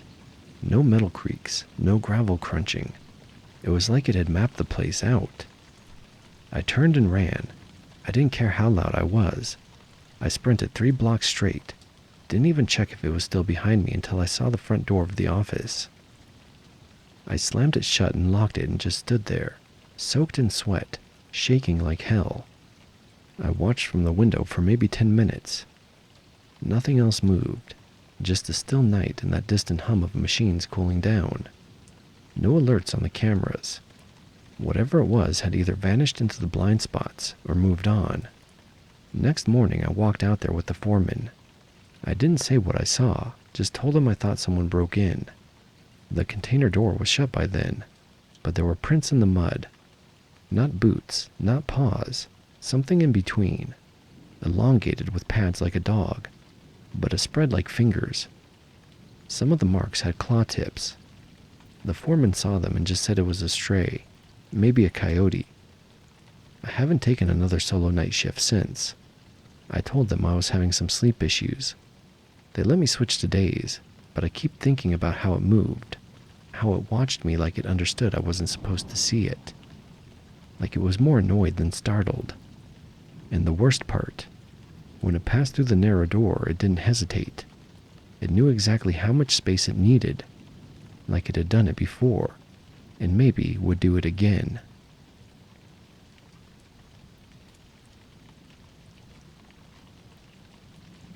I used to think the scariest things happened way out in the woods, out where the stars burn brighter than streetlights, and there's no one to hear you scream. But now I'm not so sure. Sometimes the worst things come right up to the edge of the places we think are safe. They stay just outside the light, just quiet enough to be real. This happened about 6 years ago, late September. I was living on the outskirts of a mid-sized city, somewhere with strip malls and breweries, but if you drove 10 minutes in the wrong direction, you were in cracked pavement and woods thick enough to swallow a truck. I just started working for a small HVAC company. I was the new guy, which meant I got handed a lot of off-hour jobs. That night, it was a call to check on a unit at a rental property near the edge of Franklin Road. It's an old industrial area, mostly warehouses and a few fenced-off parking lots filled with rusted-out trailers. The property owner met me before dark, handed me a key and left, said the last tenant skipped out, but the unit inside was still running full blast. I parked around back, unlocked the chain link gate, and stepped into the yard. The place looked like a junkyard that had given up. Old tires, half-buried pallets, weeds as tall as my chest. There were woods right behind the fence line. Not deep forest, but thick enough that I couldn't see past the first few trees. The sun dipped below the horizon fast, and the air went still in that weird way it does sometimes when the temperature drops too fast. I had a flashlight, a headlamp, and my tool bag. No big deal. I'd done dozens of jobs like it. The back door to the warehouse opened with a screech like something was dying. The inside smelled like wet drywall and rodent droppings. I did a quick sweep, just a big empty space, scattered with old shelving and trash. The HVAC unit was tucked into a wall cage halfway up a stairwell. I flipped the circuit, checked the fuse, and started the standard procedure.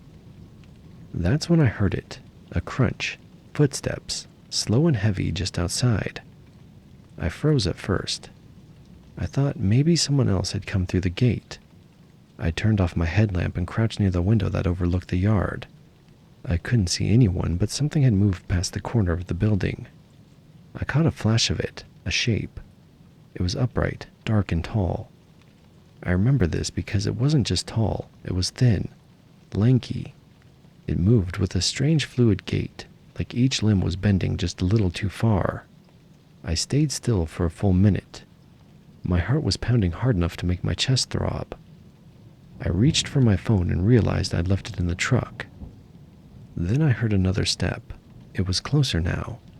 I backed away from the window, slowly, and pressed my back to the far wall of the stairwell. I had no weapons, no real way out except the way I came in. Then I heard the chain link gate rattle. Not open, not slam, just rattle, like something tall had brushed past it. Then silence. I inched toward the loading dock and slowly pushed it open just enough to peek outside. The floodlight near the truck was still on. The gravel glowed under it, empty. But at the edge of the woods, just beyond where the light ended, something stood there. Its eyes caught the light first, and that's what froze me. They reflected back. Not red, not yellow, just this dull silvery shine. Not like a cat's, not like any animal I've ever seen. It was tall, taller than me by at least 1.5 feet. It wasn't standing fully upright, more like it was hunched slightly forward. But its head, that's what got me. It was shaped wrong, elongated like a canine's, but too narrow. Its mouth was partly open, and I swear I saw it breathing, slow and steady, like it wasn't even remotely afraid. Then it took a step forward. It didn't rush me, didn't growl.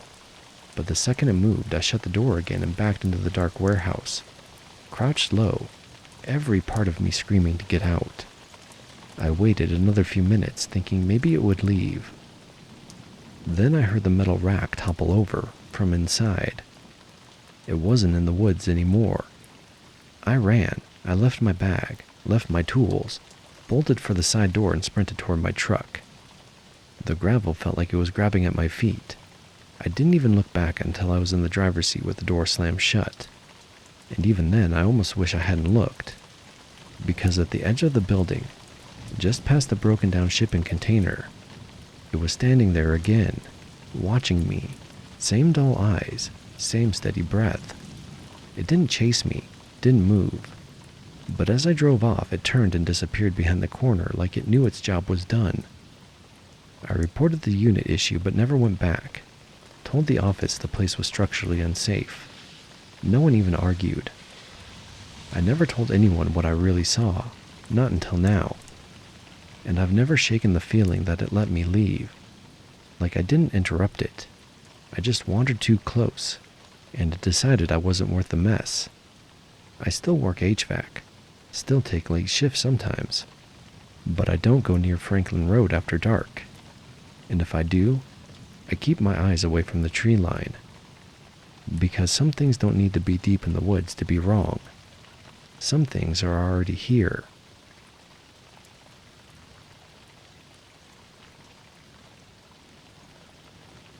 I don't usually talk about this. Hell, I barely admit it to myself. But something happened a few months ago and it's been eating at me ever since. I live in a small town, nothing fancy. Lots of woods around, old farms, the usual. There's this stretch called Old Mill Road, about 3 miles out of town. It's mostly empty, especially at night. The kind of place where headlights are your only company.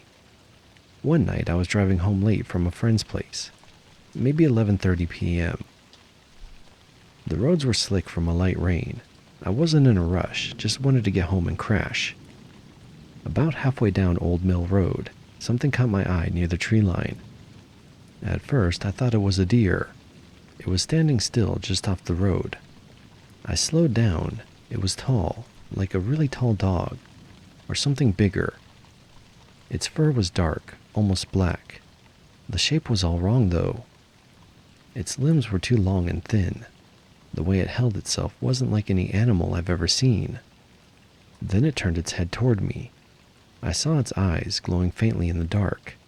Not the yellow or green you get from a deer or a raccoon.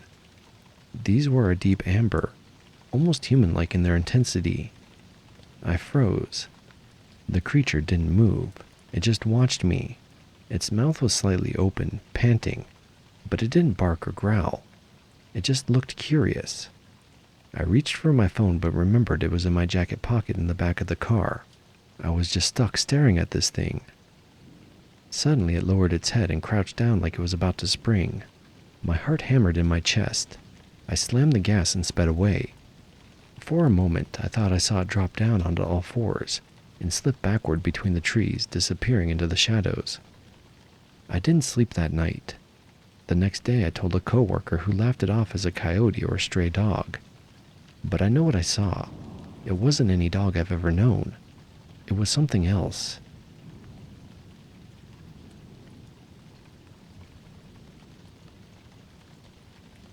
I didn't know her well. That's what keeps hitting me. We went out 3 times. 3 little dates. No drama, no awkward ghosting. We just didn't click. I thought I was being decent about it. Told her I wasn't in the right place emotionally. She smiled, said she understood, told me to take care of myself. I actually left that conversation thinking, wow, that went better than expected. That was 6 months ago. Now I check my back seat before getting in the car. I sleep with a bar wedged under my doorknob in my apartment. And I think about the tone of her voice when she finally said it out loud. You should have given me more time. We met through a dating app.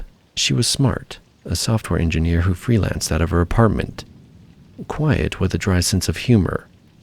Honestly, she came off a little awkward, but I chalked that up to being introverted.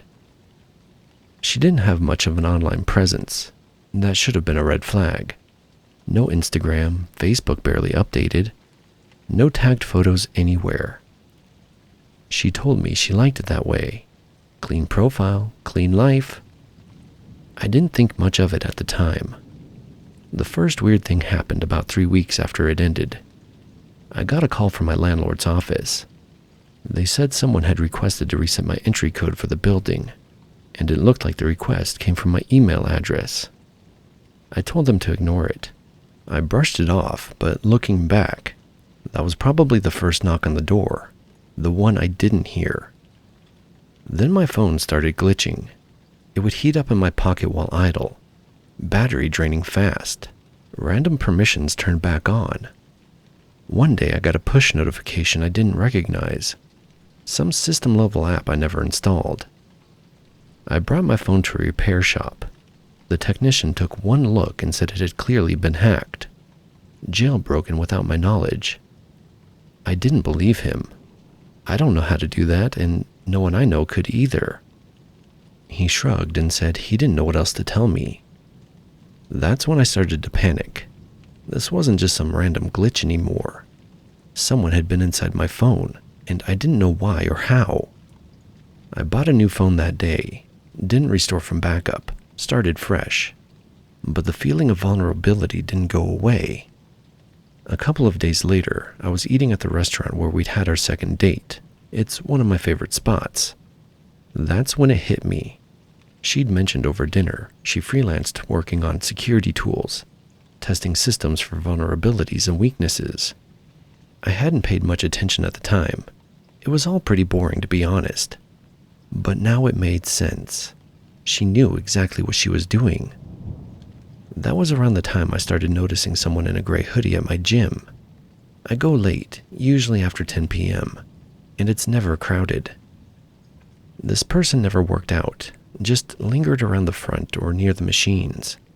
Sometimes pretended to stretch, hood up every time.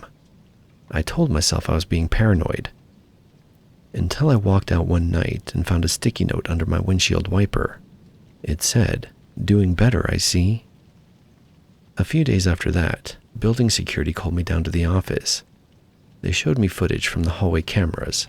Someone in a gray hoodie had been trying every door on my floor around 3 a.m. They lingered at my door the longest, almost 3 full minutes. Security asked if I recognized them. That's why they called me in. I didn't even have to look twice. I knew who it was. I finally put it all together and knew what was going on. I filed a police report instantly. They told me unless she physically harmed me or was caught trespassing, there wasn't much they could do. I even showed them the footage of her in front of my apartment. It was still not enough. Not a direct threat, they said. I tried digging for more information. Anything that could tell me who she really was. Old profiles, usernames, work history. Nothing stuck. Either she never used social media like most people do, or she scrubbed it all. That's when her words came back to me. Clean profile, clean life. I thought it was just something she said to sound edgy. Now I realized it was a strategy. I kept my routines unpredictable, changed passwords again, avoided posting anything online. But weird things still happened. I started getting password reset emails for sites I hadn't used in years. Forums, old email accounts, even a work login, things long buried. One day I opened my navigation app and noticed my saved places had changed.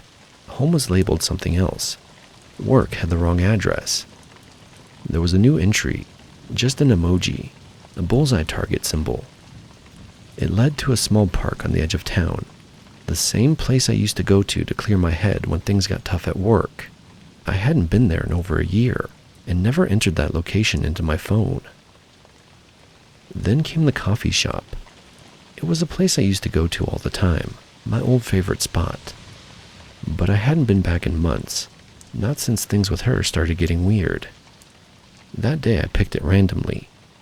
As I waited for my drink, someone behind me said, "Back to old habits, huh?" I froze. Her voice wasn't just familiar. It was cold, too cold. I didn't turn around. I left right then without even taking my drink. As I reached the door, she said it, low but clear. "You should have given me more time." That was the moment the problem was in my face. The final confrontation came last month. I'd been staying at a friend's place for a while, trying to keep a low profile. No routines, no posting anything, no contact. One night I went back to my apartment just to grab some clothes. I thought it was safe. I hadn't seen any signs of her in weeks. I went up, grabbed what I needed, and headed back down. I opened the front door of my car and paused. That's when I saw her sitting in the back seat, hood pulled up, waiting. She smiled and said, "I was hoping you'd show up. We need to talk." I don't remember what I said. I just took a step back away from my car. She exited the car slowly and started walking towards me, steady, unhurried, and unnervingly confident. I fumbled through the things I'd grabbed from the apartment, dropping everything except a thick book. When she got close, I swung it hard, hitting her in the side of the head. She screamed and stumbled backward. I didn't wait around. I jumped into my car and drove off. About an hour later, the police called me. They'd found her nearby, loitering outside a convenience store down the street, with a bag of ice pressed to her face. I wish I could say it ended there. But the police found detailed notes on me in her apartment. Maps, passwords, metadata from old messages, screenshots of my online activity. She had been tracking me for over 5 months. I still don't know how much of my life she accessed, or if she shared any of it with someone else. All I know is this: you can lock your doors, you can wipe your phone, you can vanish from the internet, but if someone really wants to find you, and they know how, they will.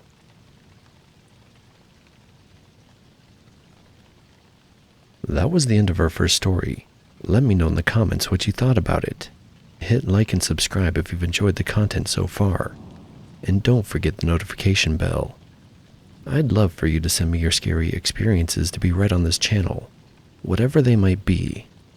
The sites to send them to are up on the screen. Now there will be no further interruptions from me. And here are the rest of the stories. The third time I ran into her, I stopped believing it was a coincidence. She was standing there by the coffee truck at Patterson Park, right as I came around the loop with my dog. She smiled like she always had, soft, a little crooked, like nothing had happened between us, like we were still together, like she hadn't screamed at me in a Safeway parking lot 6 weeks ago. "Hey," she said casually, like we were just two people in the same city, living the same life. We had never been to this park together. I don't even live in that neighborhood. "Hey," I said, forcing a breath through my teeth. I didn't stop walking. My dog tugged forward. I kept my pace and she watched me go. It had started quietly, the kind of breakup that seemed calm on the surface, but then ended loud and messy. Kate wasn't the kind of person who usually yelled. That wasn't her default. She preferred quieter tactics, guilt, manipulation, long silences that made you second-guess everything. But when she didn't get her way, when you really told her no, she snapped, like she did that night in the parking lot. When I ended things, she'd look at me with those glassy eyes and said, "You're making a huge mistake, but I understand. Some people aren't strong enough for real love." Then she texted me the next day, and the day after, and the day after that. I blocked her, but she found new methods of contact. One of our mutual friends, Jess, messaged me 2 weeks later and said, "Girl, Kate's worried about you. She says you're not yourself." I didn't respond. Jess texted again a day later. "She just wants to talk, for closure. I think you owe her that much, don't you?" That one hit. Owe her? For what? Surviving? A few days later, I started getting calls from an unfamiliar number, likely a prepaid phone.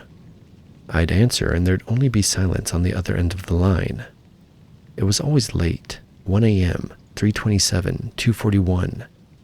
I never answered after the first time, but I'd wake up groggy, irritated, sometimes so frustrated I could cry, the phone still glowing on the nightstand. The first time I saw the car, it was parked across the street from my building. The side and rear windows were tinted dark enough to block a clear view inside, but the windshield was clear. One night, through that windshield, I thought I saw a figure sitting in the driver's seat, just staring straight at my building. It was always parked at strange hours, late at night or early morning. It sat there for hours, engine off, like it was waiting for something.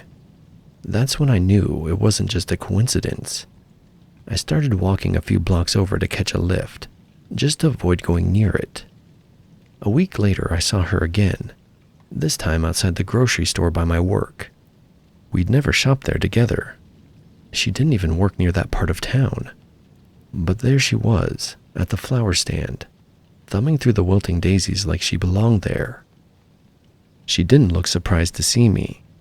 "Funny running into you again," she said. I didn't say a word, just walked past her like she was a stranger, but my hands were shaking when I got to the self-checkout. That night, someone knocked on my door, just once. When I opened it, no one was there, but there was a note taped under the peephole. On it was written the words, "You can't avoid me forever. I see you." I sat on the floor, back against the door for over an hour. I started doubting myself. Was I overreacting?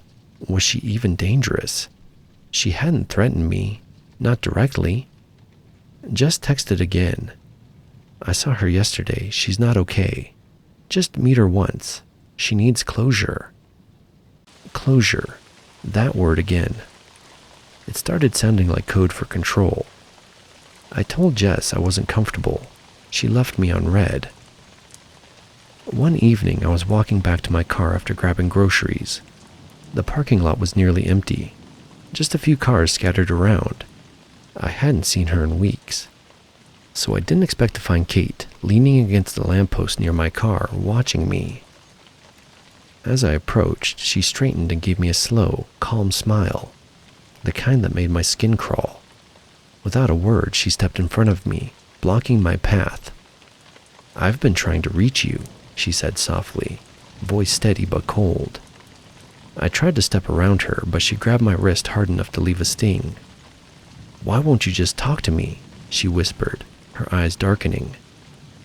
I told her firmly, "This needs to end." She leaned in closer, her grip tightening, her breath hot against my neck. "You think you can walk away? You don't get to erase me."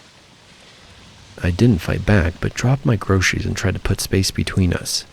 She jerked me back before I could round the car and break free, throwing me into the side door. I winced as her nails scraped my arm. Then she grabbed hold of my hair and roughly dragged me a few steps before throwing me onto the hood of the car. Footsteps echoed nearby. Someone else was coming. She let go to look behind her, and that's when I ran away into the night. Police picked her up at her apartment the next morning. I'd gone straight to the hospital after the attack. The bruises and scratches on my arms and neck were enough to file a report. They took my statement and took photos. When they brought her in, she denied everything, said I'd overreacted, that I was just upset. But it was enough. Between my injuries and the witness in the parking lot and the pattern of harassment, they charged her with felony assault. She pleaded down, accepted a deal. Now she's on probation with an ankle monitor and a no-contact order that finally seems to mean something.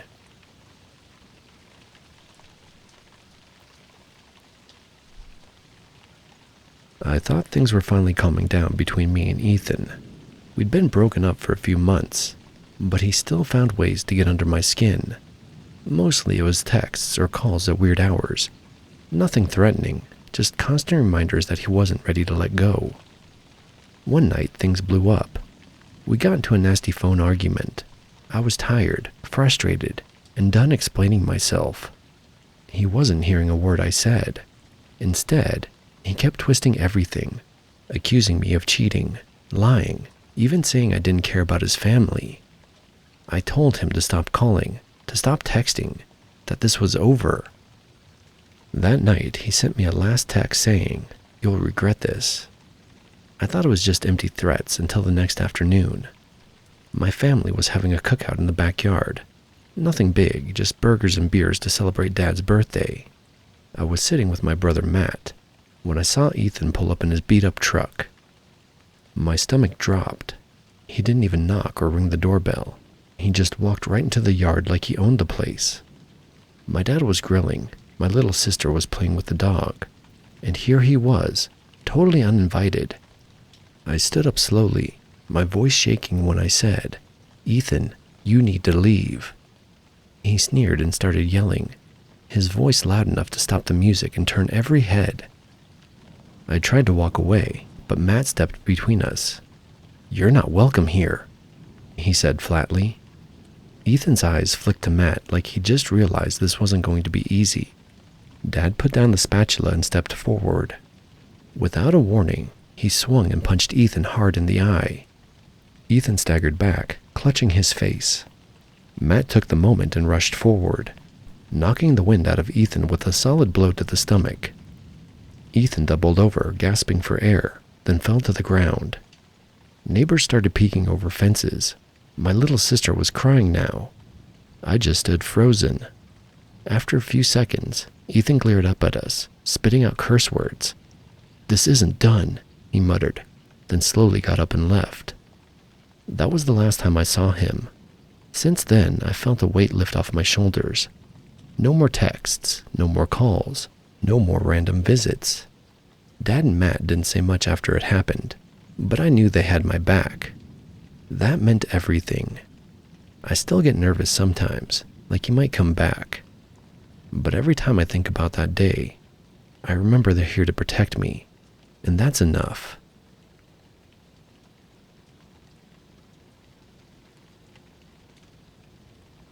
I got home late from work last night, around 9:30, and when I bent down to unlock my front door, I noticed something under the edge of the doormat. It was a house key. I thought maybe I dropped one of mine, but when I pulled out my key ring, they were all there. This one looked older, maybe a little worn down. No label or tag, just a basic silver key. Out of curiosity and honestly a weird sense of dread I couldn't explain, I tried it in the lock. It worked perfectly. That's when my stomach dropped. There was no reason for a spare key to be out here, let alone one that could open my apartment. I've never left a key under the mat at this place. I live alone. I don't even have a roommate who might have done it. And I sure as hell haven't given a key to anyone else. The only person who's ever had a key to any place I've lived in was my ex, Jason, and I made sure to change the locks after we broke up. I didn't even go inside. I just stood there for a minute, holding the key and staring at the door like it might open on its own. Then I got back in my car, locked the doors, and drove to my sister's place without even going back for my bag. I haven't slept much since, and for context, Jason and I dated in college. He was charming at first, in that love-bombing kind of way that felt intense and exciting, until it wasn't. The control issues crept in slowly. He'd guilt me for going out without him, call me 10 times in a row if I didn't reply fast enough, accuse me of flirting with any guy I so much as talked to. It got bad, the kind of bad where I started lying about where I was going just to avoid an argument. When I finally left, it wasn't clean. He flooded my phone with texts and voicemails, showed up to my old apartment once, and left flowers at my job another time. No card, just the kind of bouquet you'd send to a funeral. After that, I blocked him everywhere. I changed my number. I even moved, twice actually, and I never posted my address online. I hadn't heard from him in over a year, and here's the part that's really freaking me out. I keep thinking about little things that didn't make sense over the last few weeks, things I brushed off at the time, like how one morning I found my front door unlocked when I was absolutely sure I had locked it the night before, or how my bathroom cabinet was open, not just a crack, but wide open, with the contents inside slightly rearranged. I thought maybe I was being forgetful or tired. I even joked about ghosts to a friend last week, when I noticed the drawer where I kept my socks was half open, and the folded stacks looked different, like someone had taken a pair and tried to put everything back the way it was. But now I'm starting to realize I might not have been alone. I didn't want to believe it before, but it's hard not to see the pattern now.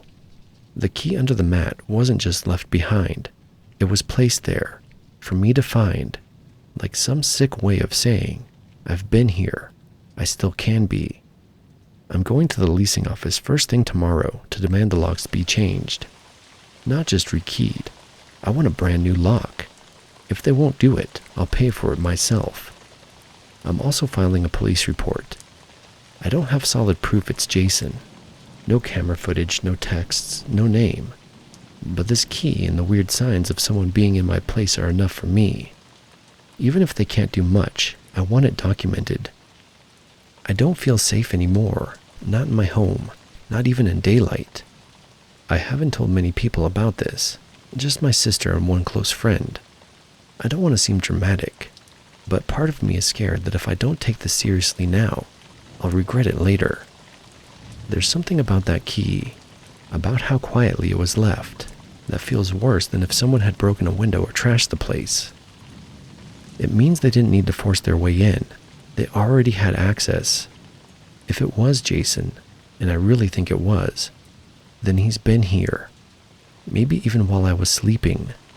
And if he still has another copy of that key, or knows how to get one, I don't know what he might do next.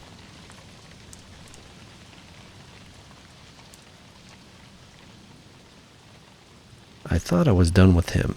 Alex, my ex. The guy who made my life a nightmare for 2 years. At first, he was sweet, in that obsessive, clingy way you almost mistake for passion.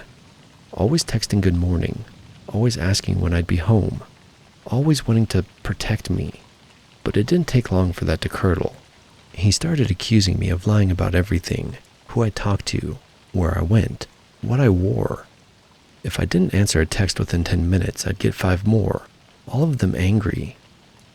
One night, he showed up my apartment because I didn't pick up my phone while I was in the shower. He'd even scroll through social media looking for guys who liked my posts.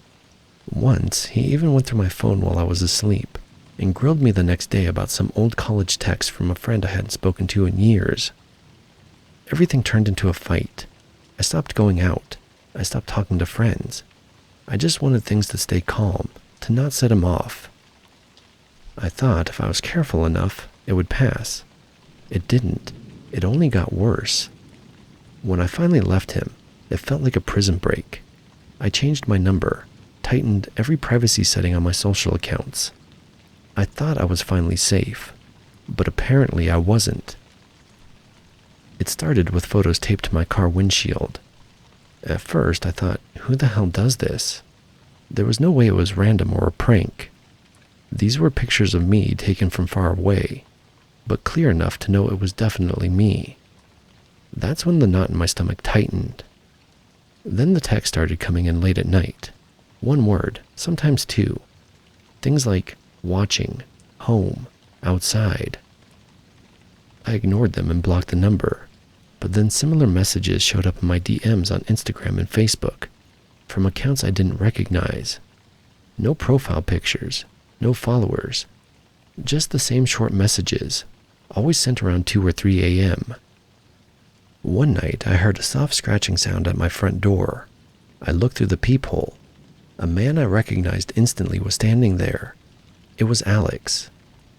I didn't open the door. I backed away, locked myself in the bedroom, and called the police from the floor of my closet, my hand shaking so badly I could barely hit the numbers. They showed up maybe 10 minutes later, but Alex was already gone. What stuck with me was how calm he looked. Not frantic or angry, just patient, like someone waiting for something to happen on his schedule. The cops told me to document everything. They couldn't arrest him for standing outside, and technically nothing had been stolen. That night I barely slept. I kept thinking back over the last month, wondering what else I'd missed. Like how the thermostat had been turned off when I got home one night, even though I hadn't touched it. Or how I'd woken up twice thinking I'd heard footsteps. Or how the screen on my bedroom window looked slightly off last week, but I assumed it was the wind. Now I wasn't so sure. The next morning I stopped for gas on the way to work. While I waited at the pump, I crouched to tie my shoe and noticed something stuck to the underside of my car, just behind the front wheel. It was a small black box. I didn't know what it was at first, but when I looked up the brand and model number, my stomach dropped. It was a GPS tracker. I drove straight to my parents' house and haven't gone back to my apartment since. I filed a report and handed the tracker over to the police. Whether they'll actually do anything, I don't know. I've changed my number again, got a different car. I even started driving a different route to work and stopped sharing my location with anyone. But there's still a part of me that feels like he's out there, just waiting. Like this was only phase 1 of whatever he thinks he's building toward.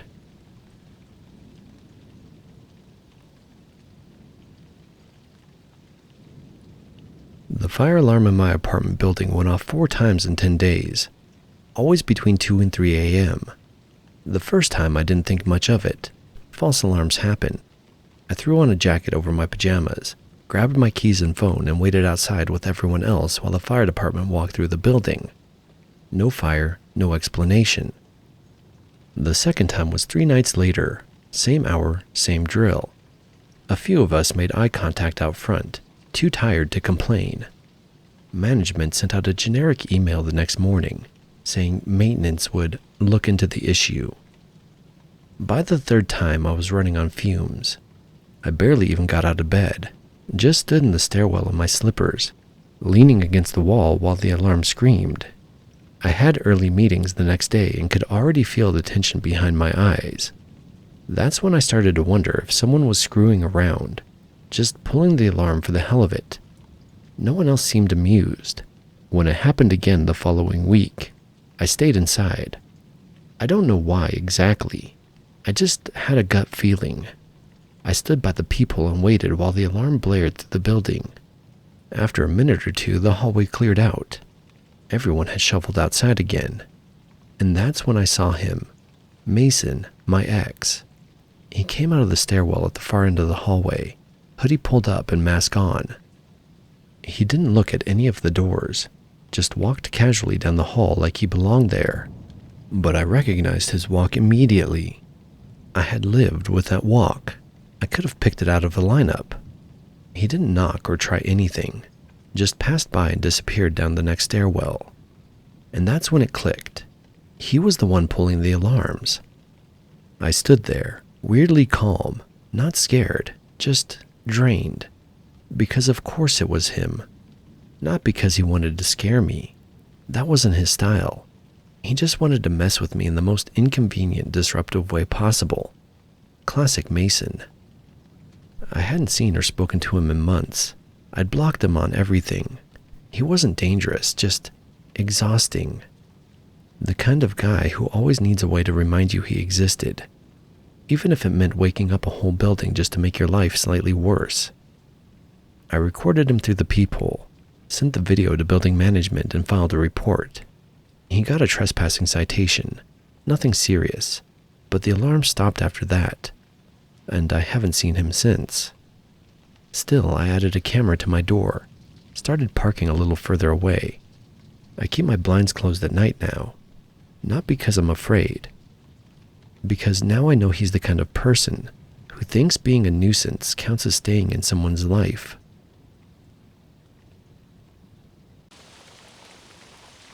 I've been in caves all over the country, from tourist traps to deep systems that take hours to get into, and even longer to get out of. But I've only ever walked out of one with the feeling that something had followed me. It wasn't a big cave. It didn't have a name on any map. The locals called it that hollow near the tree line. I first heard about it from a hunter I met while waiting out a storm in a ranger station. He said he found it by accident while tracking a deer. No trail, no signs, simply a break in the rock that didn't feel right. He didn't go in far. Said it had a bad kind of silence. I thought he meant unstable structure, or maybe the natural eeriness caves have. But the way he said it stuck with me. Months later, I was passing through that part of the state and decided to find it.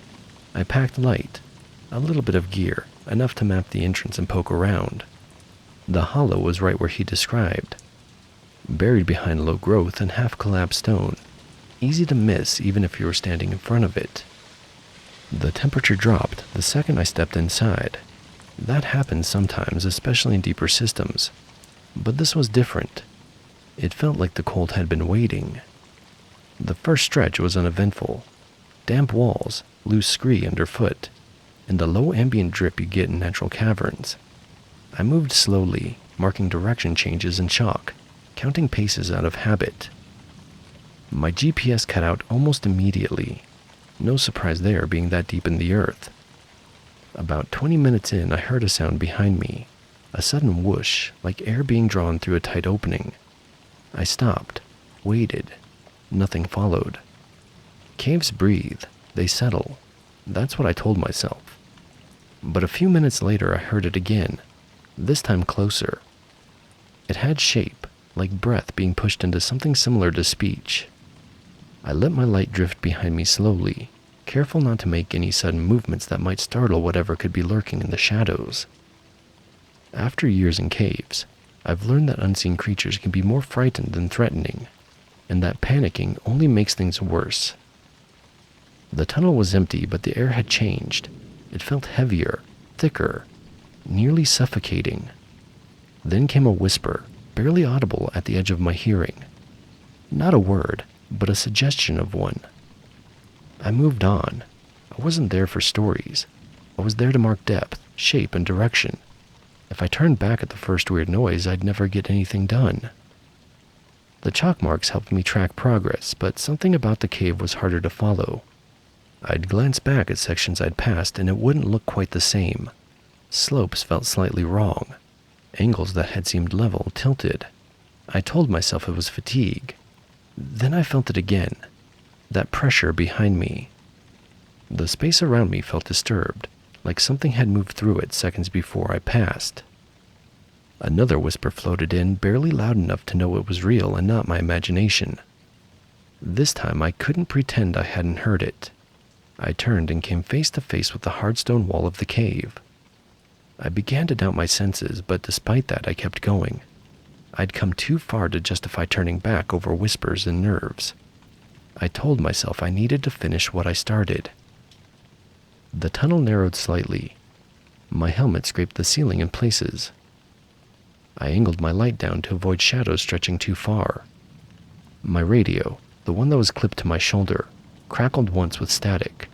Then, underneath it, something else. A voice, garbled, broken by interference. It was mine. Something I'd said to myself earlier. It played back distorted, as if the cave had recorded it and was trying to mimic the sound. I shut the radio off. I don't remember deciding to turn around. One moment I was pressing forward. The next I realized that the tunnel ahead felt familiar. The slope, the texture of the walls. I thought I'd marked this stretch already. Whether I doubled back or something had shifted, I couldn't say. But when I turned around to retrace my steps, the cave no longer looked unfamiliar. Eventually the entrance reappeared, just like that. A faint shaft of daylight, pale against the walls. I stepped outside and everything snapped back. Sound, color, space. The pressure lifted. I sat near the rocks, not far from the opening, and let myself breathe. Nothing had chased me. Nothing had touched me. But something had been there. I've never gone back. I know I shouldn't. There's no reason to. But the thought's been creeping in more often. Not fear, not even curiosity. More like an itch beneath the surface of my thoughts, spreading until it's hard to think about anything else when I'm alone. I tell myself it's irrational. I go over the risks. And still, part of me keeps looking for a reason to return.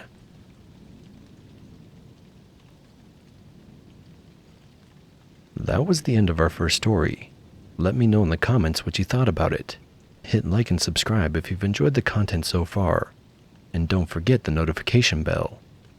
I'd love for you to send me your scary experiences to be read on this channel, whatever they might be. The sites to send them to are up on the screen. Now there will be no further interruptions from me, and here are the rest of the stories. The rain came faster than we expected, and the cave was the only shelter for miles. What happened inside felt like hours, but my watch said it was only minutes. It was supposed to be a simple day hike, just the three of us. Me, Jamie, and Taylor, running a familiar ridge trail we'd all done before. The kind of route you don't even have to think about. Same turns, same tree scars, same worn boot tracks. The air had that early autumn stillness to it, crisp and dry. The weather was perfect when we started, dry, cool, and quiet. None of us brought real rain gear. That's the kind of arrogance you build over time, convincing yourself the mountains owe you consistency, just because they've been kind before. We were 2 hours out when the first drop hit my face. 10 seconds later, the sky opened like it had been waiting to surprise us. Cold, heavy rain dumped down hard enough to sting, soaking through our clothes almost instantly. The trail turned slick, and the wind pushed the rain sideways. Visibility dropped. We were laughing at first, yelling over the wind and slipping through puddles. Then Jamie spotted a cave. It was maybe 30 feet off the trail, half hidden by tangled brush and a run of split rock. A slit in the hillside, almost like the land had been cracked open. None of us remember seeing it before. I hike with a GPS journal. and had never marked anything like it. Still, the wind was cutting sideways and the trees above offered no real cover. We ducked inside. The cave was colder than I expected. Damp stone walls, the scent of wet rock and old leaves. It wasn't very deep. We guessed 30, maybe 40 feet back before it pinched off into darkness. Jamie peeled out of her soaked hoodie and sat down on a flat stone. Taylor leaned against the wall, water running off his hair. I stood near the mouth, just watching the rain fall in thick gray sheets across the valley below. Then I checked my watch, 1:04 p.m. I remember it because I made a mental note, 20 minutes tops. If the storm didn't ease up, we'd push through it and deal with the mud. I checked again 5 minutes later. It still said 1:04. The second hand jerked forward, then back. I tapped the glass like that would fix anything. Jamie noticed and held up her phone. Her screen flickered once, locked on 106, then jumped to 109, then back. Taylor's compass app spun, even when he stood still. GPS refused to load. He smacked the phone against his palm like that would help. Caves mess with the signals, he said. Not really that weird. I nodded, but something didn't sit right. To kill time, we just talked. Dumb stuff. Old hiking stories, friends from college. The time Taylor thought a raccoon was a bear. But nobody really focused. There was this weight behind everything, like the cave had swallowed up all the momentum we came in with. Then Taylor reached for his water bottle and froze. It was right here, he said. We all looked. He'd set it beside his pack, just like always. But now it was gone. We checked around, cleared out a couple feet of rock. Nothing. You sure you didn't leave it outside? I asked. I'm positive, he snapped. It was right here. I looked at Jamie. She looked back at me, uneasy now. Minutes later, she pulled out a granola bar from her pack. It had been unopened when we left the car. I remember her tucking it in. Now the wrapper was torn halfway down and the bar inside was already bitten into. She stared at it for a long time before saying, I didn't eat this. I didn't know what to say. That's when I noticed my jacket was gone. It had been right next to my bag, wadded up like a pillow. I checked under it, around it. Jamie even helped me look. Nothing. You had it when we came in, she said. Taylor stood and pointed toward the mouth of the cave. Maybe it fell outside. I climbed over a slick boulder and stepped out. There it was, laid across a smooth rock, neatly folded. Dry, even though we'd walked through a downpour. I didn't say anything, just picked it up and slipped it back on. That's when Jamie said, Can we mark where we came in, just in case?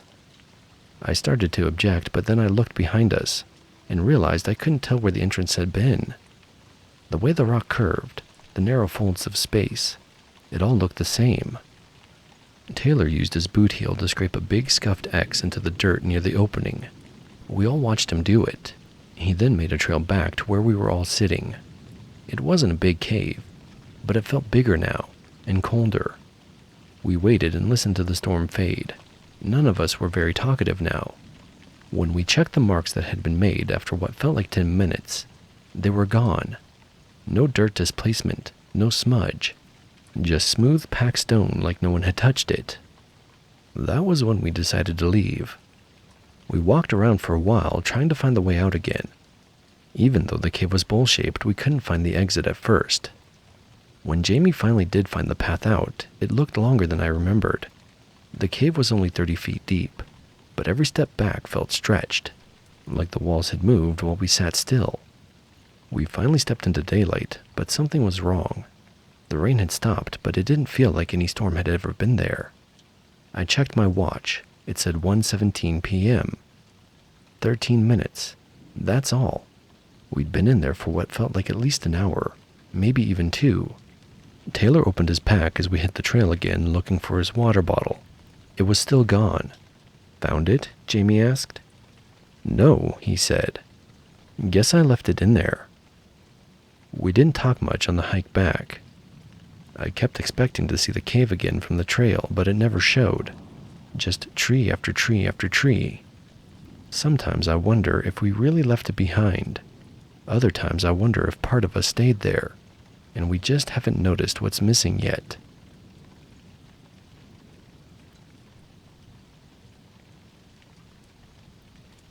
We moved to Kentucky in the middle of summer, when the air was so thick it felt like it clung to your skin. The town was small, 2 stoplights and a single gas station, and it didn't take long for boredom to set in. I met Logan at school orientation, and we bonded quickly over the fact that neither of us had grown up around forests this dense. Exploring became our routine. After school, on weekends, whenever the humidity dropped below unbearable. The land here felt older somehow. The trees grew close together, thick-limbed and dark beneath the canopy. The ground soft with years of fallen pine needles and leaf rot. You could walk for hours and never hear a car, never see another person.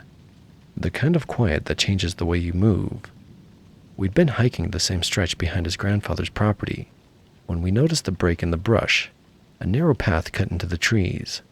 Not fresh, but traveled. The grass was beaten down in places, and something about it felt purposeful. We followed it without saying anything, the way you do when instincts take over before logic can catch up. The path led downhill, deeper into a part of the forest neither of us had touched before. Eventually it curved around a lichen-covered outcrop and opened into a small hollow, choked with kudzu and brambles. That's where we saw the cave. It wasn't large, just a narrow mouth in the limestone, half concealed by overgrowth. If you didn't know it was there, you'd walk right past it. We stood at the edge for a moment, staring at it in the same way you might watch an animal just step into your path. Curious, cautious, unsure if it had seen you first. The air changed as we moved closer, cooler but tinted with something sharp and artificial, sweet and metallic. I didn't recognize it at the time, but later I would. The cave was shallow at first. Damp walls carved by time and runoff reflected our flashlight beams in dull wet streaks. But there was more than just rock. Folded tarps, empty food wrappers, and a rusted-out camping chair sat pushed against the wall. Further in, just beyond a low overhang, it opened into a second chamber, and that's when the smell hit us full force. Ammonia, bleach, something acrid that burned the nose and throat. Our lights bounced off glass containers, tubing, and jugs with stained labels. The tarp above us had black scorch marks near the seams. A makeshift chemical station sat against the far wall, and a cooler half buried in a pile of trash gave off a slow drip of melted ice. We stood in the dark for a long moment, taking it in, not fully understanding, but knowing in our bones that we'd stumbled into something we weren't supposed to see. That's when we heard the voices, muffled at first, somewhere outside. Footsteps through damp leaves. The unmistakable clink of a lighter flicking open. Then the low buzz of conversation, casual but close. Flashlight beams grazed the ceiling near the entrance. We moved without thinking, flattening ourselves against the cold stone. The silence in that moment wasn't total. It was pressure, like the cave itself was holding its breath, waiting to see if we'd be discovered. One of the men stepped into the mouth of the cave, light cutting through the dust like a blade. He moved slowly, scanning. His beam passed over the tarp once, then again. Then after a pause, he turned back. We didn't move, didn't speak. Every second stretched out, brittle and ready to snap. When the last voice drifted away, and the light had long since faded, we found a narrow split in the rock behind the tarp, a tunnel barely wide enough to crawl through. On the other side, we emerged into the underbrush about 20 yards from where we'd entered. It was darker now. The trees held the last of the sun in gray silhouettes. The path we had followed in didn't look the same going out. Every branch seemed to reach a little further than before. Every sound felt delayed. We didn't run. Running would have made noise. We walked until the path returned us to the ridge line, until we could see the edge of the old fence again. At home that night, I tried to explain the feeling to myself. It wasn't just fear. It was the awareness that something had been built out there, deliberately hidden where no one would find it, until we did. We hadn't escaped something supernatural, just something real, And that was worse. I never asked Logan if he slept that night. I know I didn't. Because the part that keeps echoing in my head, all this time later, is that when we found the second entrance and crawled through, I couldn't shake the feeling we were being watched. But as I crawled out, heart pounding and hands scraped raw on the stone, I kept expecting to hear footsteps, or worse, someone calling out behind us. Nothing ever came. Still, I didn't turn around until I was all the way out, and even then, I didn't look back for long.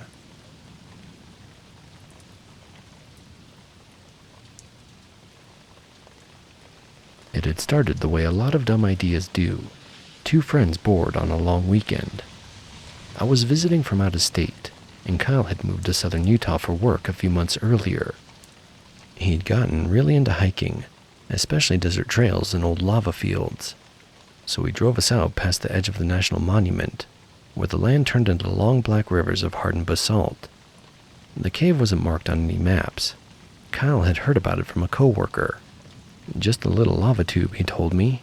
Barely over 100 feet, dry, no ropes or gear needed. It took us about half an hour to find the entrance. Just a jagged crack in a sun-bleached ridge. Wind was slipping out of it, cold enough to raise goosebumps. Everything around it was scorched earth and quiet. Not silent exactly, just that dead kind of stillness where even your footsteps feel too loud. We slipped in feet first and dropped the last few feet to the cave floor. It opened wider than I expected. Flat mostly, easy footing. The air was dry and dusty. It felt like nothing had moved in there for a long time. We didn't need flashlights at first. Sunlight reached maybe 20 feet in. But after that, the ceiling dropped, and the light vanished like someone had pulled a curtain behind us. We made the usual dumb jokes about buried treasure, petroglyphs, maybe finding a skull or some weird old bones. Half nervous banter, half stalling. The cave was quiet, almost too quiet. Our boots crunched over the grit, and the echoes came back weird, too fast or not quite where you'd expect them. Then the tunnel curved left, and that's when we saw the bones. They weren't scattered. They were arranged, carefully and with thought. A small ring, maybe 3 feet wide, made of long, thin bones. Ribs, maybe. Inside the circle were smaller pieces, stacked like vertebrae or knuckle joints. Some were blackened at the ends, like they'd been burned. Kyle crouched down, didn't say anything, just studied them. I could tell he was trying to figure out how concerned we should be. I stepped back.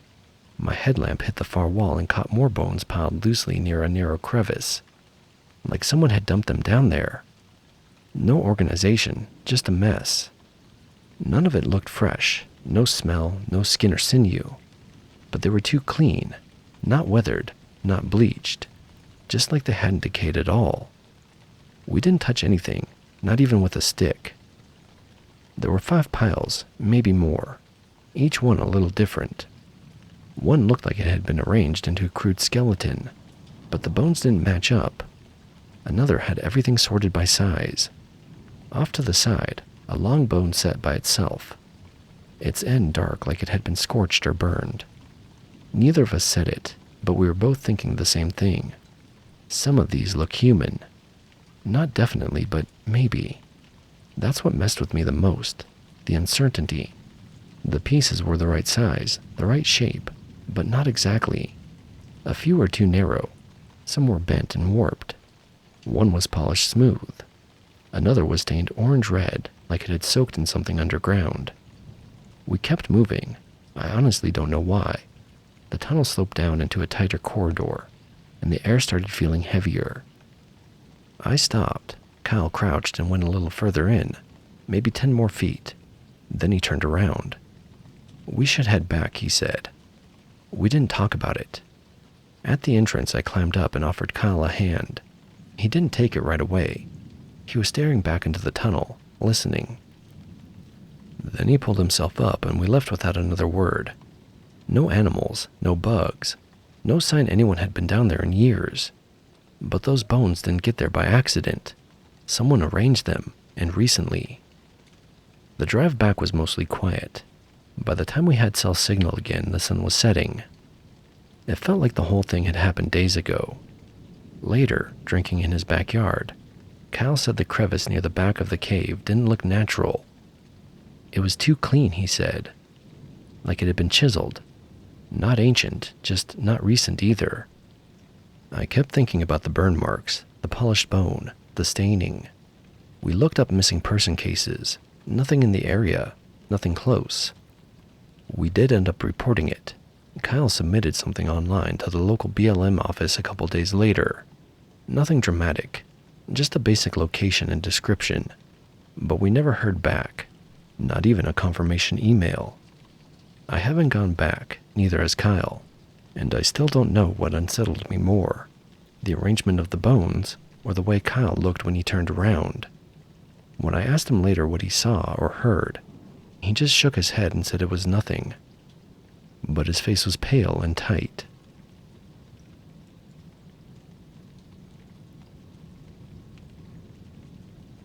I've never been a religious person, never believed in angels or anything like that. But what happened in that cave made me reconsider things I thought I knew. It started as a typical weekend hike with my friend Mike. We'd heard about this cave not far from town. Nothing famous, just a local spot people go to explore. The entrance was easy enough to find, tucked under a ridge with sunlight slipping through cracks in the rock. We weren't looking for anything special, just an adventure. We packed headlamps, snacks, and enough water, confident we'd be in and out within a couple of hours. The cave was dry, dusty and quiet, except for the crunch of our boots on loose gravel. At first, we relied on natural light filtering in, but the tunnel quickly narrowed, swallowing the daylight whole. Our headlamps flickered on, casting narrow beams into the darkness. We stepped inside, leaving the sunlight behind. The tunnel was narrow at first, forcing us to duck beneath low-hanging rock. The air grew cooler and heavier as we went deeper. Every few minutes, we'd come across faint scratches on the walls, maybe old graffiti or initials carved by past explorers.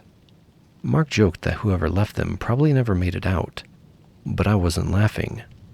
Our headlamps carved small circles of light, barely pushing back the darkness.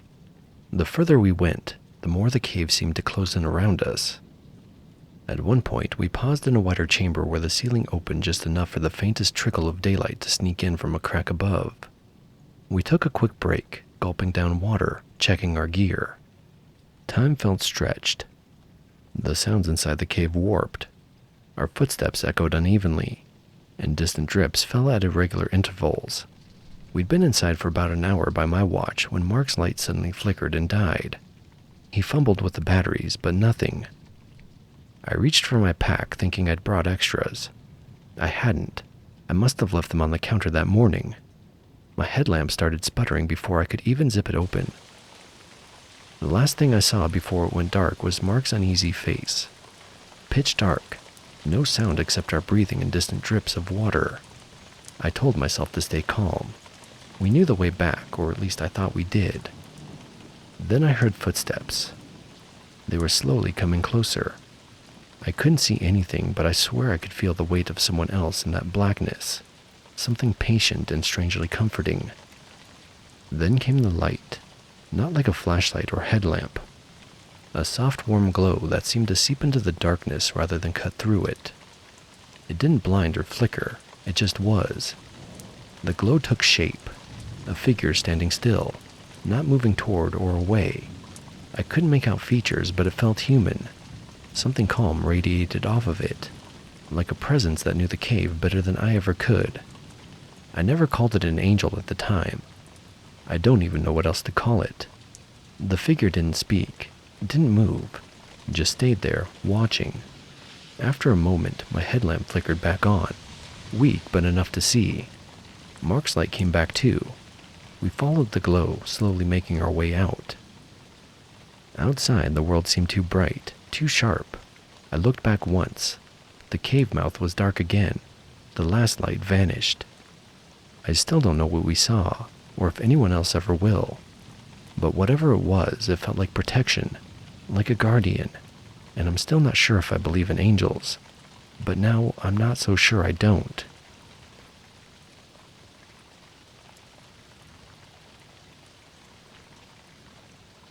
We weren't supposed to be that far out.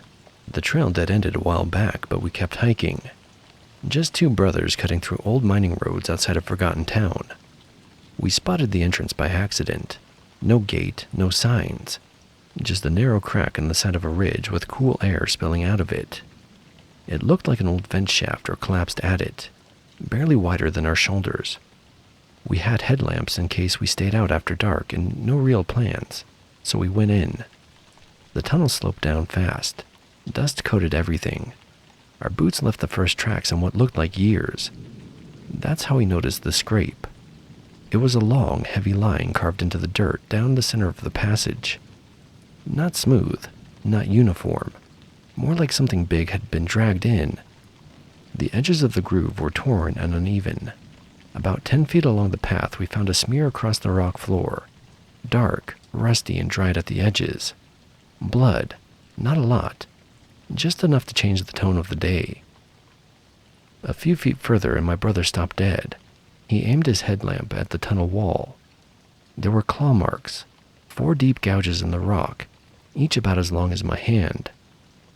They weren't chipped or cracked like someone had carved them with tools. They were dragged in. You could see the stone peeled back at the edges. We stopped talking after that. We followed the drag mark around a slight bend, where it ended in a rockfall, a partial collapse. The mark disappeared under it. We didn't see anything else. No body, no fur, no gear. But the smell in that bend was off. Wet iron and something animal. We left without saying a word. 3 days later, we went back.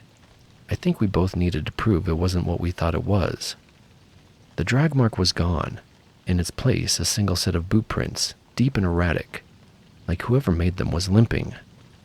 They led to the mouth of the tunnel, then stopped, right where we'd stood the first time.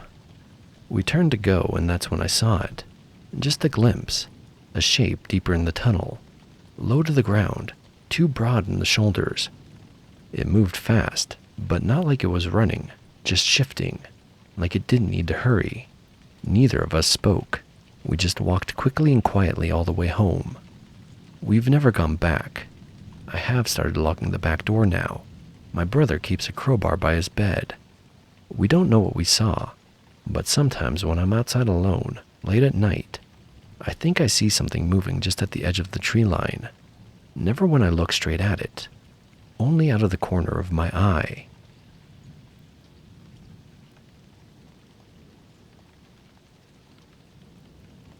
I've always liked caves, not big tourist ones with boardwalks and railings, but the small, ugly ones, the ones that don't have names, the ones you find by accident. There's something about being underground with only your light that sharpens your senses. I don't go for danger. I'm careful, experienced. I mark my paths. I carry backup lights and leave trip details with friends. This cave was maybe half a mile off of Forest Road, tucked behind a granite outcrop. No signage, no path. Just a crack in the hillside and the kind of cold, steady air that tells you the tunnel goes deeper than it looks. I brought my recorder on that trip, not for anything fancy, just a little digital mic I'd started using to keep track of my routes. Sometimes I narrate landmarks, note odd formations, things like that. It's easier than writing and it frees up both hands. I don't usually listen back unless I need to. This time I did. The cave itself was narrow and wet, with low ceilings and slow drips from above. I moved steadily, describing what I saw: a narrow split to the left, a field of white fungus on the right, mineral deposits glinting like quartz. About 20 minutes in, I thought I heard something odd, an echo that didn't sound right.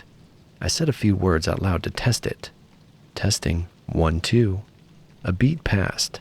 The sound came back, but not the way it should have. It returned strangely, blurred like the cave was swallowing part of the sound before giving it back. I figured it was the shape of the tunnel. Caves do weird things to sound. I kept going. But the timing kept bothering me. The delay was inconsistent. Sometimes it echoed right away. Sometimes it felt late or early. Once I said, "This chamber's narrowing," and I could have sworn I heard my own voice repeat it a moment before I spoke, like it was a glitch in my brain. I laughed it off, said something into the recorder like, my brain's echoing faster than the cave. Just a joke. But it started to happen more often. Subtle things. A breath returning before I'd exhaled. My footstep echoing twice, once near and once far. I didn't get scared, not exactly, but I turned around earlier than I usually would have. About 40 minutes in, I had what I needed. I wasn't interested in pushing deeper into weird acoustics alone. I got out fine. The daylight looked a little too bright when I emerged, but that's normal after time underground. The weird part started that night. I decided to scrub through the recording to see if the echo thing had actually been happening, or if it was just in my head. Most of it was normal. My voice calling out formations, boots scuffing gravel, water drips. Then I reached the part where I said, "This chamber's narrowing," and the playback was wrong. The voice, the echo, did come first. Not clearly. It was faint and breathy. My voice, but off. It said the exact words maybe a second or two before I actually spoke them. I rewound, played it again, same thing. I checked the timestamps. Maybe the recorder skipped. Maybe it recorded my sentence twice and shuffled the order.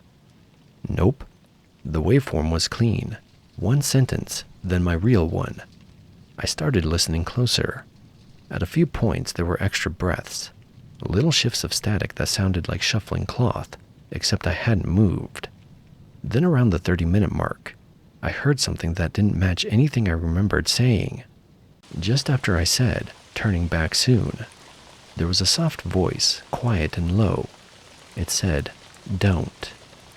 That's all it said. I rewound again, boosted the volume. It was there, but almost a whisper tucked beneath ambient noise. It sounded like me, but I didn't say it.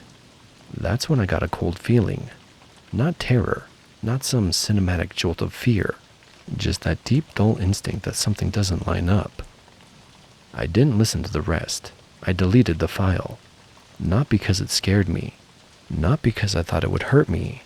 I deleted it because I knew if I listened to it again, I'd want to go back. And I don't know why. I don't believe in ghosts or mirror versions of yourself living in tunnels. But ever since that trip, I've been catching myself glance at cracks in rocks a little too long, watching narrow openings in stone, half expecting to hear something echo back.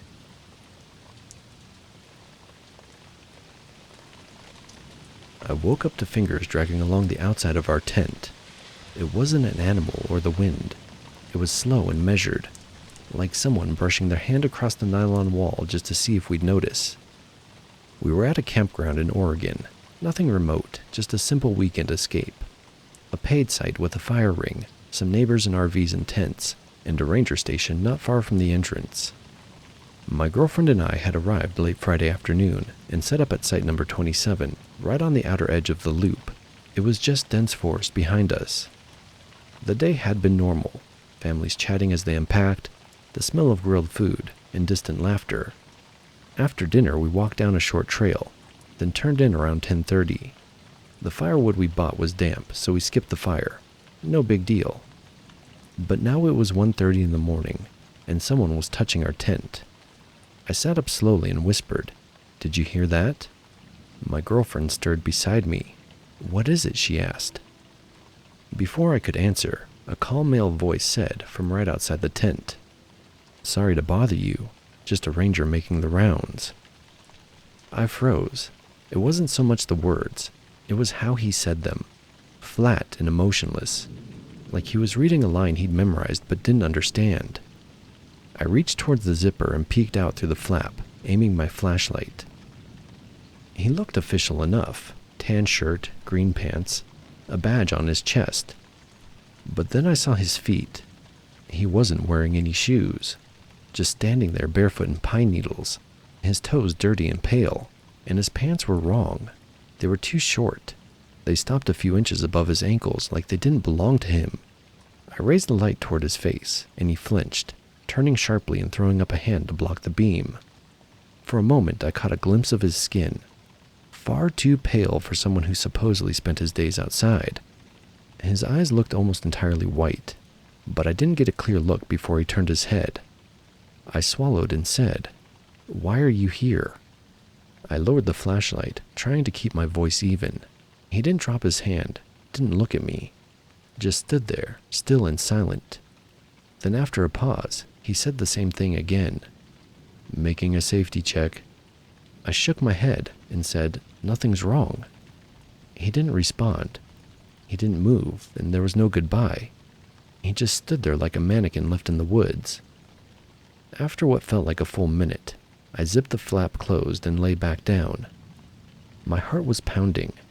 My girlfriend was tense and silent next to me. Her eyes were open in the dark. We didn't say much. We were too weirded out to do anything. In the morning, we both kind of pretended nothing had happened. But when we stepped out of the tent, there were bare footprints in the dirt all around our site. Clear as day. Human, adult-sized. They circled the tent twice. We didn't tell anyone at the ranger station. I didn't want to explain it or be told we imagined it. We packed up and left quietly. A couple weeks later, we were at a friend's barbecue. I ended up telling the story, not to scare anyone, just a weird camping moment.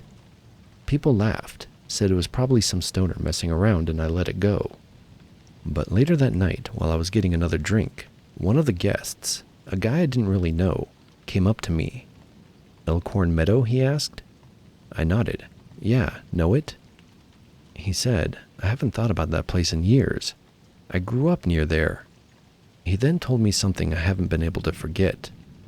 When he was a kid, maybe 10 or 11, he and his dad had camped in that same area. In the middle of the night, they woke up to the sound of someone walking slow, steady circles around their tent. No talking, no flashlight, just footsteps. Eventually, his dad unzipped the flap and pointed a flashlight toward the tree line. He said he saw a man in a ranger uniform walking into the woods.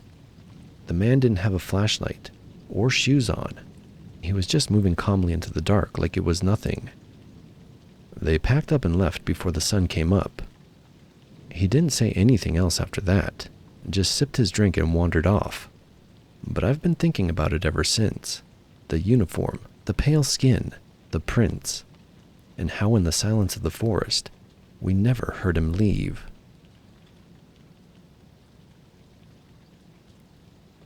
That was the end of our first story. Let me know in the comments how you felt about it. Also, be kind enough to take the time to like and subscribe. I'd love for you to send me your scary experiences to be read on this channel, whatever they might be. The sites to send them to are up on the screen. Now there will be no further interruptions from me, and here are the rest of the stories. The phrase didn't make sense at first. Window faces garden, but no soil is disturbed. It was spoken in a calm, steady female voice with an American accent. No background noise, no static, just a voice coming through clean on my dad's old shortwave radio. I was alone in the Uinta Mountains, middle of nowhere, no reception, no people, just me and 3 days of solitude.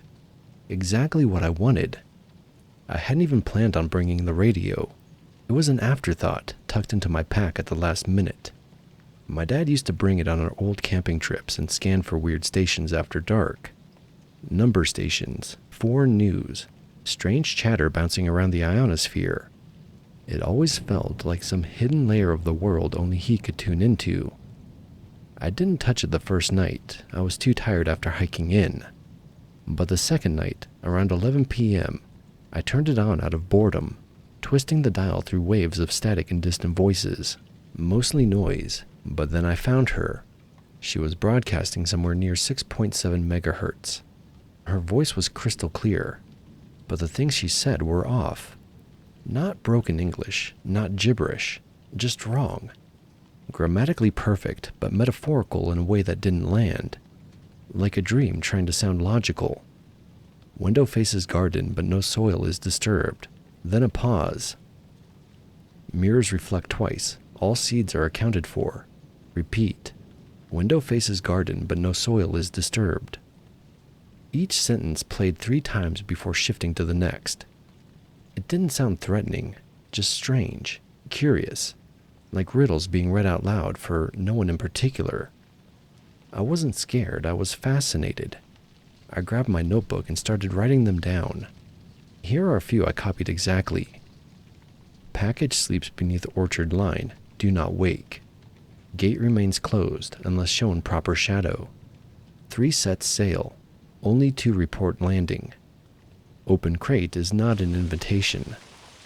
It felt like a Cold War ghost transmission or an ARG, but it also had this eerie modern rhythm, like someone was alive and well and broadcasting from somewhere not that far away. I caught about 15 unique phrases before the signal broke up and drifted into static again. I didn't try the radio after that night. I figured I'd gotten lucky. It wasn't until I got home, a week later, that I flipped back through the notebook. That's when things started to feel different. I noticed patterns, the repetition, the structure. Specific words were used with purpose. Gate, orchard, crate, landing, window. They weren't random, they were consistent. I thought maybe it was a cipher, something meant to be decoded, not just heard. I started trying common keys, gate, orchard, shadow. Nothing. I even tried basic keywords like secret and code.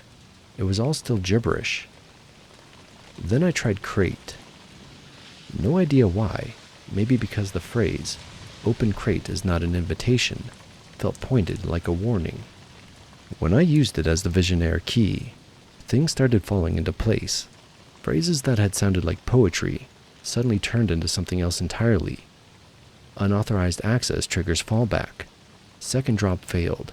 Keep channel clear. It wasn't random. It was operational. I kept testing. With crate as the key, more phrases unraveled. Package sleeps beneath orchard line. Turned into drop located east tree line, covered and marked. It was like I'd overheard instructions being passed, hidden in plain sight. Not a performance piece, not art, something functional, maybe even criminal. I searched forums and dug deep. I found one post, a guy in Colorado who'd heard something like poetry on 6.7 megahertz in March. It didn't have any replies and the post was deleted a week later. Another ham operator in Nevada mentioned a female voice reading strange instructions about shadows in crates in April. He thought it was a prank. That was it. No other chatter, no origin, no call signs. Just fragments. I considered reporting it, but how do you explain something like that? Still, I couldn't stop thinking about it. Why encrypt it if it was harmless? Why broadcast it like it was meant to be heard but not understood? And why did the phrase, window faces garden but no soil is disturbed, decode too? We were seen, no action taken, delay next step. I don't listen anymore.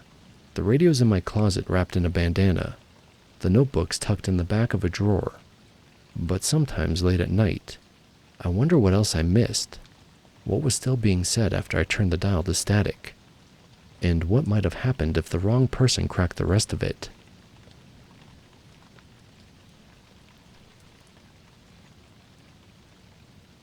I'm not exactly what you'd call a seasoned camper, but I've done my fair share of solo trips.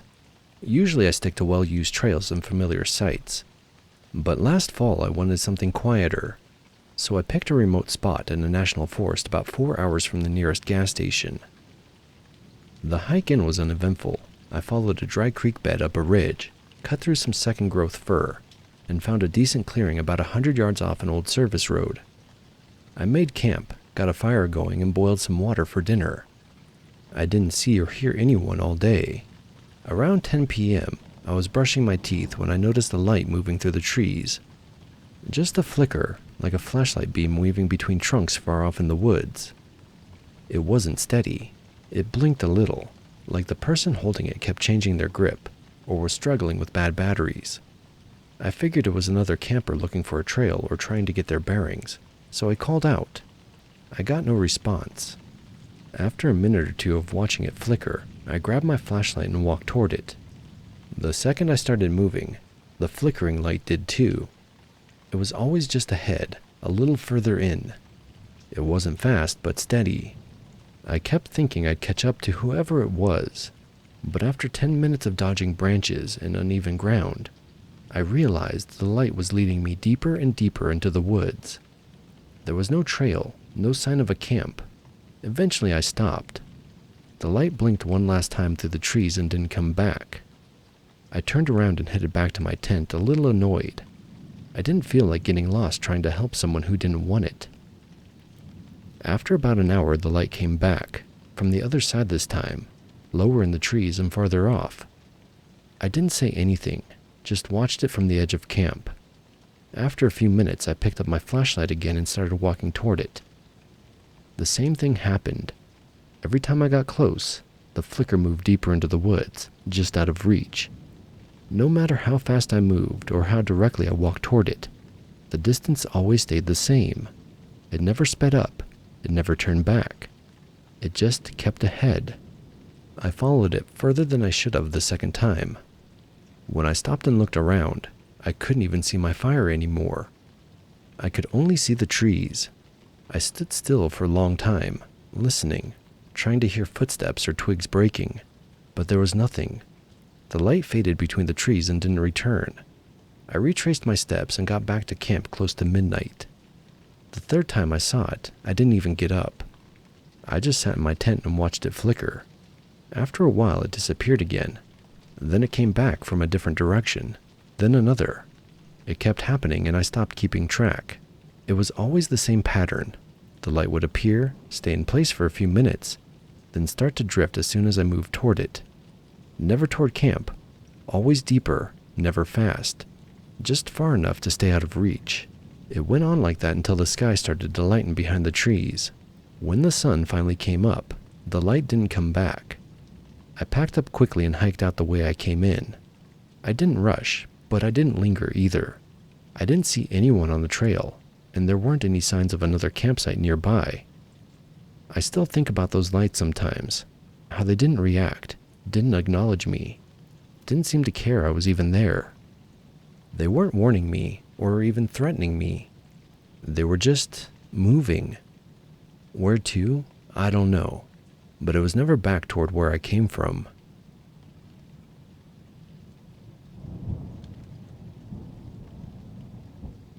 We found the journal on the third night of our trip. It was stuffed into the edge of an old fire pit at a half-forgotten campsite, tucked a few hundred feet off of a spur trail we only followed by accident. The pit itself was shallow and half filled with old ash, damp pine needles, and what looked like the remnants of a sock. We were clearing it out to get a fire going when Alex pulled something out from under one of the stones. At first we thought it was trash, a warped notebook, soft-covered, scorched around the corners. But Sarah flipped it open and held it toward the light. "There's writing in here," she said. We didn't think much of it at first. We passed it around like you would any weird lost item, expecting sketches or trail notes, maybe a packing list or something funny. But it wasn't that. It started strange and stayed that way. Here are some of the excerpts.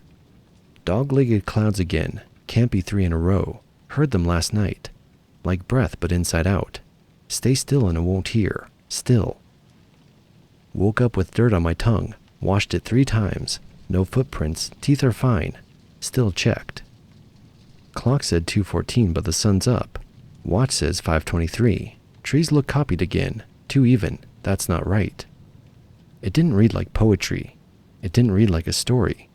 More like someone trying to make sense of their own thoughts before they slipped away. There were no dates, no headings. Just pages and pages of short, frayed sentences. It looked like whoever wrote it had been out there alone for a while. The voice behind the writing felt scattered but not incoherent, like the kind of paranoia that shows up when you've been too isolated for too long. More pages followed with similar writing. Echoes sound off again, hollow in the wrong places. I say hello and it comes back slower than it left. Saw someone on the far bank, gray jacket. He stopped when I did. I waved, he didn't. Felt like watching myself from behind a glass wall. Coughing under the leaves, that's how it sounds.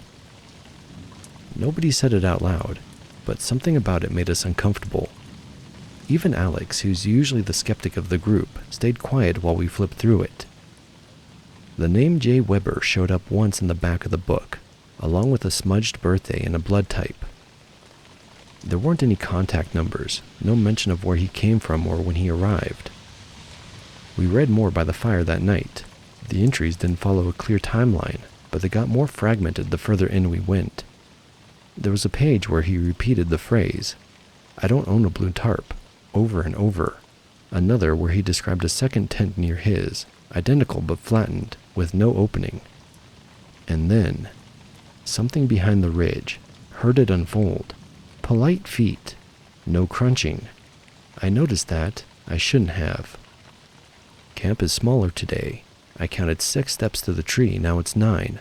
The fire won't stay lit past 10. That's the rule now. He was wearing my jacket, just watching. There were drawings too, jagged trees, a fire ring, and in one, a small eye floating between the trunks. No one mentioned staying up late after that. The next morning, we left the site early and didn't really talk about why. Sarah said the ground was sloped weird. Alex thought the creek sounded off. I packed up without saying anything. No one wanted to stay a 4th night. I took the journal. I shouldn't have, but I did. A few days after we got home, I started looking through it again. Not because I thought it meant anything. I just couldn't stop thinking about the guy who wrote it. The way he tried to explain things that didn't make sense. The precision of it. Like he knew what he was writing didn't sound right, but he needed to document it anyway. There was one final page glued to the inside back cover that I hadn't noticed in the woods. Just 3 lines written in small, neat handwriting. "Don't look at the reflections here. They look back. No one's come for me, but I saw someone watching the old road. He was wearing my jacket." I tried to find him, searched for Jay Weber, checked missing persons reports from the last 10 years in that part of the state. I didn't find anything that matched. I even emailed a ranger I'd met a couple years earlier on a different hike, just to ask, in a roundabout way, if she'd ever heard of someone living off-grid out there. A long-term solo camper, maybe someone who'd gone off their meds or just wanted to disappear. Her reply was short, but the tone came through. "You'd be surprised how often it happens," she wrote, "and how few of them leave anything behind. I still have the journal. It's sealed in a bag on a shelf in the closet. I haven't shown it to anyone else. I don't think whatever happened was supernatural. The guy might have just lost touch with reality. Maybe the isolation got to him. Maybe he was already unraveling before he ever made it out to the woods. But still, I can't stop thinking about how carefully he tried to explain things that made no sense. Not to convince anyone, but maybe just to hang on to something solid while the rest slipped away. Maybe that's all it was. Someone doing their best not to disappear entirely. I don't know, but for something that reads like the inside of someone's head falling apart, it's strange how complete it feels. Like he finished what he meant to write.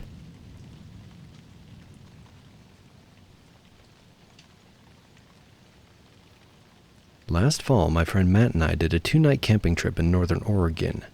We picked a remote patch of forest about 10 miles off a service road. It wasn't a marked campground, just a clearing near an old logging route that we'd found online. We wanted something quiet, off the radar, and it delivered. No other hikers, no traffic, just a wide stretch of mossy forest, cool air, and the steady hum of crickets at night. The first day was nothing special. We pitched the tent, collected firewood, and fished for a bit in a nearby creek. That night we made dinner, passed around a flask, and stayed up talking until almost midnight. It was the kind of trip where nothing really happens, and that's the point. But sometime after we'd gone to bed on the second night, we both woke up to something strange. It was a voice, or voices, far off, muffled but distinct. It wasn't shouting or yelling, more like low speaking in unison, kinda like chanting. Matt sat up in his bag and looked at me. "You hearing that?" he asked. "Yeah," I whispered. "I don't know where it's coming from." We listened for a few minutes, not moving. The sound came in waves, rising and falling every few seconds, like it was being carried on the wind. It didn't sound close, probably a few hundred yards out deeper into the woods.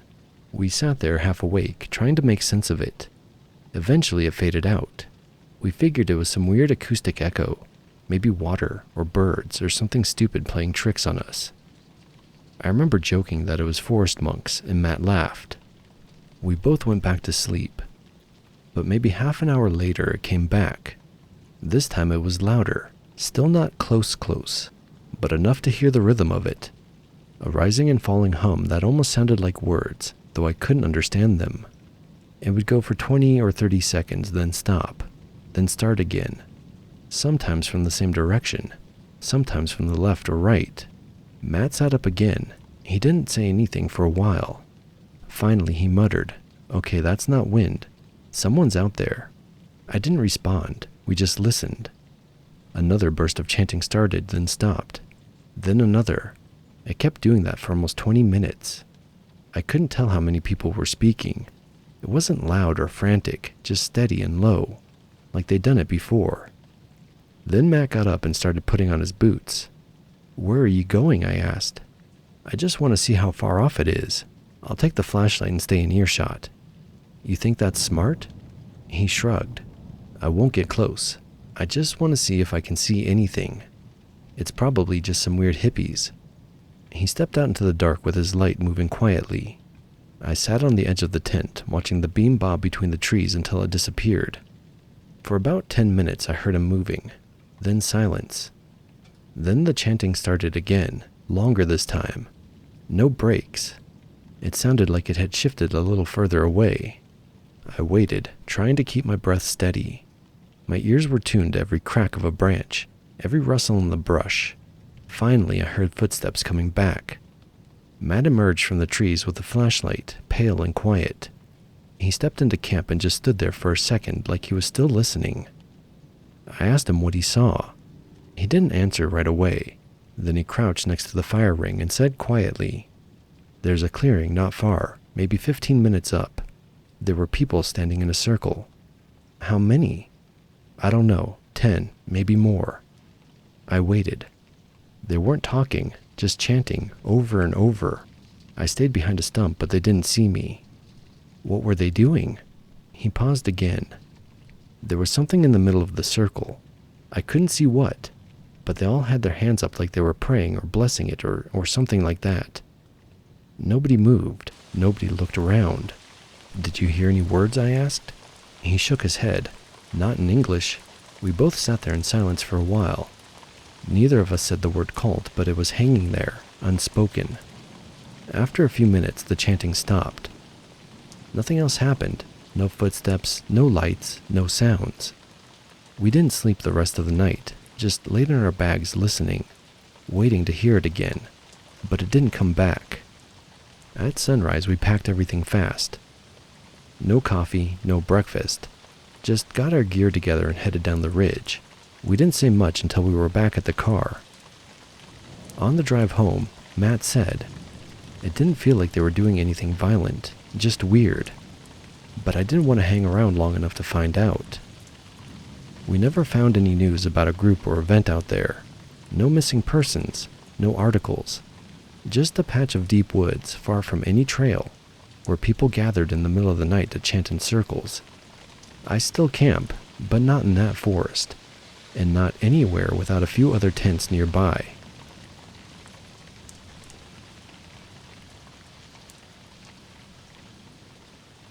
Last summer, I was backpacking solo through the German countryside, mostly sticking to smaller villages and forest trails south of Wurzburg. It was the kind of trip you take when your life feels stuck, just enough money in the bank and a pack on your back. A few days of hiking through the Spessart region, I found a good spot to camp. A wooded patch just off a disused fire road near what looked like the remains of an old stone wall. No signs, no traffic, no noise. It was perfect. I set up camp and stayed for 2 nights. The second day I wandered deeper into the forest to kill some time and stretch my legs. There were no trails, just deer paths and dense pine with beech trees. Maybe 200 meters from camp I spotted a patch of ground that didn't match the rest. It was too flat, too clean. I walked over and saw the moss was thinner there. When I stepped on it, it gave slightly underfoot with a hollow thud. I brushed some dirt away and hit rusted metal. It was a hatch, circular, solid, bolted into concrete beneath the forest floor. There was no visible lock, no symbols, no markings at all. Just a centered handle. I turned it out of curiosity. It stuck at first, then groaned as it loosened. A puff of cold, stale air hissed out from beneath. I opened it fully. Inside was a steep concrete stairwell disappearing into black. Damp walls, no graffiti, no junk. Just clean, solid construction. I didn't go in right away. I went back to camp, grabbed my headlamp, and returned about an hour later. The hatch was still open. The air down there smelled like dust and stone, but nothing rotten or dangerous. I descended slowly. The stairs dropped about 20 feet before ending in a landing, and a door, thick steel, a few centimeters ajar. Beyond it was a concrete room, maybe 4 by 6 meters. It had emergency-style lights glowing dim orange in the ceiling. There was a cot in one corner, a bolted-down desk, and a small cabinet mounted to the wall. No furniture, no personal items, just a sterile, sealed space. But the power was still on. There was a low hum coming from somewhere in the walls.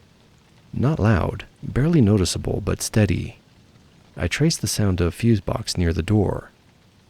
One switch was flipped on. I knew enough German to know it meant main power supply. I didn't touch it. I stood there in the stillness, just absorbing the strangeness. There were no smell of animals, no signs of decay.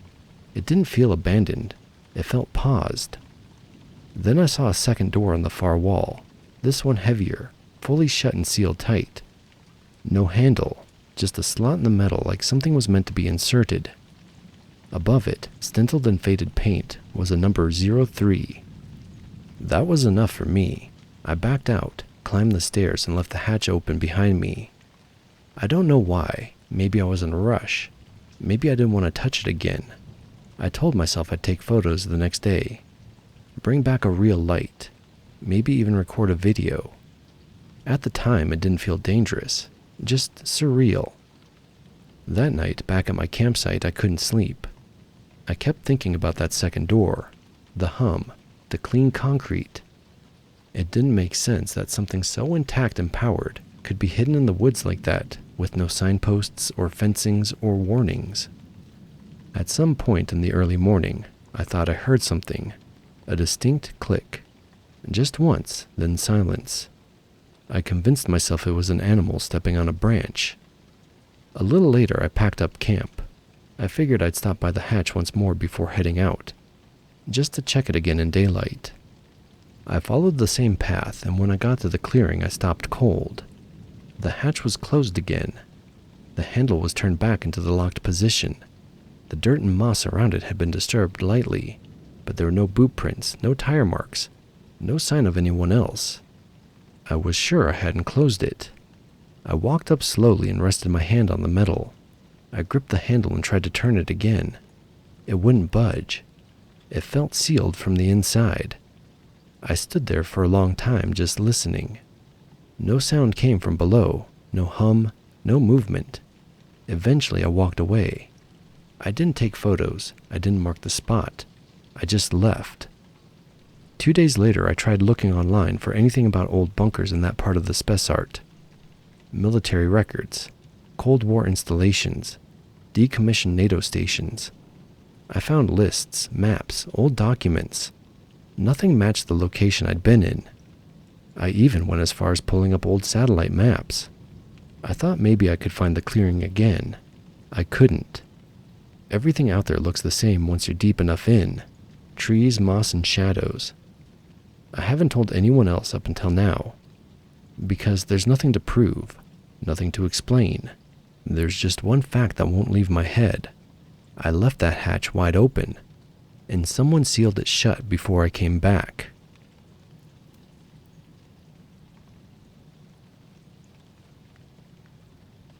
I was camping alone in the Deschutes National Forest last September, something I try to do once or twice a year to reset. Nothing fancy, just me, a hammock tent, some dehydrated meals, and a paperback or two. I always go off trail, maybe 2 miles from any marked site, just to get the real quiet. On the second night, just after dark, I was reading in my hammock when I heard knocking. Not footsteps, not wind, but a definite knock, knock, knock on wood. It sounded like it came from maybe 50 feet off. At first, I figured it was a branch falling or an animal hitting a tree. It wasn't rhythmic, just 3 distinct knocks. Then again, knock, knock, knock. Same cadence, same spacing. That caught my attention. I clicked off my headlamp and listened. Crickets, breeze, then knock, knock, knock. This time from a different direction. Now I was fully sitting up. After the third round, I picked up the walking stick I'd left near the fire ring and gave the nearest pine tree a quick thump, thump, thump. Half joking, half testing. Like you might knock back at a noisy neighbor through the wall. A few seconds later, knock, knock, knock. Same spacing, same rhythm. It didn't scare me, not exactly. Just made me weirdly alert, like I'd accidentally initiated a conversation in a language I didn't speak. The next knock came from further back in the woods, then another, even closer. Over the next 10 minutes, it happened maybe 5 more times. Always 3 knocks, never more, never less. I never saw anything.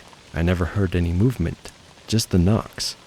Eventually, I called out, "Hey, you good out there?" No response, nothing moved. Then about 30 seconds later, knock, knock, knock, directly east of camp. That was the last one I heard for the night, and I didn't sleep too great. Next morning, I chalked it up to some strange echo or animal messing around. I'd heard of hikers knocking to communicate, but there shouldn't have been anyone else out there. I hadn't passed a soul on the hike in. The day was uneventful. I did a loop up to a ridge and back, maybe 6 miles total. Ate dinner, made some tea, and got back into the hammock around dusk. Around 9, just as the last of the light faded, I heard it again. Knock, knock, knock. I froze. It had been over 24 hours. I sat there still and quiet, and it came again. 3 solid knocks, deeper in the woods this time, but unmistakable. I stayed in my hammock and didn't respond. I figured if it was some prank or weird territorial thing, it would stop if I didn't play along. But it didn't stop. Over the next hour, the knocks came from different spots, always in sets of 3, always moving, sometimes further away, sometimes closer. At one point, the knocks came from 2 different directions within a minute of each other. I tried to convince myself it was just sound bouncing around, or woodpeckers, or maybe water dripping off of the trees. But deep down I knew it wasn't. It wasn't random, it wasn't natural. It was someone or something mimicking what I'd done the night before. Eventually I stopped counting how many times I heard it. I didn't sleep that night either. In the morning, the woods were dead quiet. No birds, no wind. I made coffee with shaking hands, packed up, and didn't even finish my breakfast before hiking out. I didn't tell anyone about it for a while. I felt kind of stupid. There was nothing dramatic, no confrontation, no glowing eyes or voices in the dark. Just knocks. Same rhythm, same beat. Like something out there had heard me knock once and decided to keep the conversation going. I never knocked back again.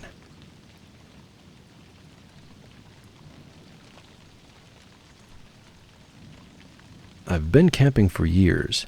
Weekends, solo trips, nothing fancy. Usually I can handle bugs, cold nights, and weird noises. But this one trip still messes with me. It was mid-July, way warmer than usual for that area of the state. The kind of summer heat that makes the woods feel sticky, almost like the trees themselves are sweating. I'd picked a spot near a small unnamed lake, away from any marked trails. No other campers nearby, perfect for some quiet time. First night was normal, fire crackling, crickets chirping, maybe a raccoon or 2 rustling through the brush. I slept in my standard hammock, a double-walled tent, sleeping bag rated for 30 degrees Fahrenheit, and a decent foam pad. It was comfortable enough. But the second night was different. I woke up shivering, teeth chattering. I reached up and checked the small digital thermometer I'd hung from the tent ceiling. It read 58 degrees. Not cold, not even close. The air outside felt warmer when I unzipped the tent in the morning, thick and humid. I shrugged it off. Maybe it was just a bad patch of night. Night 3 was even worse. Waking up freezing again, I decided to check the temperature outside the tent. Earlier that day, I'd stuck a second analog thermometer into the dirt near the tent entrance to keep track of the outdoor temperature. Crawling out, I grabbed it. It still read about 60 degrees, too warm to explain why I was freezing inside. I double-checked the tent seams, thinking maybe a vent was open or the wind had shifted. Nothing. The tent was zipped tight. That night, I had a fitful sleep, and when dawn came, I noticed the ground inside the tent was damp. Not soaked, but just enough to feel weird on my sleeping pad. By night 4, I was starting to get annoyed. I thought maybe my sleeping bag was wet or broken, so I set up my old one inside the tent and brought in extra clothes. Still, the cold woke me, worse than before. I caught myself sitting straight up in my bag around 2 a.m., heart pounding, the cold so sharp it felt like needles on my skin. I was sure something was wrong with the tent, or maybe the spot I'd picked. I did a full sweep of the campsite in the daylight. No obvious water pooling, no wind gusts. The trees were still. The lake was calm. That afternoon, I noticed a shallow depression in the dirt near the tent, like someone had pressed their palm or knee there recently. I checked around but didn't see footprints or any other signs of a visitor, just that odd patch of compressed earth. That night, I took a photo of the inside tent thermometer and the clock. 2:17 a.m., 58 degrees. When I woke again freezing, the photo confirmed the temperature hadn't dropped, but the cold was real. It was like the air inside was a different temperature from outside. I never mentioned any of this to friends. Who would believe me? The final night, I decided to stay up for a while, waiting for the cold to come. Around 1:30 a.m., I noticed the tent zipper was halfway open. I'm certain I zipped it tight before going to sleep. I sat up and looked outside. The air around the tent was still, but the space just beyond the zipper looked darker than the rest of the campsite. I shone my flashlight into the woods, but no movement. I zipped the tent back up, triple-checked it, and stayed awake until sunrise. When morning came, the zipper was again slightly undone. There was a small pile of dirt inside the tent, near the foot of my sleeping bag. No idea where it came from. I packed up and left right after breakfast. Back in town, I asked the local ranger about that part of the woods.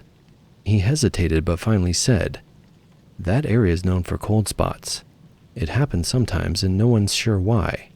Might be underground springs or weird air currents." When I pressed, he added quietly, "Old stories say the trees there don't like being disturbed." I didn't ask for more. I don't know what happened those nights. Could have been a draft or some weird pocket of cool air. Maybe my gear was faulty. Whatever it was enough to make me pack up early and head home.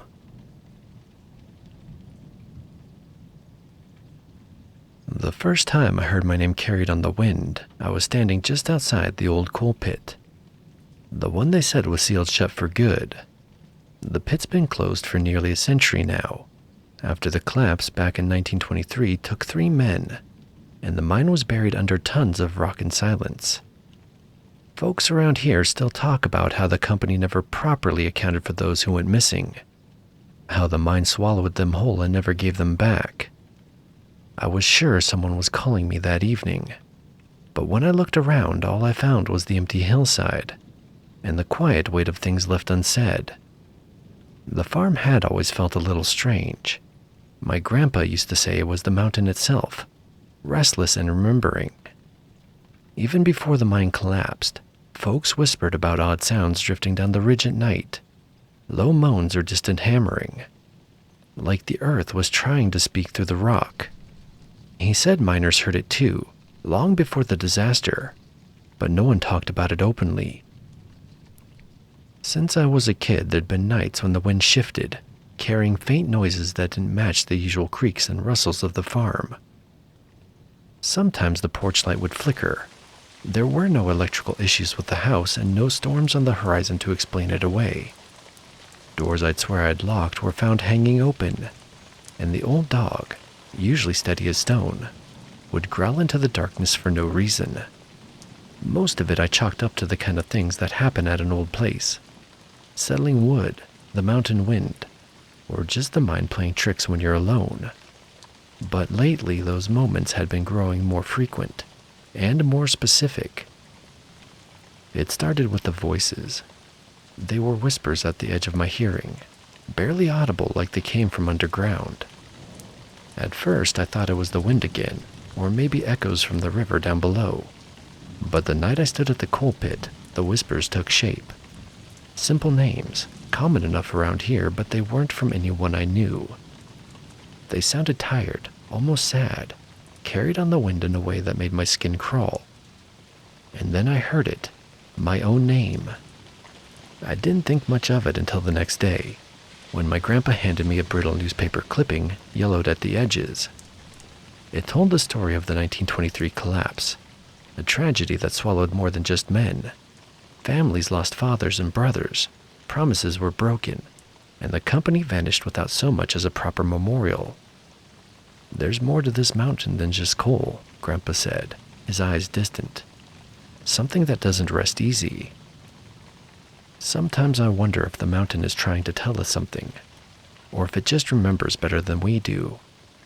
Because with every single restless night, every flickering light, every whispered name, it feels like the past is pulling closer. I decided to spend the next few evenings near the coal pit, hoping to hear those whispers again, or maybe find some explanation. The pit sits just beyond the pasture, where the trees start to crowd the mountain's base. It's fenced off with old rusted wire, barely holding back the brush that wants to swallow it whole.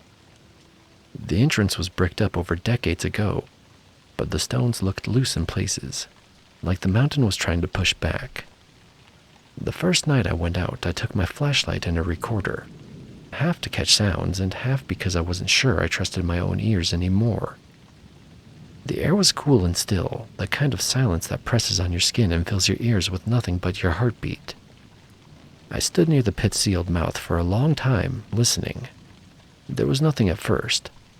Then, just as I was about to give up, I thought I heard it.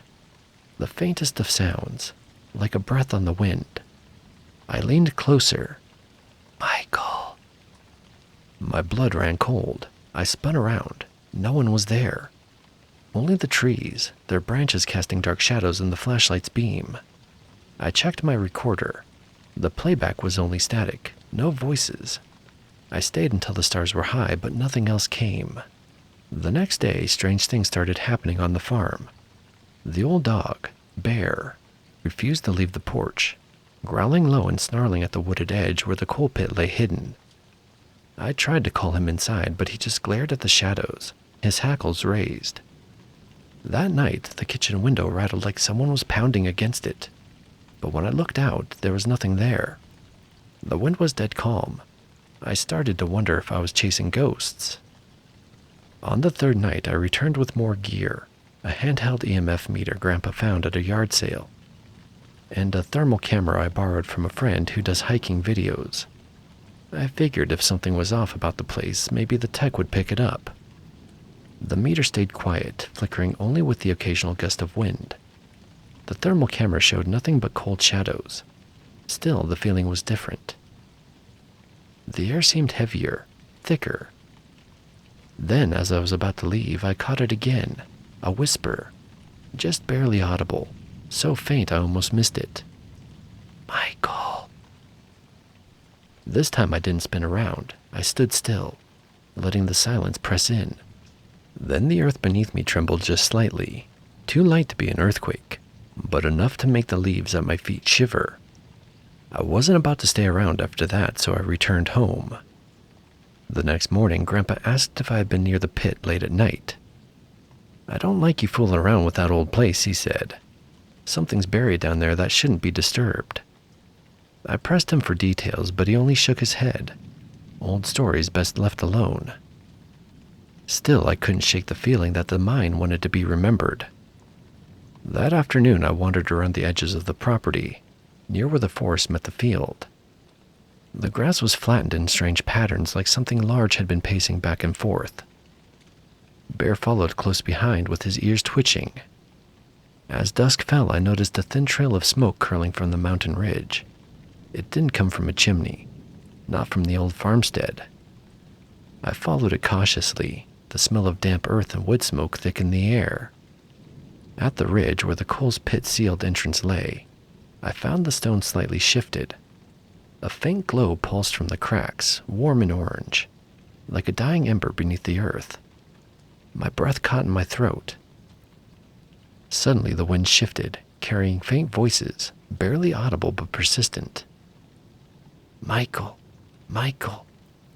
I turned and made my way back toward the farmhouse, the sounds fading but still lingering in the quiet. Inside, the porch light flickered again.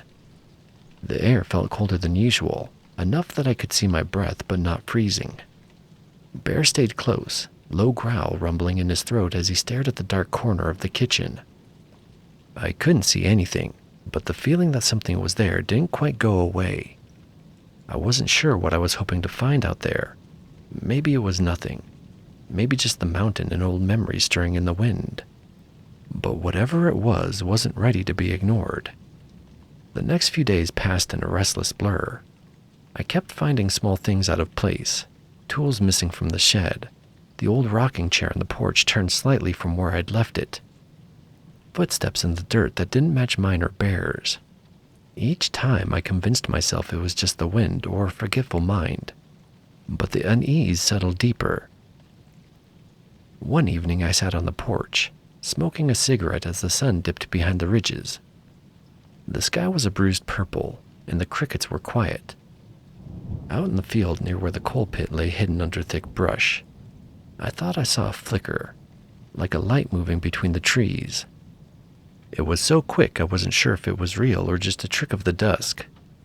I called for Bear, but he was tense, his ears pinned back, growling low toward the forest. Later that night, the whispers came again, this time closer, just outside the window, barely audible but unmistakable. I pressed my ear to the glass. There were names again, not mine, but names I'd heard in passing. Neighbors, old friends of my grandpa's, people long gone. The mountain remembers. I don't know if it's trying to warn me or if it just wants to be heard. Either way, I can't stop listening. That Sunday I went into town and asked around about the mine. Most folks just gave me that look, half amusement, half warning, like they'd heard enough stories not to ask for more. One old-timer at the feed store by the name of Curtis told me something that stuck. Back when I was a boy, he said, we weren't allowed near that part of the ridge. Not because of the mine itself, but because people said you could still hear the men working down there. Sounds of picks, coughing, even a prayer now and then. My dad said the mountain took them in, and that it don't let go easy. I asked if he ever heard the voices.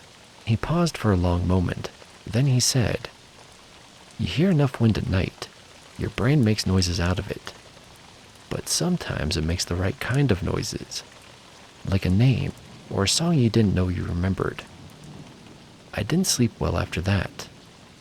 The last night I went out there, I didn't bring the recorder or the camera. I just stood by the pit as the sun went down. The brush rustled behind me, but I didn't turn. The stones hadn't moved, but the air felt different, like standing too close to a shut door with people whispering on the other side. I didn't hear my name this time, just a low, rhythmic sound, almost like breathing. I haven't been back since. The pit's still there. The porch light still flickers some nights. Bear still growls at nothing. Maybe it's just an old place with old sounds. Maybe it's the wind and memory playing tricks. But sometimes, just before I fall asleep, I swear I can hear it under the floorboards. Soft, tired voices humming through the ground. And I still don't know if I'm supposed to listen or not.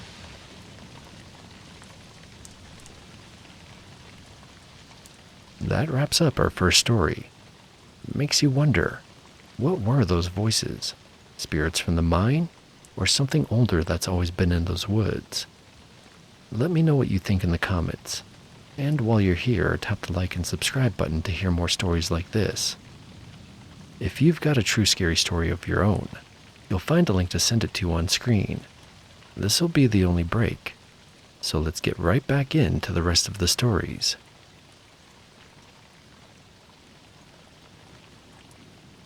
I don't usually go off trail when I'm hiking alone, but I'd gotten too confident with the map, and I figured a shortcut over the ridge wouldn't hurt. It was supposed to cut maybe 2 miles off the loop. Nothing major. An hour later, I knew I'd messed up. The slope was steeper than I expected, the terrain thicker. Every step sent dry branches cracking beneath my boots, and the sun dropped faster than it should have. I kept checking my compass, then my phone.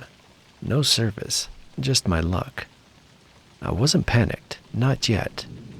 I had daylight, water, and decent gear, but I was definitely somewhere I shouldn't be. That's when I saw the smoke, thin and pale, curling between the trees just ahead. Too steady to be a forest fire, too faint to be from anything large. Maybe someone's camp, I thought. A hunter, a cabin, something. It took another 10 minutes to reach the clearing. What I found wasn't a cabin. It was a house, an old one, sagging and damp-looking, with warped siding and a roof patched up with scrap metal, and what looked like plastic sheeting. A rusted pickup sat half-sunk in the ground to one side, its bed filled with chopped wood and what looked like pieces of fencing. Smoke puffed from a crooked metal chimney, indicating someone was home.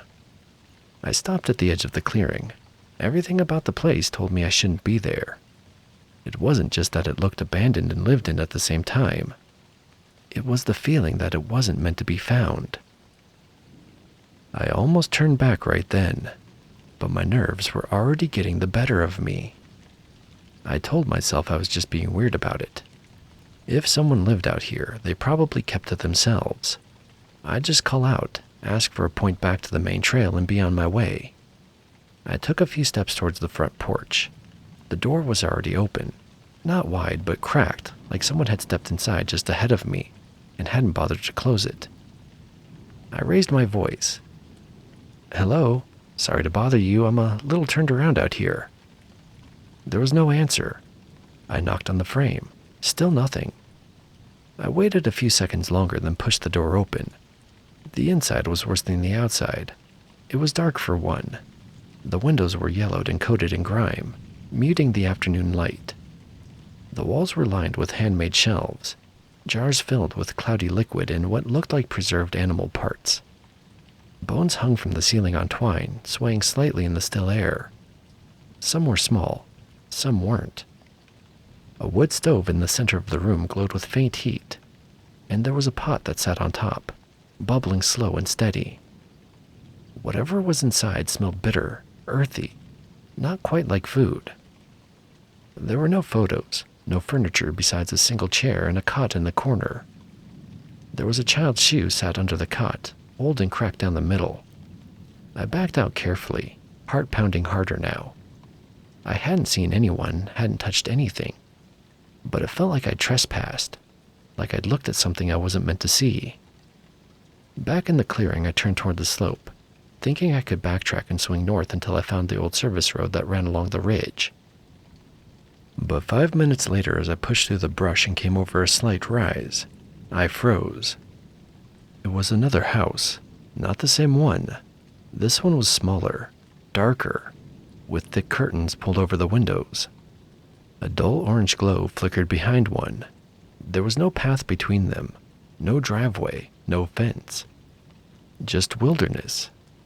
And then movement, a figure standing still behind a split log fence, maybe 20 yards off, barely visible in the brush. They were thin, pale, wearing clothes that looked handmade and just watching. I didn't call out this time. I just stood there. Whoever it was didn't move, didn't wave, didn't shout, just watched me through the thin gaps in the fence. I could barely make out their face, but I knew they were looking straight at me.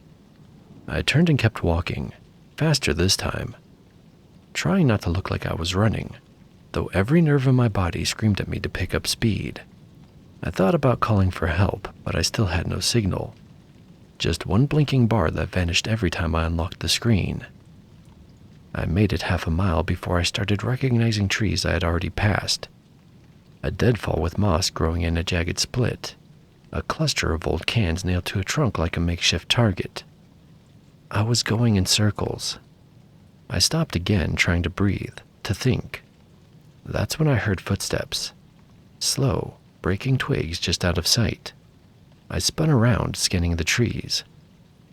I didn't see anything, but I knew I wasn't alone anymore. It wasn't animals. Deers don't follow you this way. They bolt. They disappear. This was different. Whoever it was, they were keeping to cover, on purpose. I picked a direction that sloped upward, figuring if I could reach the ridge, I might see something familiar. Even a tower or a power line. But the trees only thickened, and then, through a gap in the brush, I saw a third house. This one was worse than the others, lower to the ground, partly collapsed on one side.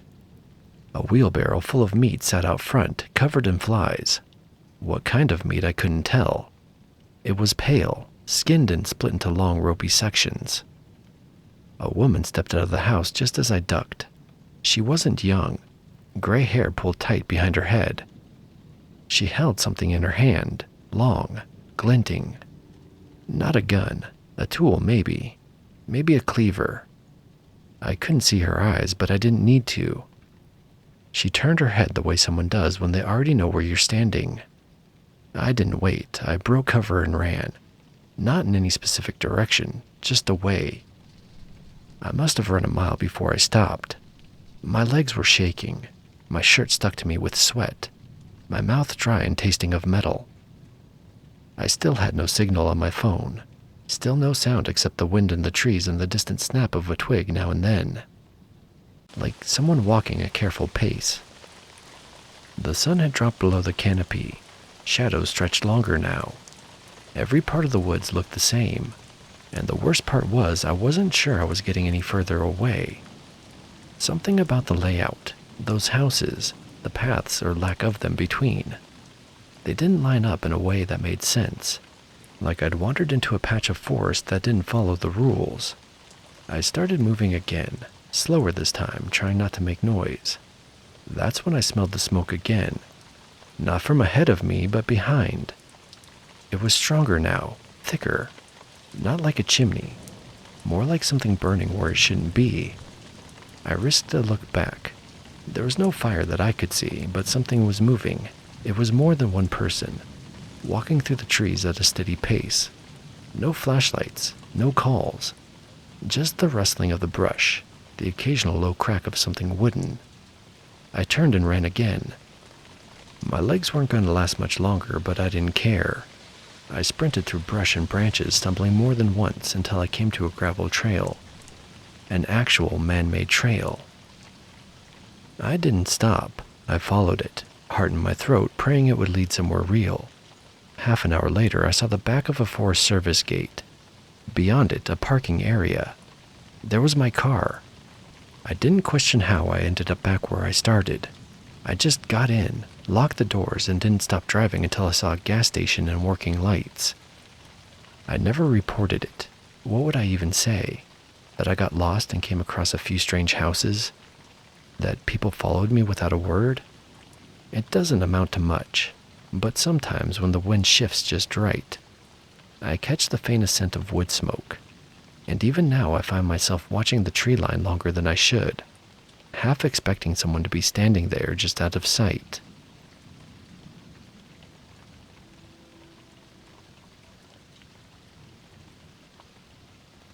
I wasn't trying to find anything strange, just good light and interesting texture. The Appalachians have that in spades. Half-collapsed barns swallowed by kudzu, rusted-out trucks older than I am, forgotten things. I'd planned to shoot abandoned structures for a photo essay and maybe get enough material to justify a grant. Black Hollow wasn't on my map, not the paper one I kept folded in the dash, and not the one on my phone either, which lost signal the moment I crossed the creek at the base of the hill.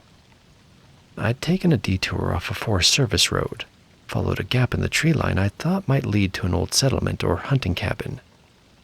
There was a string across the trail entrance, but other than that, no other warnings or signs.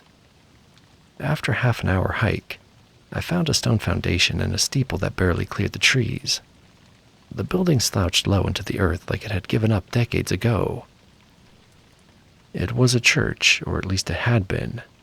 The roof had collapsed towards the back, and one of the wooden doors hung half off its hinges. I should have left then. Something about the angle of it all, the way the force bent slightly away from it, felt wrong. Not haunted exactly, just watched. But that's what I was there for, wasn't it? Decay, history, the mood you only get when something's been left behind for too long. Inside, the church was still. There were no bird songs, no wind, just the faint buzz of flies somewhere deeper in the building. Pews sat in uneven rows, some rotted through and sunken into the dirt floor. Everything smelled like wet stone and ash. Light filtered in through the broken roof, catching dust and cobwebs in slow, heavy beams. On the far wall, behind where the pulpit should have been, there was a massive hand-carved symbol. It looked like a tree at first. Then, the longer I stared, the more it resembled roots reaching up, not down. Someone had painted over the carving in black, long dry by now. But the shape was still visible. It made the hair on my arm stand up. I took a few photos, adjusting my lens as I moved down the aisle. Beneath one of the pews, I found a bundle of old paper tied with twine. They looked like sermon notes, maybe. Most were half decayed, but I could still make out the handwriting, spidery and slanted. It said, "Let no voice be raised, for silence brings purity. The outside world carries rot in its breath. We wait, we watch, we keep the hollow clean." Another note, scrawled more frantically, said, "They heard it again last night, beneath the floor. She says it's his voice. I only hear the grinding." I pocketed the bundle of papers and moved toward the back of the church. A warped door stood at the rear corner near the fallen roof, swollen from moisture and nearly fused with the frame. It took a few shoves with my shoulder before it creaked open, scraping the stone floor like a warning. The room behind it was small. There were no windows. It looked like a storage space at first, maybe where they'd kept hymnals or communion supplies. But the far wall was covered in wooden masks, dozens of them all hand-carved, all different, human but not right. The features were exaggerated, sunken eyes, mouths too wide, and no noses. A few were painted with what looked like red clay or dried blood. In the center of the room, someone had built a kind of raised platform using stacked stones. Animal bones littered the space beneath it, small ones. Squirrel, bird, maybe a cat. A strange smell hung in the air. Not rot exactly, but thick and earthy. Like something had been living in the walls and had only just left. I backed out slowly, stomach tight, throat dry. I told myself it was just some local folk tradition. Maybe the church had belonged to one of those isolationist spiritual communities. The Appalachians have plenty of them. Sects that vanished without leaving a paper trail. People who made their own rules and kept outsiders away. Back in the main sanctuary, I took one last photo of the root-like carving. My hand was shaking. I told myself it was just the adrenaline, but I couldn't get the idea out of my head. Those roots weren't just part of the symbol. They were the symbol. Growing up, not down. Like something buried beneath this place had been reaching. I turned to leave, and that's when I heard it. Outside, maybe 30 feet from the entrance. A quick shift of leaves, a crunch. I froze, crouched instinctively behind one of the half-collapsed pews. Through a sliver of the broken doorframe, I saw a movement. Just a flicker of motion between the trees. At first, I thought it was a deer, but it stood upright, human-sized, shaggy hair, hunched posture. Long arms that swung strangely as it moved through the underbrush. I didn't get a good look, just enough to know it wasn't someone out for a walk. It was barefoot, dirty and fast. I waited 10 minutes before I dared to peek out again. It was gone. I stepped onto the stone threshold, eyes scanning the woods. Nothing else moved. I took one cautious step forward, and that's when it came again, closer this time. Just a whisper of movement to my left, and then another figure. It was standing maybe 40 feet into the trees. I saw its head tilt. It definitely saw me. I backed up, slowly at first, then faster, until I was back inside, shutting the warped church door behind me. It barely closed, but it gave me a few seconds to think. I didn't want to be in there, but something told me I wouldn't make it 10 feet outside without something happening. I looked around for a weapon and found a small rusted metal rod, maybe part of an old candle stand. I held it tight. I couldn't stay. The place was too exposed. There was no way to secure the door, and that whispered quiet stillness outside felt like a noose pulling tighter every second. Whatever was out there had seen me, and it was waiting.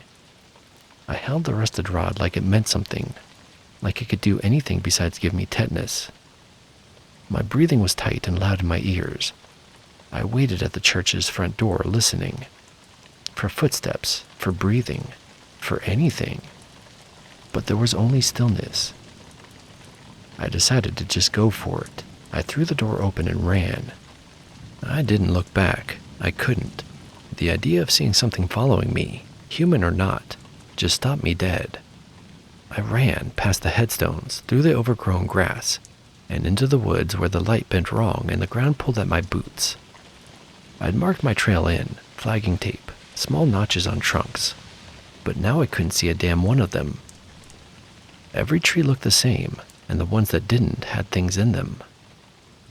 I came to a sharp bend on the slope and stopped to catch my breath, and that's when I noticed it. A bundle of twigs tied together with some kind of black thread, suspended from a branch about shoulder height. It was shaped like a figure, crude, human-shaped, arms extended. I stepped to get a closer look. The twigs were dry, but the string holding them together was damp, almost tacky. Smelled like rusted metal and earth. Another one hung a few trees down, and then another. There was more than one effigy, each one a few trees apart. They were making a path that led somewhere. I veered away from them, but the woods gave me more. Small circles of willow branches, bent and braided into strange loops and eyes and symbols. Some hung from trees, others staked into the forest floor, half buried in moss. One was ringed with feathers, black, white, and mottled red, fastened with tiny bones. It was like walking through someone else's story, one I wanted no part of.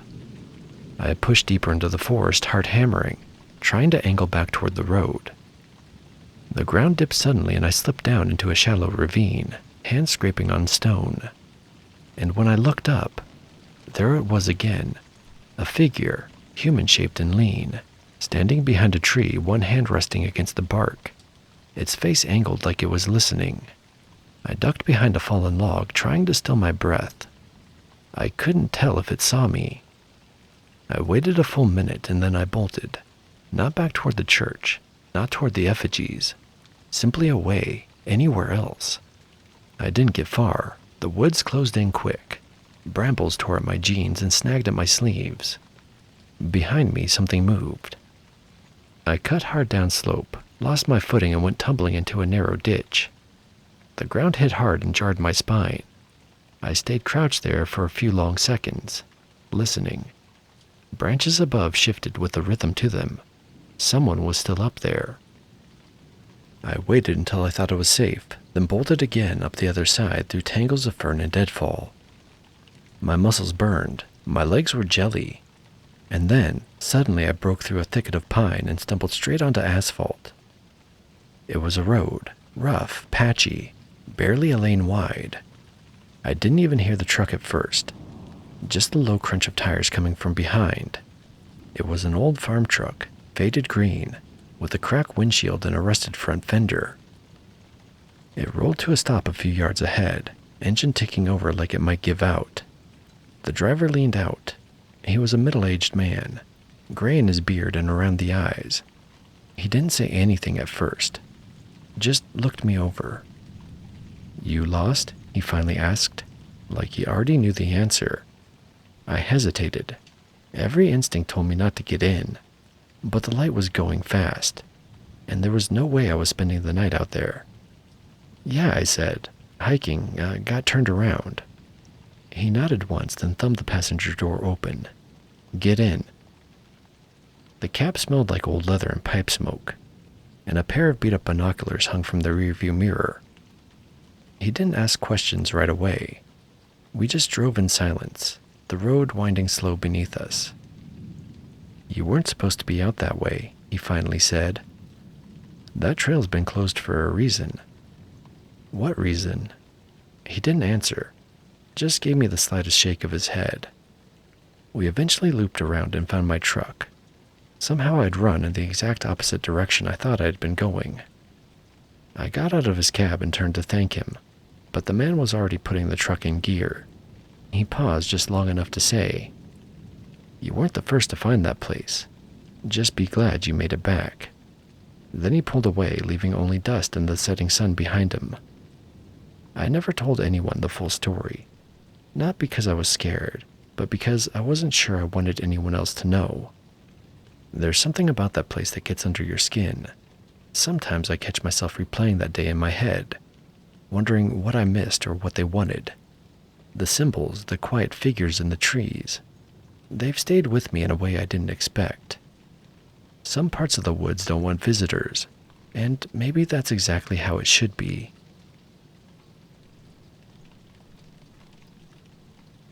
I don't know what I saw in the woods behind our cabin, but I don't think it was a bear. Something big moved across the creek bed and stopped behind a dry patch of alder. I caught it out of the corner of my eye. It was barely enough movement to make me look. At first, I figured it was a black bear, maybe pushing through early for food. But it didn't move like one, and it was on 2 legs. I was maybe 20 yards out, walking one of our old trails behind the cabin. We've had that place for years. Small hunting cabin on private timberland near Prospect, Oregon. Nothing fancy, simply a wood stove and a bunk. I come out a few times a year to scout and cut firewood. I know that area like the back of my hand. That trail runs along a shallow, dry creek with heavy tree cover on the far side. I've seen all kinds of game out there. Deer, elk, bear, even the occasional cougar. But this wasn't any of those. Whatever it was, it stood still just inside the brush, mostly in shadow, covered in dark brown or black hair that looked kind of stringy. It was big, shoulders wider than a man's, and tall enough I could see part of the head over the brush line. I couldn't see its face. It wasn't looking right at me, but it knew I was there. I don't know how. I just had that feeling like when another hunter spots you in the tree line. It didn't make a sound. No grunt, no footsteps, no crashing around. It simply stood there. I watched it for maybe 5 seconds before it turned and walked uphill, deeper into the trees. There was still no noise, and that's what stuck with me, honestly. A man or bear that size should have made some racket even in the duff, but it moved through like it had done it 1,000 times before. I stayed put for a minute, then eased back to the cabin. I didn't feel scared, not exactly, just unsure. I stayed up there a little longer than usual. Figured I'd try for some early season deer hunting and keep an eye out.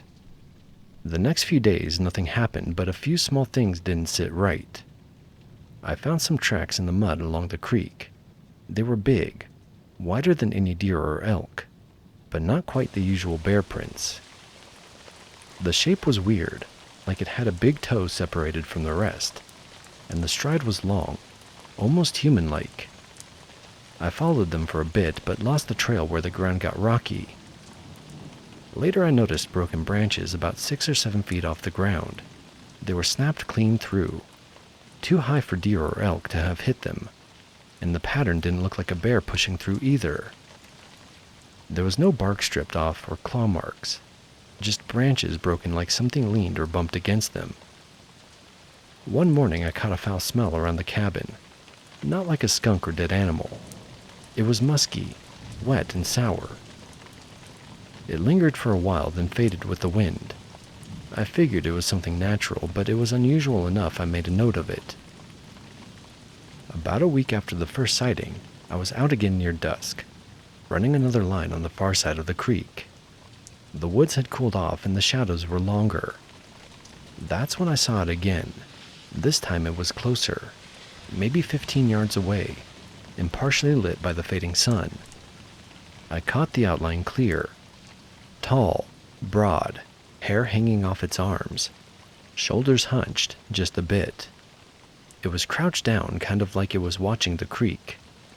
But when I stepped forward and looked up, I got a quick glimpse of its face. Dark eyes, wide nose, and a mouth that was shut tight. It didn't move or make a sound, just stared. Not hostile, not curious, but steady, like it was thinking something over. After a few seconds, it stood up and slipped back into the thicker trees. Again, no crashing, no rustling, just a shadow swallowed by the underbrush. I left that night and didn't go back for a couple of months. When I came back, the tracks were gone, and I didn't notice any new broken branches. The woods felt like they had settled down again. I still don't know what I saw, and I'm not the kind to make up stories. I've tracked animals for decades, and this was something different. I don't think it was a bear or a man. Whatever it was real enough to leave marks, smells, and memories I haven't forgotten. That's all I've got.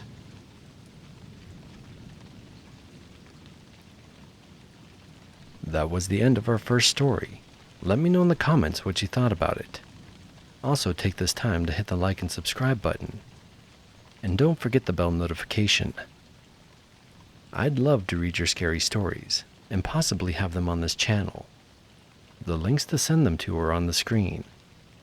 Now I won't interrupt again, and here are the rest of the stories. I spotted it again just past the ravine, tall, hunched, keeping to the edge of the trees like it didn't want to be seen.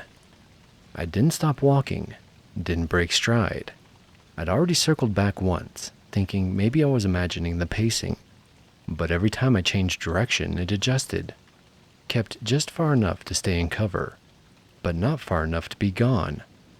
This was my third week posted up here, filling in while the usual backcountry ranger took time off. North of Split Rock, about 10 miles off the shore trail. Thick timber, sharp drops, no cell service. You get used to the isolation. I like it, usually. But that stretch of forest didn't feel right. I'd had the sensation for days. It started with the little things. A half-eaten snowshoe hare left in the middle of my trail. Clean bite, no tracks.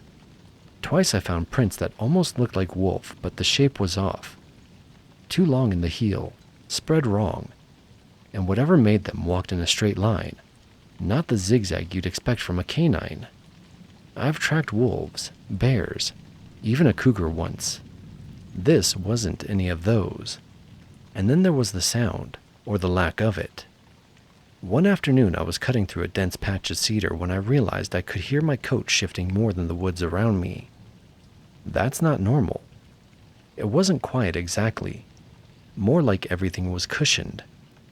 You know, the way sound feels when you're inside a car with the windows rolled up. Even my boots seemed to land softer than they should have. It gave me that weird inner ear pressure, like flying without popping.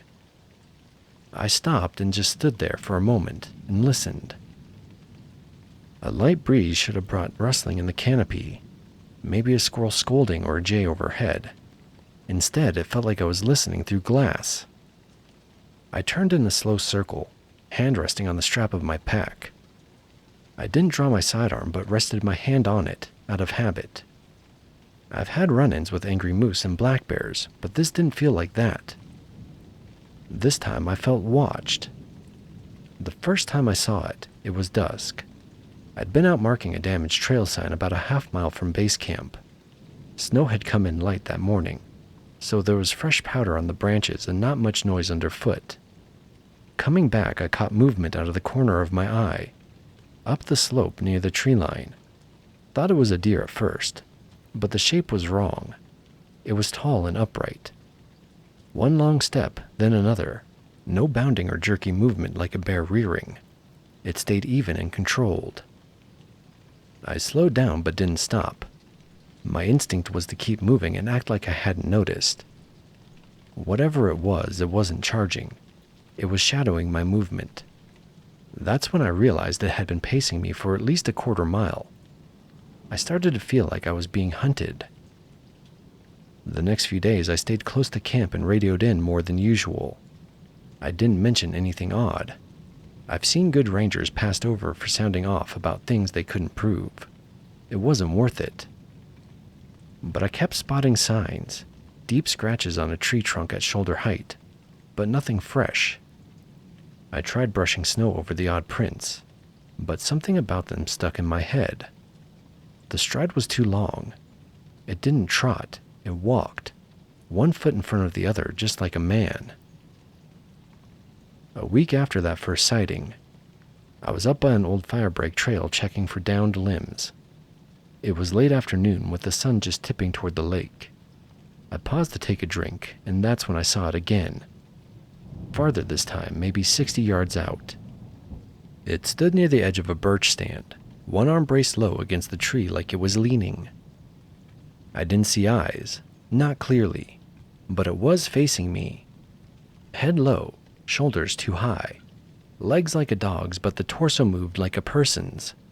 No heavy breathing, no sound at all. It watched me. I watched it. Then it turned, walked back into the woods. Again, it didn't have any panic and no crashing. It was just gone.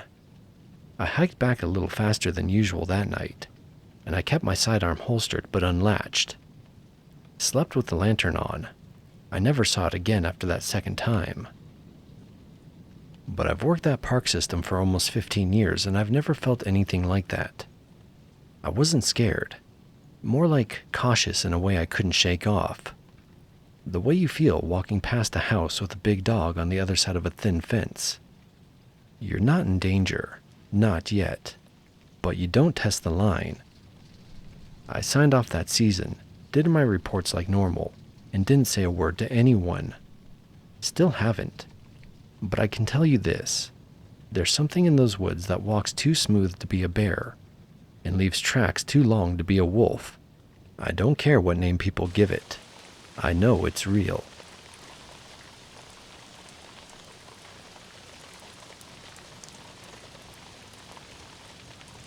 I woke up to that sound, high-pitched crying, sharp and clear, right outside my bedroom window. It didn't sound like a real baby though, more like someone trying to imitate one but just missing the mark. I pulled back the curtain, heart pounding, but all I saw was the yard, dark as a coal mine, and the bare branches of the mesquite tree swaying in the wind. Then the crying stopped. No footsteps, no rustling. And that's when I knew something was out there. Something that wasn't human. I'd only been back at the ranch a couple weeks after spending a few years in the city. I thought I'd enjoy the quiet, get away from all the noise and crowds.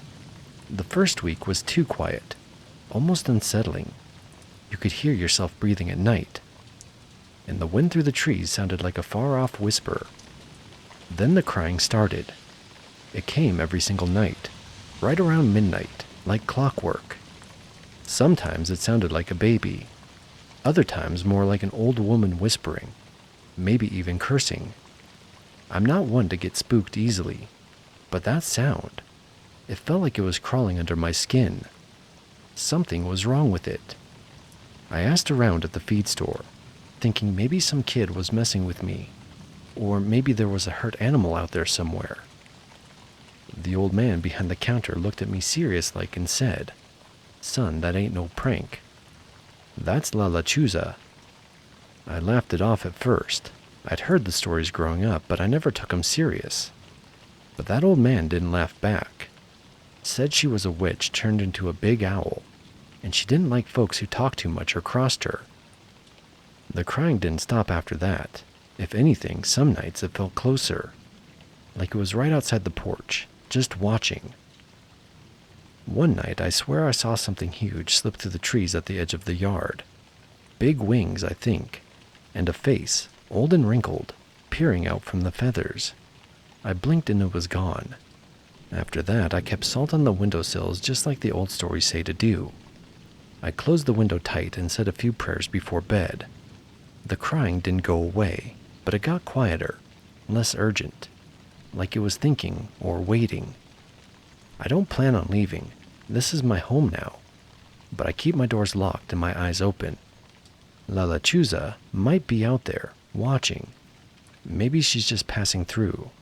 Maybe she's waiting. Either way, I'm not letting her inside.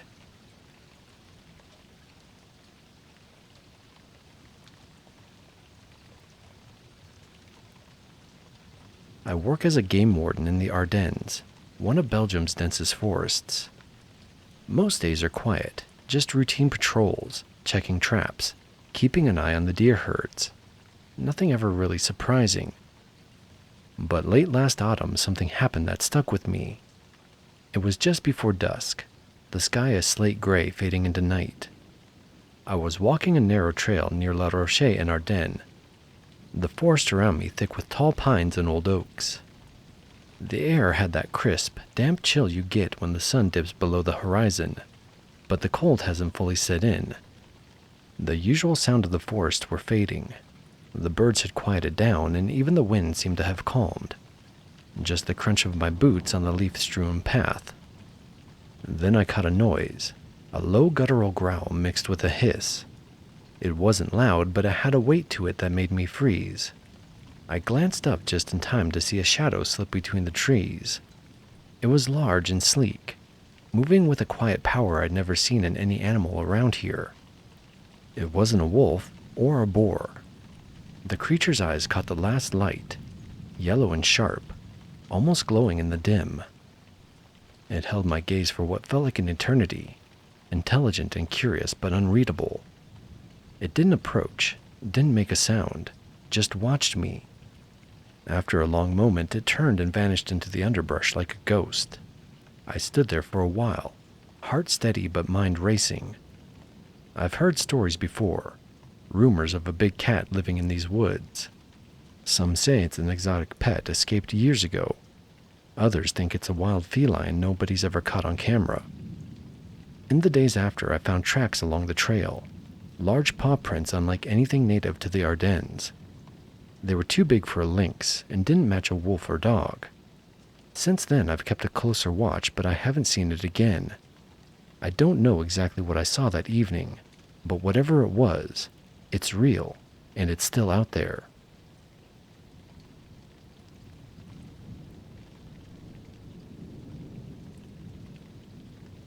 I was driving home late one night after visiting family out in the hills of Guerrero. The road I take winds through thick pine forest and narrow mountain passes, and there's barely any streetlights once you're past the last town. I've done the drive a dozen times, usually by myself, and I'm used to the quiet. That night, however, something felt different. About halfway through the drive, near a stretch where the trees press close to the edge of the road, I noticed something in the headlights. 2 red dots, glowing steadily on the side of the asphalt. At first, I thought it was the reflection from a deer's eyes or maybe a coyote, but those eyes didn't blink or move. I slowed down, squinting into the dark. Then I saw it, a large black dog, much bigger than any wild dog or stray I'd ever seen. Its fur was slick and shiny, almost wet-looking in the beams of my headlights. It stood there, watching me. The air around it felt colder, like the temperature dropped just in that one spot. I kept my eyes on the road as I rolled down the window, half expecting it to bark or run off. It just stared, unblinking, those burning red eyes locked on mine. I was frozen for a moment, then hit the gas and sped past. When I looked in the rearview mirror, I swear it was still standing there, watching.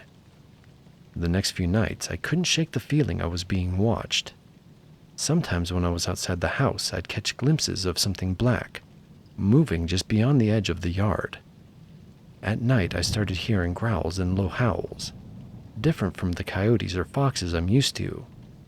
The sounds were deeper, slower, more deliberate. I started locking my doors earlier, double-checking windows, and kept a flashlight by my bed. A neighbor told me about the Black Cadejo, the dark spirit dog that follows travelers, especially those driving or walking alone at night. It's supposed to be a bad omen, sometimes leading people to trouble or worse. I didn't believe in that kind of thing before, but after seeing those eyes, hearing those growls, I'm not so sure anymore. I haven't seen those eyes again since that night on the road, but I keep hearing things in the dark, and sometimes I catch that cold spot, that heavy silence, like something standing just out of sight. I don't know what it wants. Maybe it's just watching. Maybe it's waiting. Either way, I don't drive that stretch of road late anymore.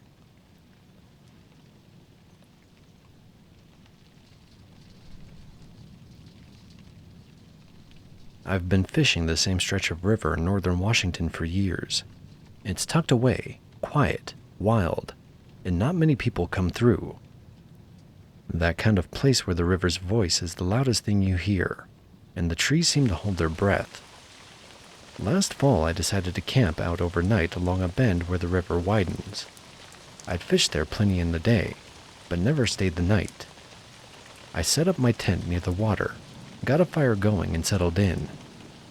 The first few hours were normal.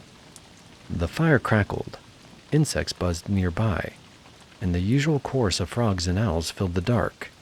I kept an ear out, but nothing felt out of place. Around midnight, I woke up to a different sound. Not the rustle of wind or the calls of animals, but something heavier. Thud, thud. It was footsteps. They weren't close, maybe 50 yards away, but they carried through the stillness, slow and steady. I stayed frozen, listening. The night seemed to hold tight around me.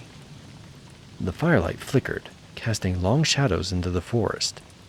The thudding kept going, unhurried. I grabbed my flashlight quietly and slipped out of the tent, trying not to make a sound. The beam cut through the dark, at first just empty trees and underbrush. Then, just across the riverbank, something shifted. A shape, large, bulky, moving with a slow, measured gait. Not running or panicked. The light caught it for a second. Thick, dark hair, broader than any bear I've ever seen.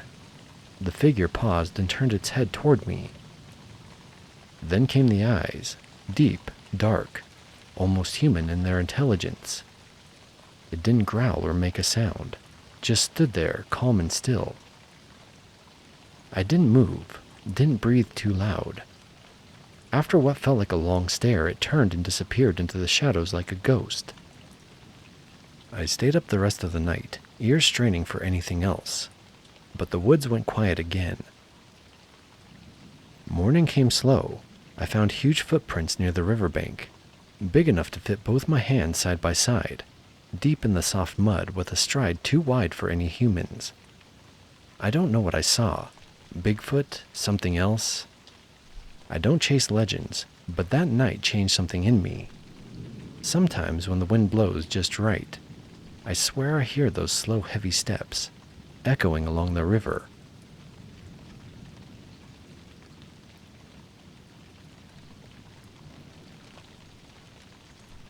I'm not the jumpy type. I've lived alone in this house for going on 5 years now, about 20 minutes outside of Grand Rapids, Minnesota. Wooded property, no real neighbors to speak of, and that's exactly how I like it. I work second shift, so by the time I get home and settled, it's usually after midnight. I'll sit with a cold drink on the porch, listen to the crickets, let the night wind down. Last night started off no different. I got home just before 1, cracked a beer and stepped out onto the back porch. It was warm, humid, sky was clear enough to see the Milky Way, but the woods felt different. Just quiet in a way they shouldn't have been, like the air was hanging heavy, sound not quite carrying right. I chalked it up to the weather and sat for maybe 20 minutes before heading back inside. I didn't lock the back door. Don't usually bother unless it's the weekend crowd up here screwing around with fireworks. But just after 2 a.m., I was sitting in bed reading when I heard something on the gravel out back. Not a car, not footsteps exactly, but a dragging, shifting kind of crunch, like something big walking just on the edge of the yard. I turned off the lamp and moved to the window. Moonlight was bright enough to see the tree line. I didn't see anything at first, but then I caught it. Movement. Something passed between the edge of the barn and the woods. It wasn't in a hurry, but it wasn't casual either. Just this big, hunched silhouette cutting across my yard like it had business there.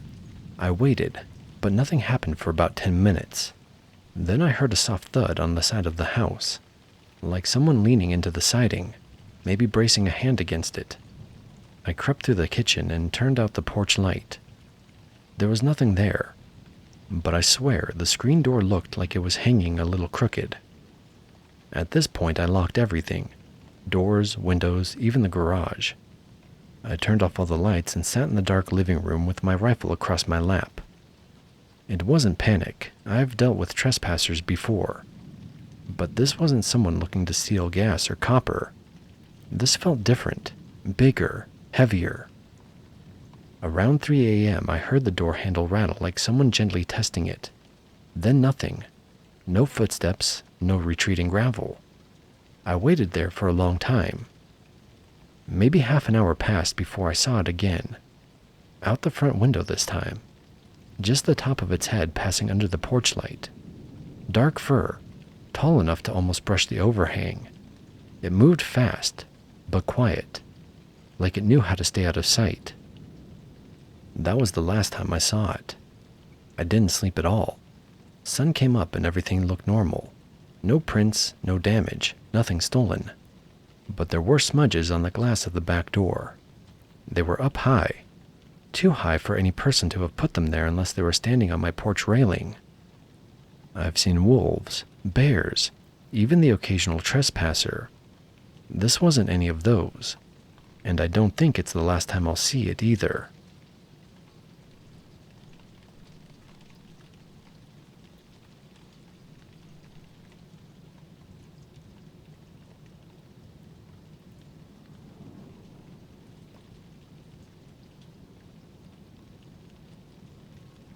I moved out to the edge of the res line in late September, just as the night started getting cold enough to bite. I'd inherited my uncle's trailer, an old single-wide with bad insulation but a solid propane heater, and I figured I'd stay out there a few months while I got back on my feet.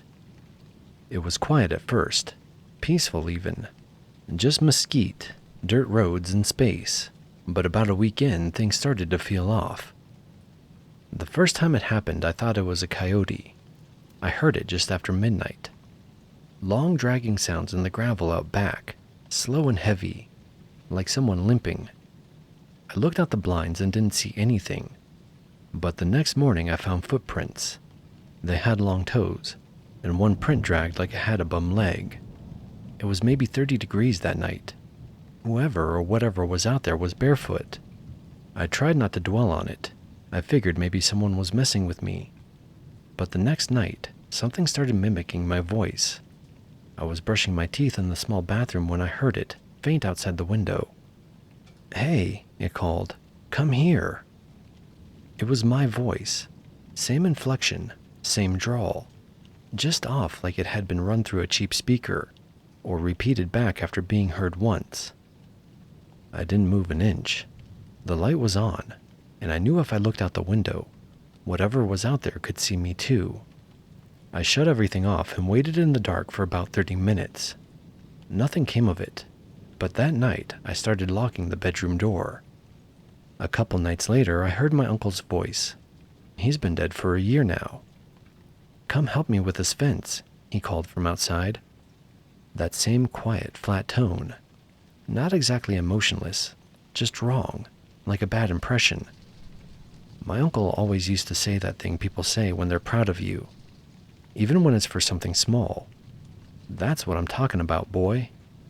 And the thing outside repeated it once, in the middle of the night, just loud enough to hear. I didn't go out for days after that. I kept the curtains closed, only went to town during the day, and left the floodlight on out back even though it buzzed and flickered like crazy. The floodlight kept shorting out. It would last 20 minutes, then cut off. Every time it did, I felt like something was watching from the brush. Week 3, I started getting dead animals on the porch.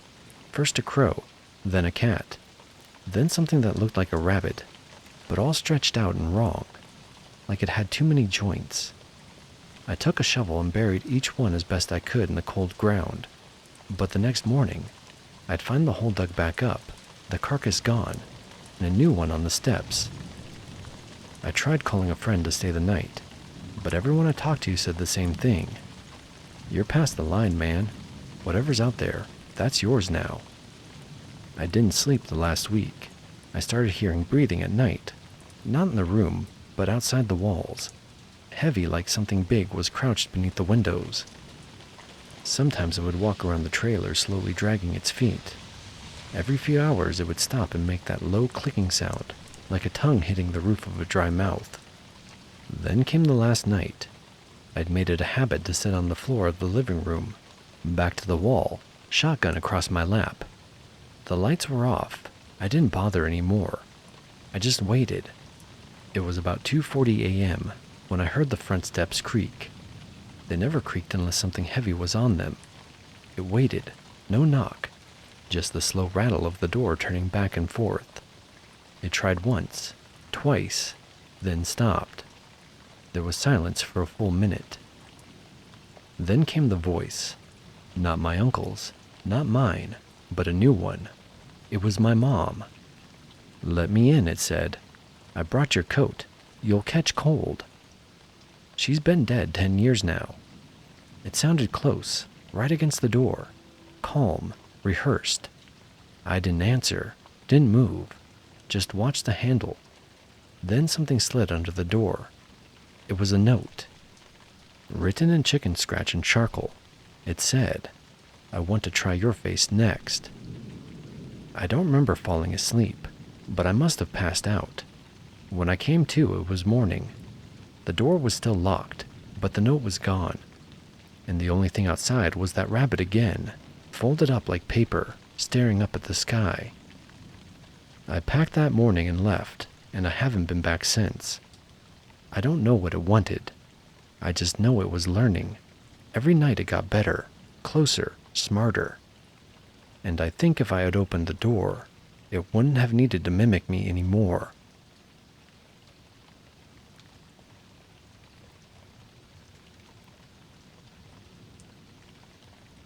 I was staying in a tiny cabin outside of La Vida, Colorado, southern part of the state, near the Sangre de Cristos.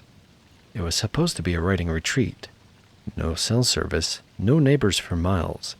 Just me, the trees, and the mountains. I arrived in late October. Daylight faded fast and the wind cut cold through the pines. The cabin was rustic.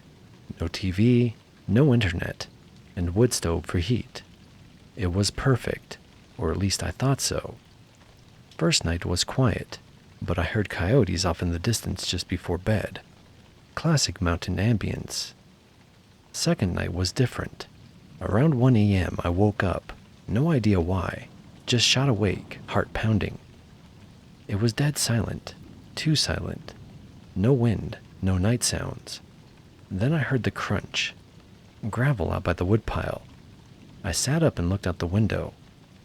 Nothing but pitch black. I told myself it was probably a deer. But the crunching came again, closer and slower. Definitely bipedal. It circled the cabin once, crunching footsteps in the gravel, then stopped right outside the door.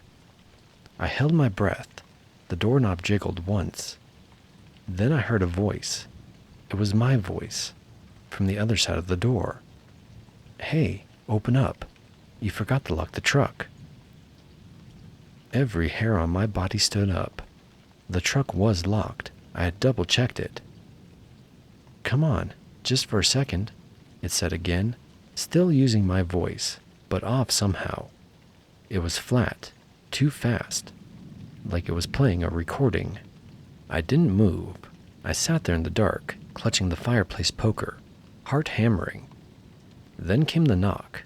3 slow knocks. The kind that aren't impatient. The kind that know they can wait.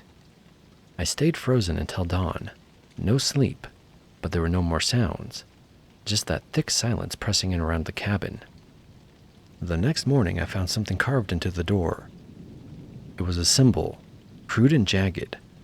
like an upside-down deer hoof crossed with a serpent. I took a photo before sanding it off, but I could still feel it there afterward, like it left a burn in the wood. I called on a local man I had met in town, an older Navajo guy named Carl who ran the gas station. He listened quietly, then asked if I'd said anything back to the voice. No, I said. I didn't say a word. He nodded seriously. Good. Don't ever answer it. You don't talk to skinwalkers. I'd heard the word before, thought it was just a legend. Carl looked me dead in the eyes. You're on old ground out there. Used to be an Ute hunting path. We don't go near it after dark. If it knows you're alone, it'll try to get in. That night I locked everything. Curtains drawn, lights out. Just waited, poker in hand again. It didn't knock this time. It scraped. All along the siding, slow dragging claws, around the entire cabin, over and over. Then silence. Then a voice from behind the wall, inside the cabin. It said, "Let me wear your skin." That was it, just that one line. The next morning I saw prints, long barefoot tracks all the way around the cabin. Human-shaped but wrong, toes too long, heels dragged like something unused to walking on two legs. I threw my stuff in the truck and bolted for town. At the gas station, Carl looked at me and nodded. You need ash and cedar. I'll get you some. Burn it tonight. Keep it going until dawn. I did exactly that. Piled wood and sage in the cast iron stove, poured a circle of cedar ash around the door and waited. It came again just after midnight. It didn't bother knocking this time. Instead it screamed. Not human, not animal, but something in between. Like a cougar and a man being ripped apart at the same time. The walls shook. Then came a new voice. A woman's. One I hadn't heard in years. It was my sister. She had died when we were kids. Please let me in. It's cold out here. I almost moved. Almost. But I didn't. It stayed outside until dawn, pacing, wailing, and scratching. When the sun came up, the scream stopped. The cedar ash was blown away in a perfect circle around the cabin, like the wind had tried to get in but couldn't. That was my last night in La Vida. I don't know what it was trying to do. Learn me, wear me, drag me into the woods. But I still dream about that voice in the dark. That slow scrape. That knock that waits. If you're out near the old places in southern Colorado, those untouched by trails, where the wind doesn't move and animals go silent, don't answer any voices calling your name. It's not someone you know, and it's not outside by accident.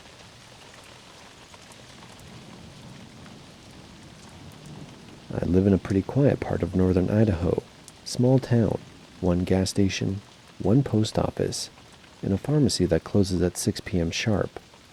It's a mom-and-pop place that's been there longer than I've been alive. That's where I was last Thursday picking up a prescription for my migraines. The weather had turned sharp and dry, which usually meant a headache was coming on. It was about 5:40 p.m. when I stepped out of the pharmacy, bottle in hand, the parking lot nearly empty except for my car and one dusty old sedan parked a few spaces over. I don't know why I noticed him at first. The man in the sedan, I mean. He was sitting in the driver's seat, engine running, hands on the wheel, just watching me. The glass was slightly fogged, but I could make out his face. He looked exactly like my father, which would be normal, I guess, if my dad weren't dead. He passed away 5 years ago, heart attack in his sleep. I still think about him most days, usually while I'm cooking or walking through the backyard. He'd had this thick mustache, always wore flannel, and had a crooked nose from when he broke it as a kid. The man in the sedan had all of that, right down to the worn brown Carhartt jacket my dad used to wear working in the garage. I stopped walking and stared for a few seconds longer than I should have.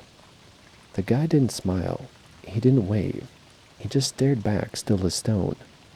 Not in a threatening way, More like how you look at a photo of someone you used to know, but can't quite place it. I got into my car and tried to shake it off. It had been a long day at work, and I figured I was just tired. Maybe my headache was already starting to mess with my brain. I pulled out of the lot slowly, checking my mirrors. The sedan didn't move. I didn't even realize I'd started driving toward the old highway instead of heading straight home, until I was already on it.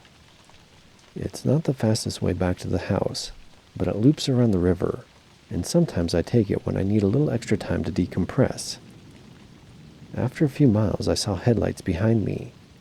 The road is mostly empty at that hour, so any car tends to stand out. I adjusted my rearview mirror and felt my stomach drop. It was the same shape, same headlights, same fogged windshield. It was the sedan. I slowed a little, trying to see if maybe he'd pass me. He didn't. He just stayed back maybe 5 car lengths, always in view. The road narrowed near the ridge, and I pulled into a scenic overlook area. Just a gravel patch with a wooden rail and a view of the valley below. I figured maybe if I stopped, the car would keep going. I wanted it to keep going. But it pulled in behind me. I kept my hands on the wheel, engine running. My heart was hammering. The man stepped out of the car and stood beside his open door. He didn't walk toward me. He didn't wave. Just stood there, watching. And God help me, it was my dad. It wasn't a resemblance anymore. It was him, but older. His face was more weathered than I remembered. His hair gone, almost completely gray.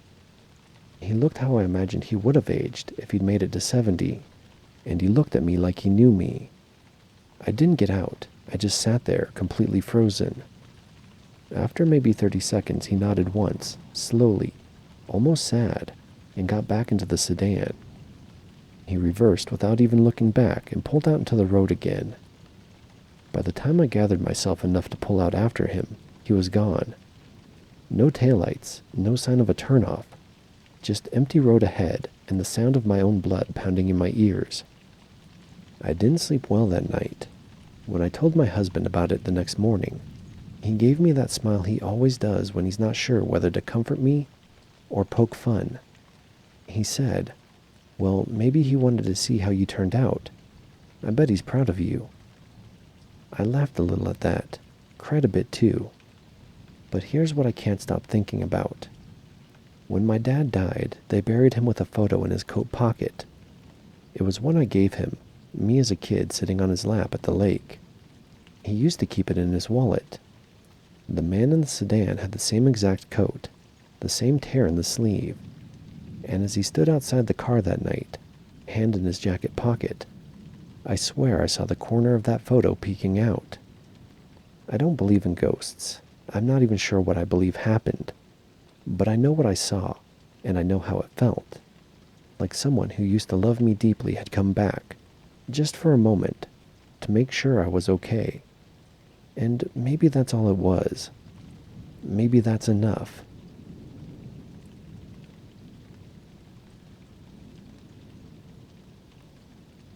I live in a mid-sized town in upstate New York.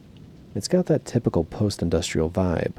Some old buildings, a few renovated neighborhoods, and train tracks that still get occasional use, mostly freight. I was out running errands last Thursday around 4:30 p.m.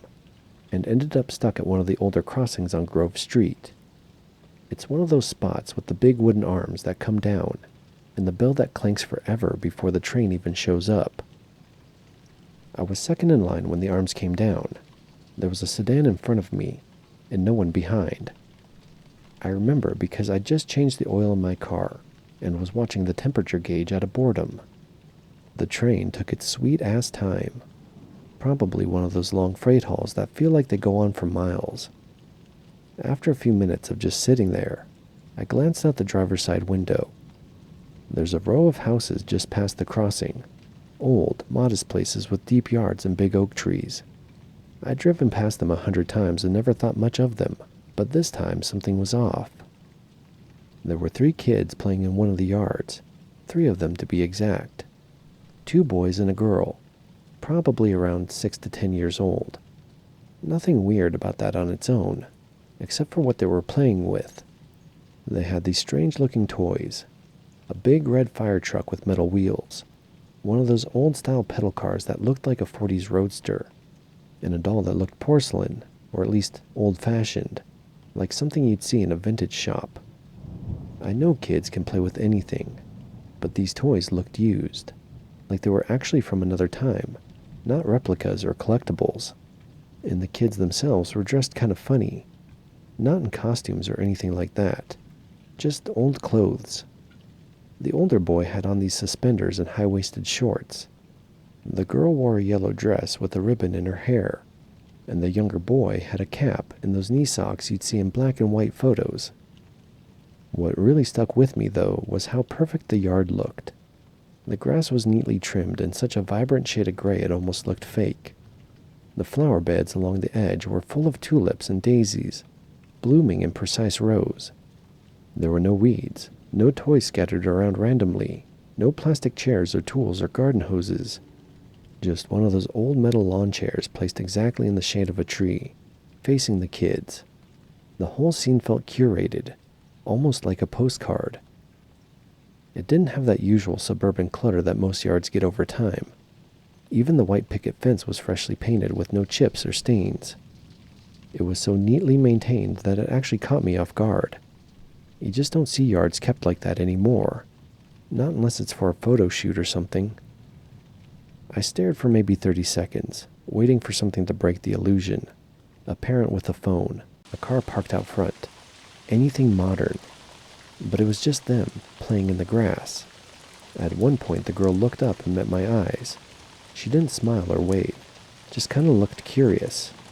I smiled reflectively and she turned back to the boys. When the train finally passed, the gates went up, and the car in front of me started moving. I followed it through, still kind of in a daze. I even considered pulling over to get another look, but there wasn't really a good spot to stop, and I had ice cream in the trunk. I figured maybe it was just some reenactment thing, or maybe the toys were replicas or antiques the kids were allowed to play with. But later that night, I couldn't stop thinking about it, so I Googled some of the stuff I saw, trying to get a feel for the era. First, I looked up the fire truck toy. It had a distinct bell on the top and big red wheels. Found a match almost immediately. A 1954 Tonka fire pumper, real steel body and rubber wheels.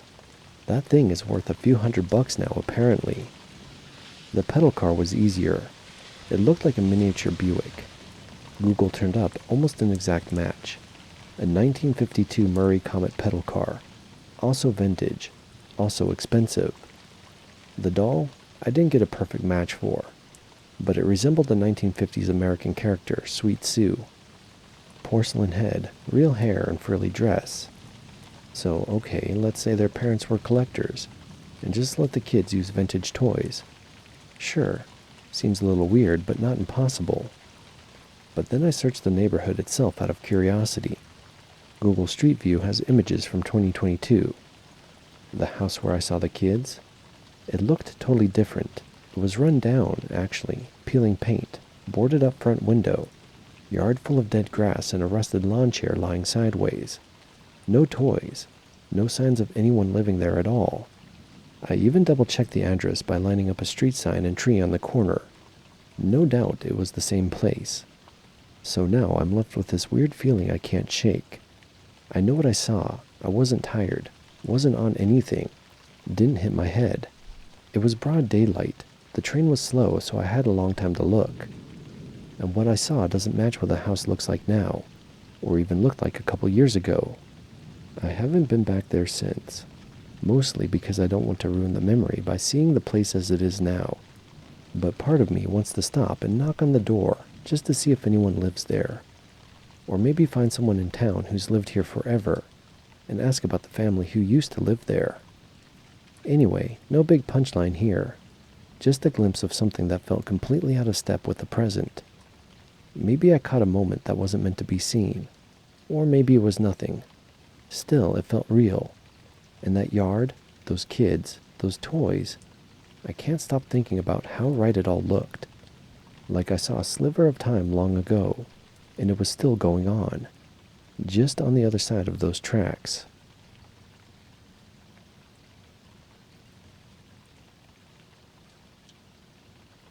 I work as a janitor at a mid-sized office building downtown. It's nothing glamorous, just something I picked up for steady pay while I figure some things out. 5 floors, 3 elevators, and enough cubicles to make a person claustrophobic. The cleaning crew is just me and another guy named Reggie, who takes the top 3 floors while I handle the lobby and the lower 2. We cross paths maybe once a night, mostly just a wave or a tired nod. Last Tuesday started the same way any other shift does. I clocked in at 10:01 p.m., grabbed the mop cart from the closet, and started making my rounds. I always hit the second floor around midnight. It's mostly legal offices and HR for one of those endless logistic companies. Everyone's long gone by then, and the quiet is nice. Sometimes I'll throw on earbuds and just zone out. That night, though, I was a little off. Can't say exactly why. I remember noticing how quiet the building felt, even for a night shift. No hum of the vending machines, no far-off elevator ding, just the buzz of the fluorescent lights and the soft slap of my shoes on the tile. It was around 12:20 a.m. when I noticed it. Now, I know this building. I've walked the second floor hundreds of times. It's a square layout, 4 corridors making a loop, with the elevator bank and stairwell in the middle. But as I pushed the mop bucket past the usual break room, I saw something I'd never seen before. A hallway where there shouldn't have been one. It branched off the main corridor, narrow and slightly dimmer than the rest of the floor. No nameplate on the wall, no exit sign. Just a stretch of beige carpet and overhead fluorescents, receding into a space that shouldn't have been there. I stopped dead in my tracks, just staring. At first, I thought maybe I had taken a wrong turn, that somehow, despite walking this floor nightly, I had confused one corner for another. So I backed up, double-checked the office signs behind me. The break room was there. So was the copy station with the crooked cabinet drawer. I was exactly where I thought I was, and yet the hallway was still there. It wasn't ominous, not at first. It just didn't belong. So I did what I probably shouldn't have done. I walked in. At first, it felt like any other hallway in the building. Same industrial carpet, same faint smell of toner and old lunch containers. But then I noticed the doors. There were 6 of them, 3 on each side, solid white, no labels. No frosted glass windows like the other offices. Just plain white doors with silver handles, evenly spaced and completely silent. I passed the first 2 on my left and gave one a little knock. No response. I tried the handle and it was locked. The next door was the same, and the next. I don't know what I was expecting really. Maybe a janitor's closet I had somehow missed, or a storage room, but these doors gave me nothing. Just the quiet thud of knuckles on wood, and the unsettling sense that I was somewhere else. Not just off the floor plan, but off the map entirely. When I reached the end of the hallway, I found a blank wall. No exit, no door. Just flat, dry wall. I turned to walk back, and that's when it hit me. The hallway was longer than it should have been. I don't mean it seemed long. I mean I counted 6 doors on the way down. But now, walking back, there were 8. And they weren't the same ones. These had little black mail slots in them. And the carpeting under my feet had suddenly changed from beige to a kind of greenish gray. Same texture, just different color. I froze. Every hair on my arm stood up. I turned around again, and there was the blank wall. Turned back, and there were 8 doors. One was slightly ajar. I felt like I was underwater. Everything had gone muffled. My ears popped, and the air smelled faintly metallic, like the way blood tastes if you bite your tongue. I backed away from the open door, heart thudding. Something inside me screamed to get out, so I did. I didn't run. I walked, fast and deliberate, trying not to lose my head. I passed the doors, not even bothering to count them now. The hallway seemed to stretch and pull as I moved. The fluorescents buzzed louder. I felt like I was moving through a dream where you try to run, but your legs don't work right. Then, just like that, I was back. I turned a corner and found myself standing in front of the break room again, my mop cart still waiting for me like nothing had happened. The hallway? Gone. Nothing but a blank wall where it had been. I stood there for at least a full minute, sweating, hands shaking, trying to make sense of it. I even walked over to the wall and knocked on it like an idiot. It was solid drywall. No seam, no draft, no trace of anything unusual. I didn't see Reggie again until almost 2 a.m. when we crossed paths by the elevator. "You all right?" he asked. "You look like you saw a ghost." "Something like that," I muttered. I didn't tell him. I still haven't told anyone. Not really. Who'd believe it? A hallway that appears out of nowhere, stretches the longer you walk in it, and then vanishes like smoke? But here's the thing that really keeps me up. I went back the next night. Same time, same floor. I walked past the break room, slow and cautious. And there was nothing there. No hallway, no door, nothing. Just a blank beige drywall, like it had always been. And yet, I can still remember the hum of the lights, the feel of the carpet change beneath my feet, the way that open door at the end seemed like it was waiting for me. Now I avoid that side of the floor. I don't mop near the break room anymore. I take the long way around. No one's told me to, and there's no reason for it, but I do it all the same. Sometimes maybe once or twice a week. I feel like I'm forgetting something important, like I walked through a dream and woke up mid-sentence. Other nights, when everything is quiet and I'm the only one left in the building, I swear I hear something down that corridor. Not footsteps exactly, just movement. You know, the kind that's right behind you when you know no one's there. And sometimes, in those long humming silences past midnight, I wonder what would have happened if I'd stepped through that open door. I guess I'll never know.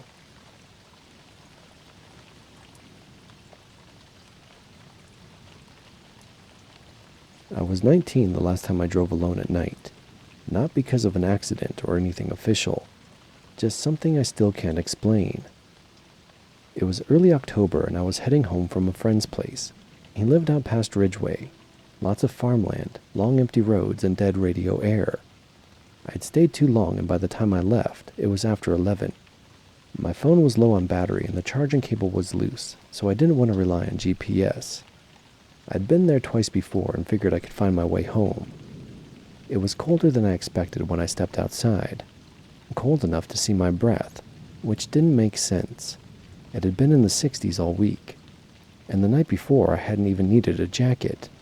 The first 15 minutes were fine, quiet, just the hum of the engine and the occasional crunch of gravel when I veered too close to the shoulder. The road was familiar until it wasn't. I reached a split I didn't recognize. No signpost, just one road veering right into tree cover, another heading left toward open fields. I don't remember that fork being there before, but maybe I hadn't been paying attention last time. I took the left. 10 minutes later, I still hadn't seen any houses, just endless fence posts and tall dry grass. I glanced down at my phone. No signal. Then the screen died entirely, like the battery had just given up. Great. I kept going a bit longer until something told me I was going the wrong way. Not something specific, just a tightening in my chest. The kind of gut instinct you don't question. So I pulled over. I stepped out to look around, hoping to see a farmhouse light or a familiar bend. The cold hit harder this time. Not autumn brisk, but January bitter. I stood shivering on the shoulder and then realized something else. It was completely silent. No crickets, no wind. Just the faint ticking of the car cooling behind me. That's when I noticed the lights ahead. A small cluster of houses, 4 or 5, just past a low rise in the land. They weren't there before. I'd just driven past that hill and the fields were empty. I stared, blinking hard, like that might reset something. The houses were strange, squat and smooth-sided with sloped, curved roofs, and tall entryways like narrow tunnels. Each had a round window or skylight on top, glowing faintly from within. They didn't look abandoned. They looked new, maintained, but nothing about them fit here. Then I heard a voice. A man stood on one of the lawns with a dog. The dog was wide and thick-built, like a mastiff, and didn't bark or sniff the air, just stood alert. The man spoke gently, but the language wasn't anything I recognized. Soft, vowel-heavy syllables, punctuated by short clicking sounds. I don't know why that disturbed me more than the buildings themselves. Maybe it was the casualness of it, like I'd stumbled into someone else's reality, like he belonged and I didn't. I got back in the car fast, slammed the door, locked it for what little good that would do. I turned the ignition and took off, trying not to look in the mirrors. I didn't want to see if that man was watching. The road twisted tighter the further I drove, and soon I passed another car. Or I thought it was a car. It was low and seamless, almost a teardrop shape, with a muted glow along the sides like underglow, but softer. It had no mirrors, no grille, no audible engine noises. It passed silently, no rumble, no whoosh. Just a dry, slipping sound like fabric pulled through sand. We both slowed down at the same time. I don't know if it was curiosity or recognition, but I felt it. The other driver noticed me too. My car must have looked ancient to them. I turned off onto the first shoulder I saw and sat there, engine idling and hands shaking. I don't know how long I sat before I worked up the nerve to get out again. The night had settled into a normal quiet, crickets chirping, a soft breeze, and the cold wasn't as sharp. I grabbed my flashlight from the glove compartment and stepped out, wanting to stretch my legs and get a better sense of my surroundings. I walked a few steps down the road, away from where I'd parked, shining the light over the fields and trees. The beam caught nothing but shadows and empty road. Then I turned around to head back to the car, but when I reached the spot where I'd left it, the car wasn't there. For a moment I froze, heart pounding. I scanned the road ahead, the trees and the ditch. Then, faintly at first, I heard the soft hum of an engine. I followed the sound cautiously down the road, around a bend where the trees grew thicker, and there it was, my car, parked a little ways further than I'd thought, headlights dimly glowing. Relief crashed over me as I hurried over and slid inside. The engine was warm, the familiar scent of leather and gasoline wrapped around me. Nothing looked out of place. I couldn't explain how it had gotten there, but I was too tired and cold to question it much. I wanted to drive home and put this all behind me, but something stopped me. The road ahead looked different again, twisting in ways I didn't remember, shadows pulling deeper than usual. I hesitated, then eased forward carefully. The radio crackled with static.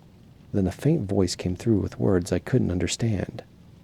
It was the same language that man had spoken, but softer, distant, as if coming through a broken speaker. I turned off the radio. As I drove, the houses I'd seen were gone. The landscape looked like the familiar farmland again, but the feeling of being watched lingered. The hairs on my arm prickled. When I finally reached the outskirts of my town, things felt back to normal. The streetlights, the barking dogs, the late-night joggers with their earbuds. Everything was exactly as it should be. But the longer I sat there in my driveway, the more I wondered if I'd really left that place, or if I'd ever been there at all. The next day I went back to the spot where I had originally stopped earlier that night, the place where I first stepped out of the car. The area looked normal in daylight, just the usual fields and trees. There was no sign of the strange houses or anything unusual. I called my friend later that day and told him about the strange houses, the man's language, and the odd car. He laughed it off, said I'd been out too late. I was too tired. Maybe a hallucination. But I never drove that road again at night.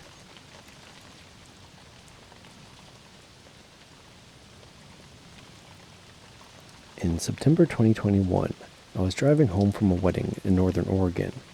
I'd borrowed my sister's old Camry and had the highway mostly to myself. The drive was quiet, just overcast skies, a coffee in the cup holder, and my usual route heading south. I passed a green sign for Adams Creek. The name stuck with me, not because it was strange, just unfamiliar. I'd taken the same road 3 days earlier, and I was pretty sure I hadn't seen that exit. But maybe I'd just missed it. I'm not that great with directions. Still, it bothered me enough that I double-checked the GPS. The route hadn't changed. About 20 minutes later, I pulled off at a turnout to stretch my legs. There was an old building tucked behind a row of scrub trees. I only glanced at it. It looked like a boarded-up diner, the kind with a single bent sign above it. The name was missing, just faded metal and a couple of rusted bolts where letters used to be. I considered taking a photo, but didn't. I remember thinking, have I been here before? Not déjà vu exactly, more like an echo, like something I'd seen in a dream. I got home that evening and everything seemed normal, mostly. The front door of my apartment was green, forest green, chipped at the corners. That stopped me. I could have sworn it used to be blue. I even remember buying the paint, standing in line at the hardware store arguing with myself about the shade. Coastal Storm. I still remember the name. I asked my sister about it the next day. She looked at me funny and said, "It's always been green." I didn't push it after that.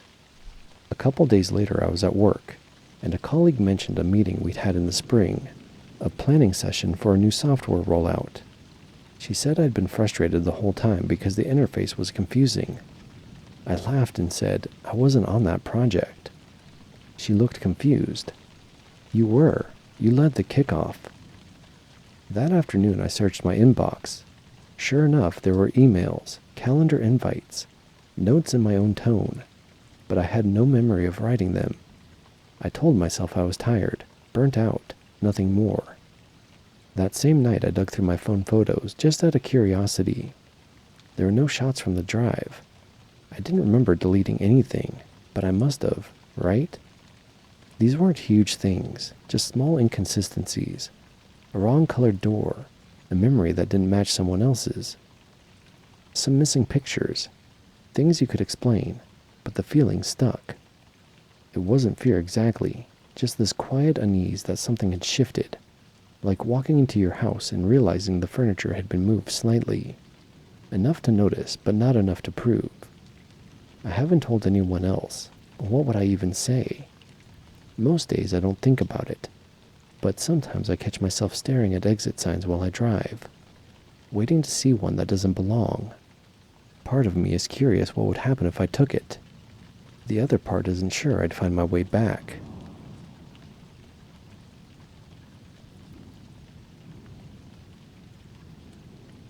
I'm a junior at a small college in upstate New York. Pretty normal life. I live off campus with a roommate, keep a part-time campus job, and I've been dating my girlfriend Katie for about a year. I'm not into anything weird. I don't drink much, don't use drugs, don't have mental health issues as far as I know. But starting about 3 weeks ago, things got strange. The first time was at the dining hall.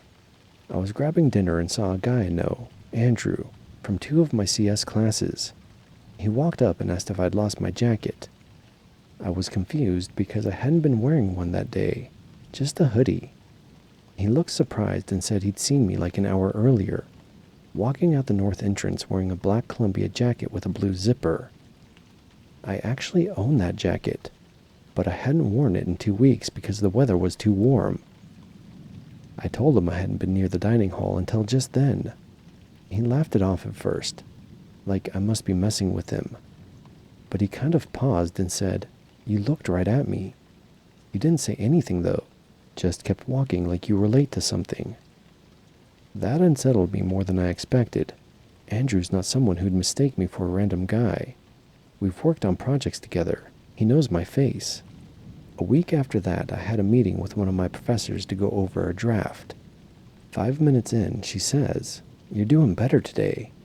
I asked what she meant, and she said I'd stopped by her office the day before and looked pretty upset.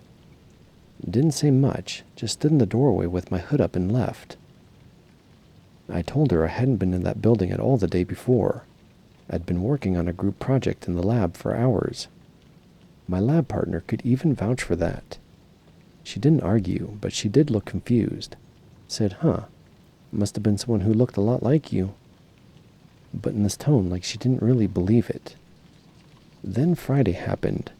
Katie texted me in the middle of my shift saying, "You didn't have to get me something," with a photo of a little silver necklace with a star-shaped charm. I hadn't gotten her anything. I was at work in the campus bookstore from 2 to 6 that day. No break. I told her I hadn't gotten her anything, and she asked where it came from. She said I gave it to her outside her dorm at around 3:15. That I handed it to her and said, "I saw it and thought of you," and then left.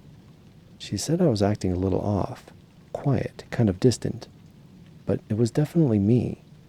She even said I smelled like my cologne, and was wearing my gray hoodie with a little tear on the sleeve. Except that hoodie was in my laundry basket at home. I hadn't worn it that day. I checked my time card. No clock out. No break. I didn't leave the building. She thought I was pranking her. When I insisted I wasn't, she got annoyed. I can tell she still doesn't totally believe me. She's been kind of quiet since then. The weirdest part is the necklace. I've never seen it before. It's not something I'd buy.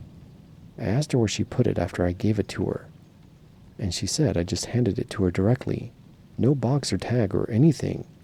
Like I'd had it on me already. So now I'm trying to figure out what the hell is happening. 3 people, all close enough to know what I look and sound like, all completely convinced they interacted with me in ways I don't remember happening. I haven't blacked out. I haven't been sleepwalking. I checked my bank statement to make sure no money was spent on the necklace. It wasn't. There's no package, no receipt, no explanation. But Katie has the thing in her hand, and she swears I gave it to her.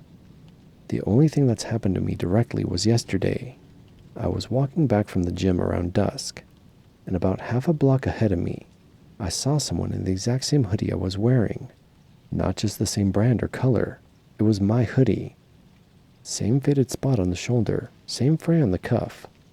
He turned a corner before I got a good look, but in the reflection of a glass door, I swear for half a second, I saw my own face. It wasn't like looking in a mirror, more like I was watching myself walk away. I haven't told anyone about that part. I know how this all sounds. If I was reading this, I'd think it was a hoax or someone losing touch. But I'm not trying to convince anyone. I'm not even sure if I believe it myself. I just know something strange is going on, and I'm starting to feel like I'm being displaced, like there's another version of me walking around, interacting with people in subtle, unsettling ways. And I have no idea what he wants, or what happens if I run into him again. Has anyone else experienced something like this? Please tell me I'm not alone.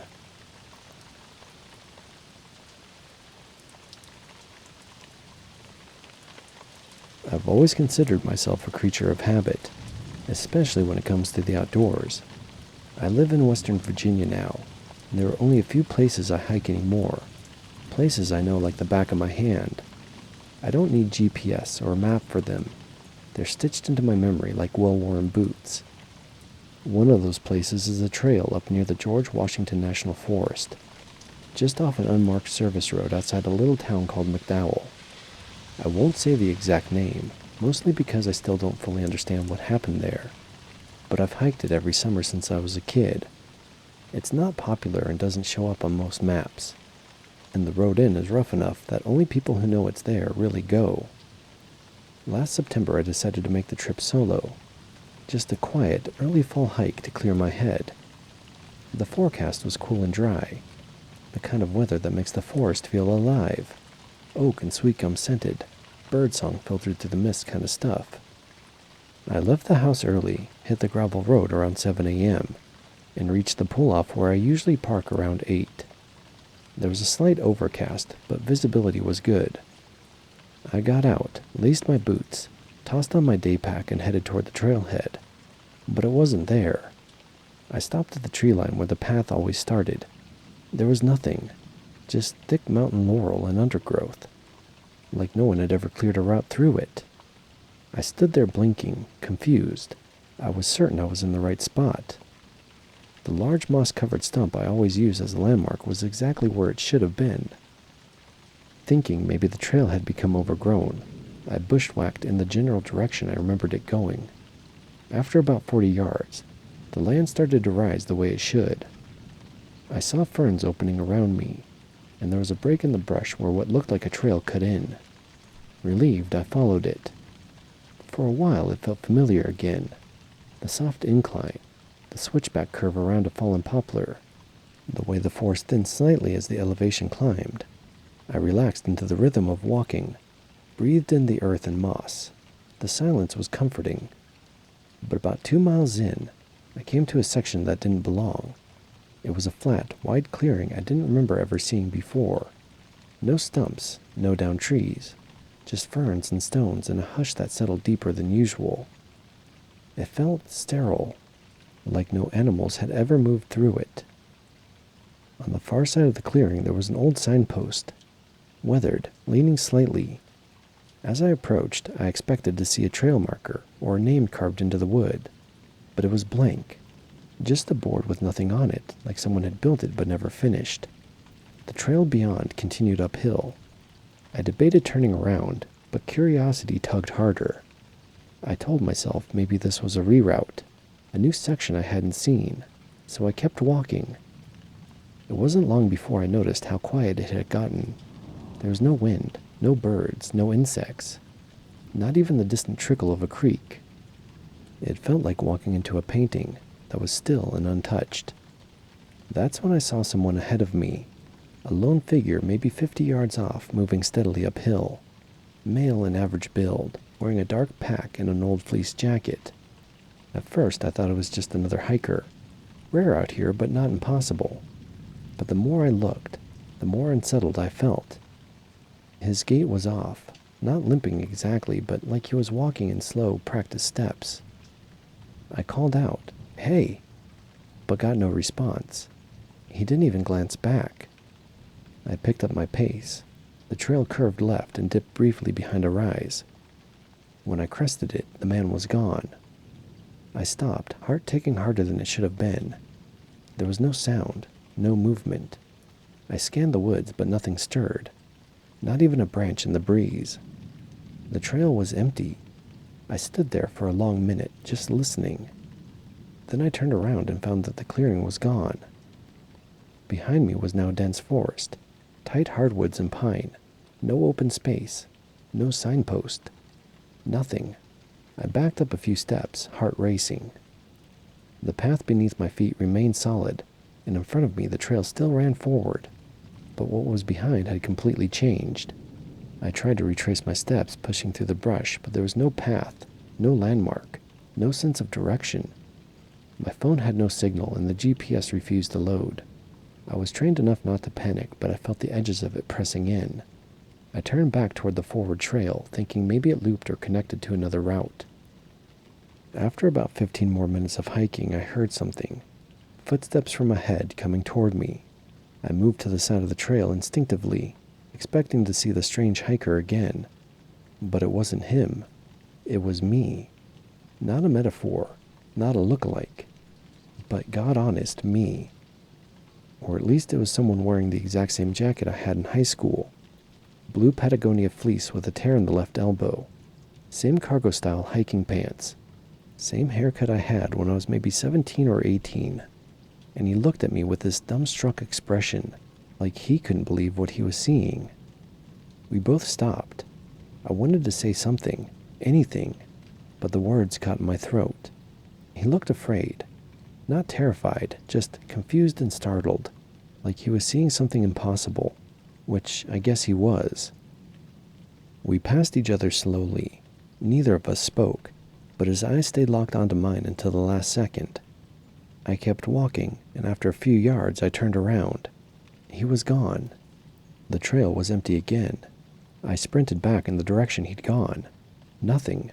I called out and got no reply. There was nowhere for him to have disappeared, just woods. Eventually the trail began to feel normal again. Sounds returned. The sky opened a little. I came out at the old trailhead. Not the one I had entered, but the one I remembered using years ago. The one I thought was gone. My car was still where I had left it, except now there were 2 more vehicles parked beside it, both empty. I drove home in silence. I didn't even turn on the radio. The next weekend I returned and brought my buddy Mark, who'd hiked the trail with me in the past. Everything looked normal. The original trailhead was exactly where it used to be. Brush was cleared, with proper signage. The path was familiar again. No strange clearings and no odd signage. No silent woods.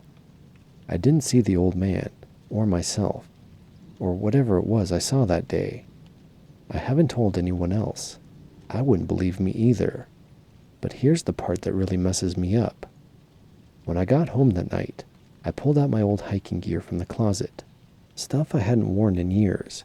And the blue Patagonia fleece, the one with the tear in the elbow, wasn't there. I haven't seen it since. I don't even know where to start with this, but for the past few weeks, people have been saying they've seen me in places I wasn't. Not just random strangers, people who know me well. It's happened 3 times now, and the most recent was my girlfriend. I don't have a twin, and I haven't been losing time or anything like that. But each time it happens, it feels like reality slips a little. You have been watching Neon Noir, a Radeon production brought to you by Spoopy Cola.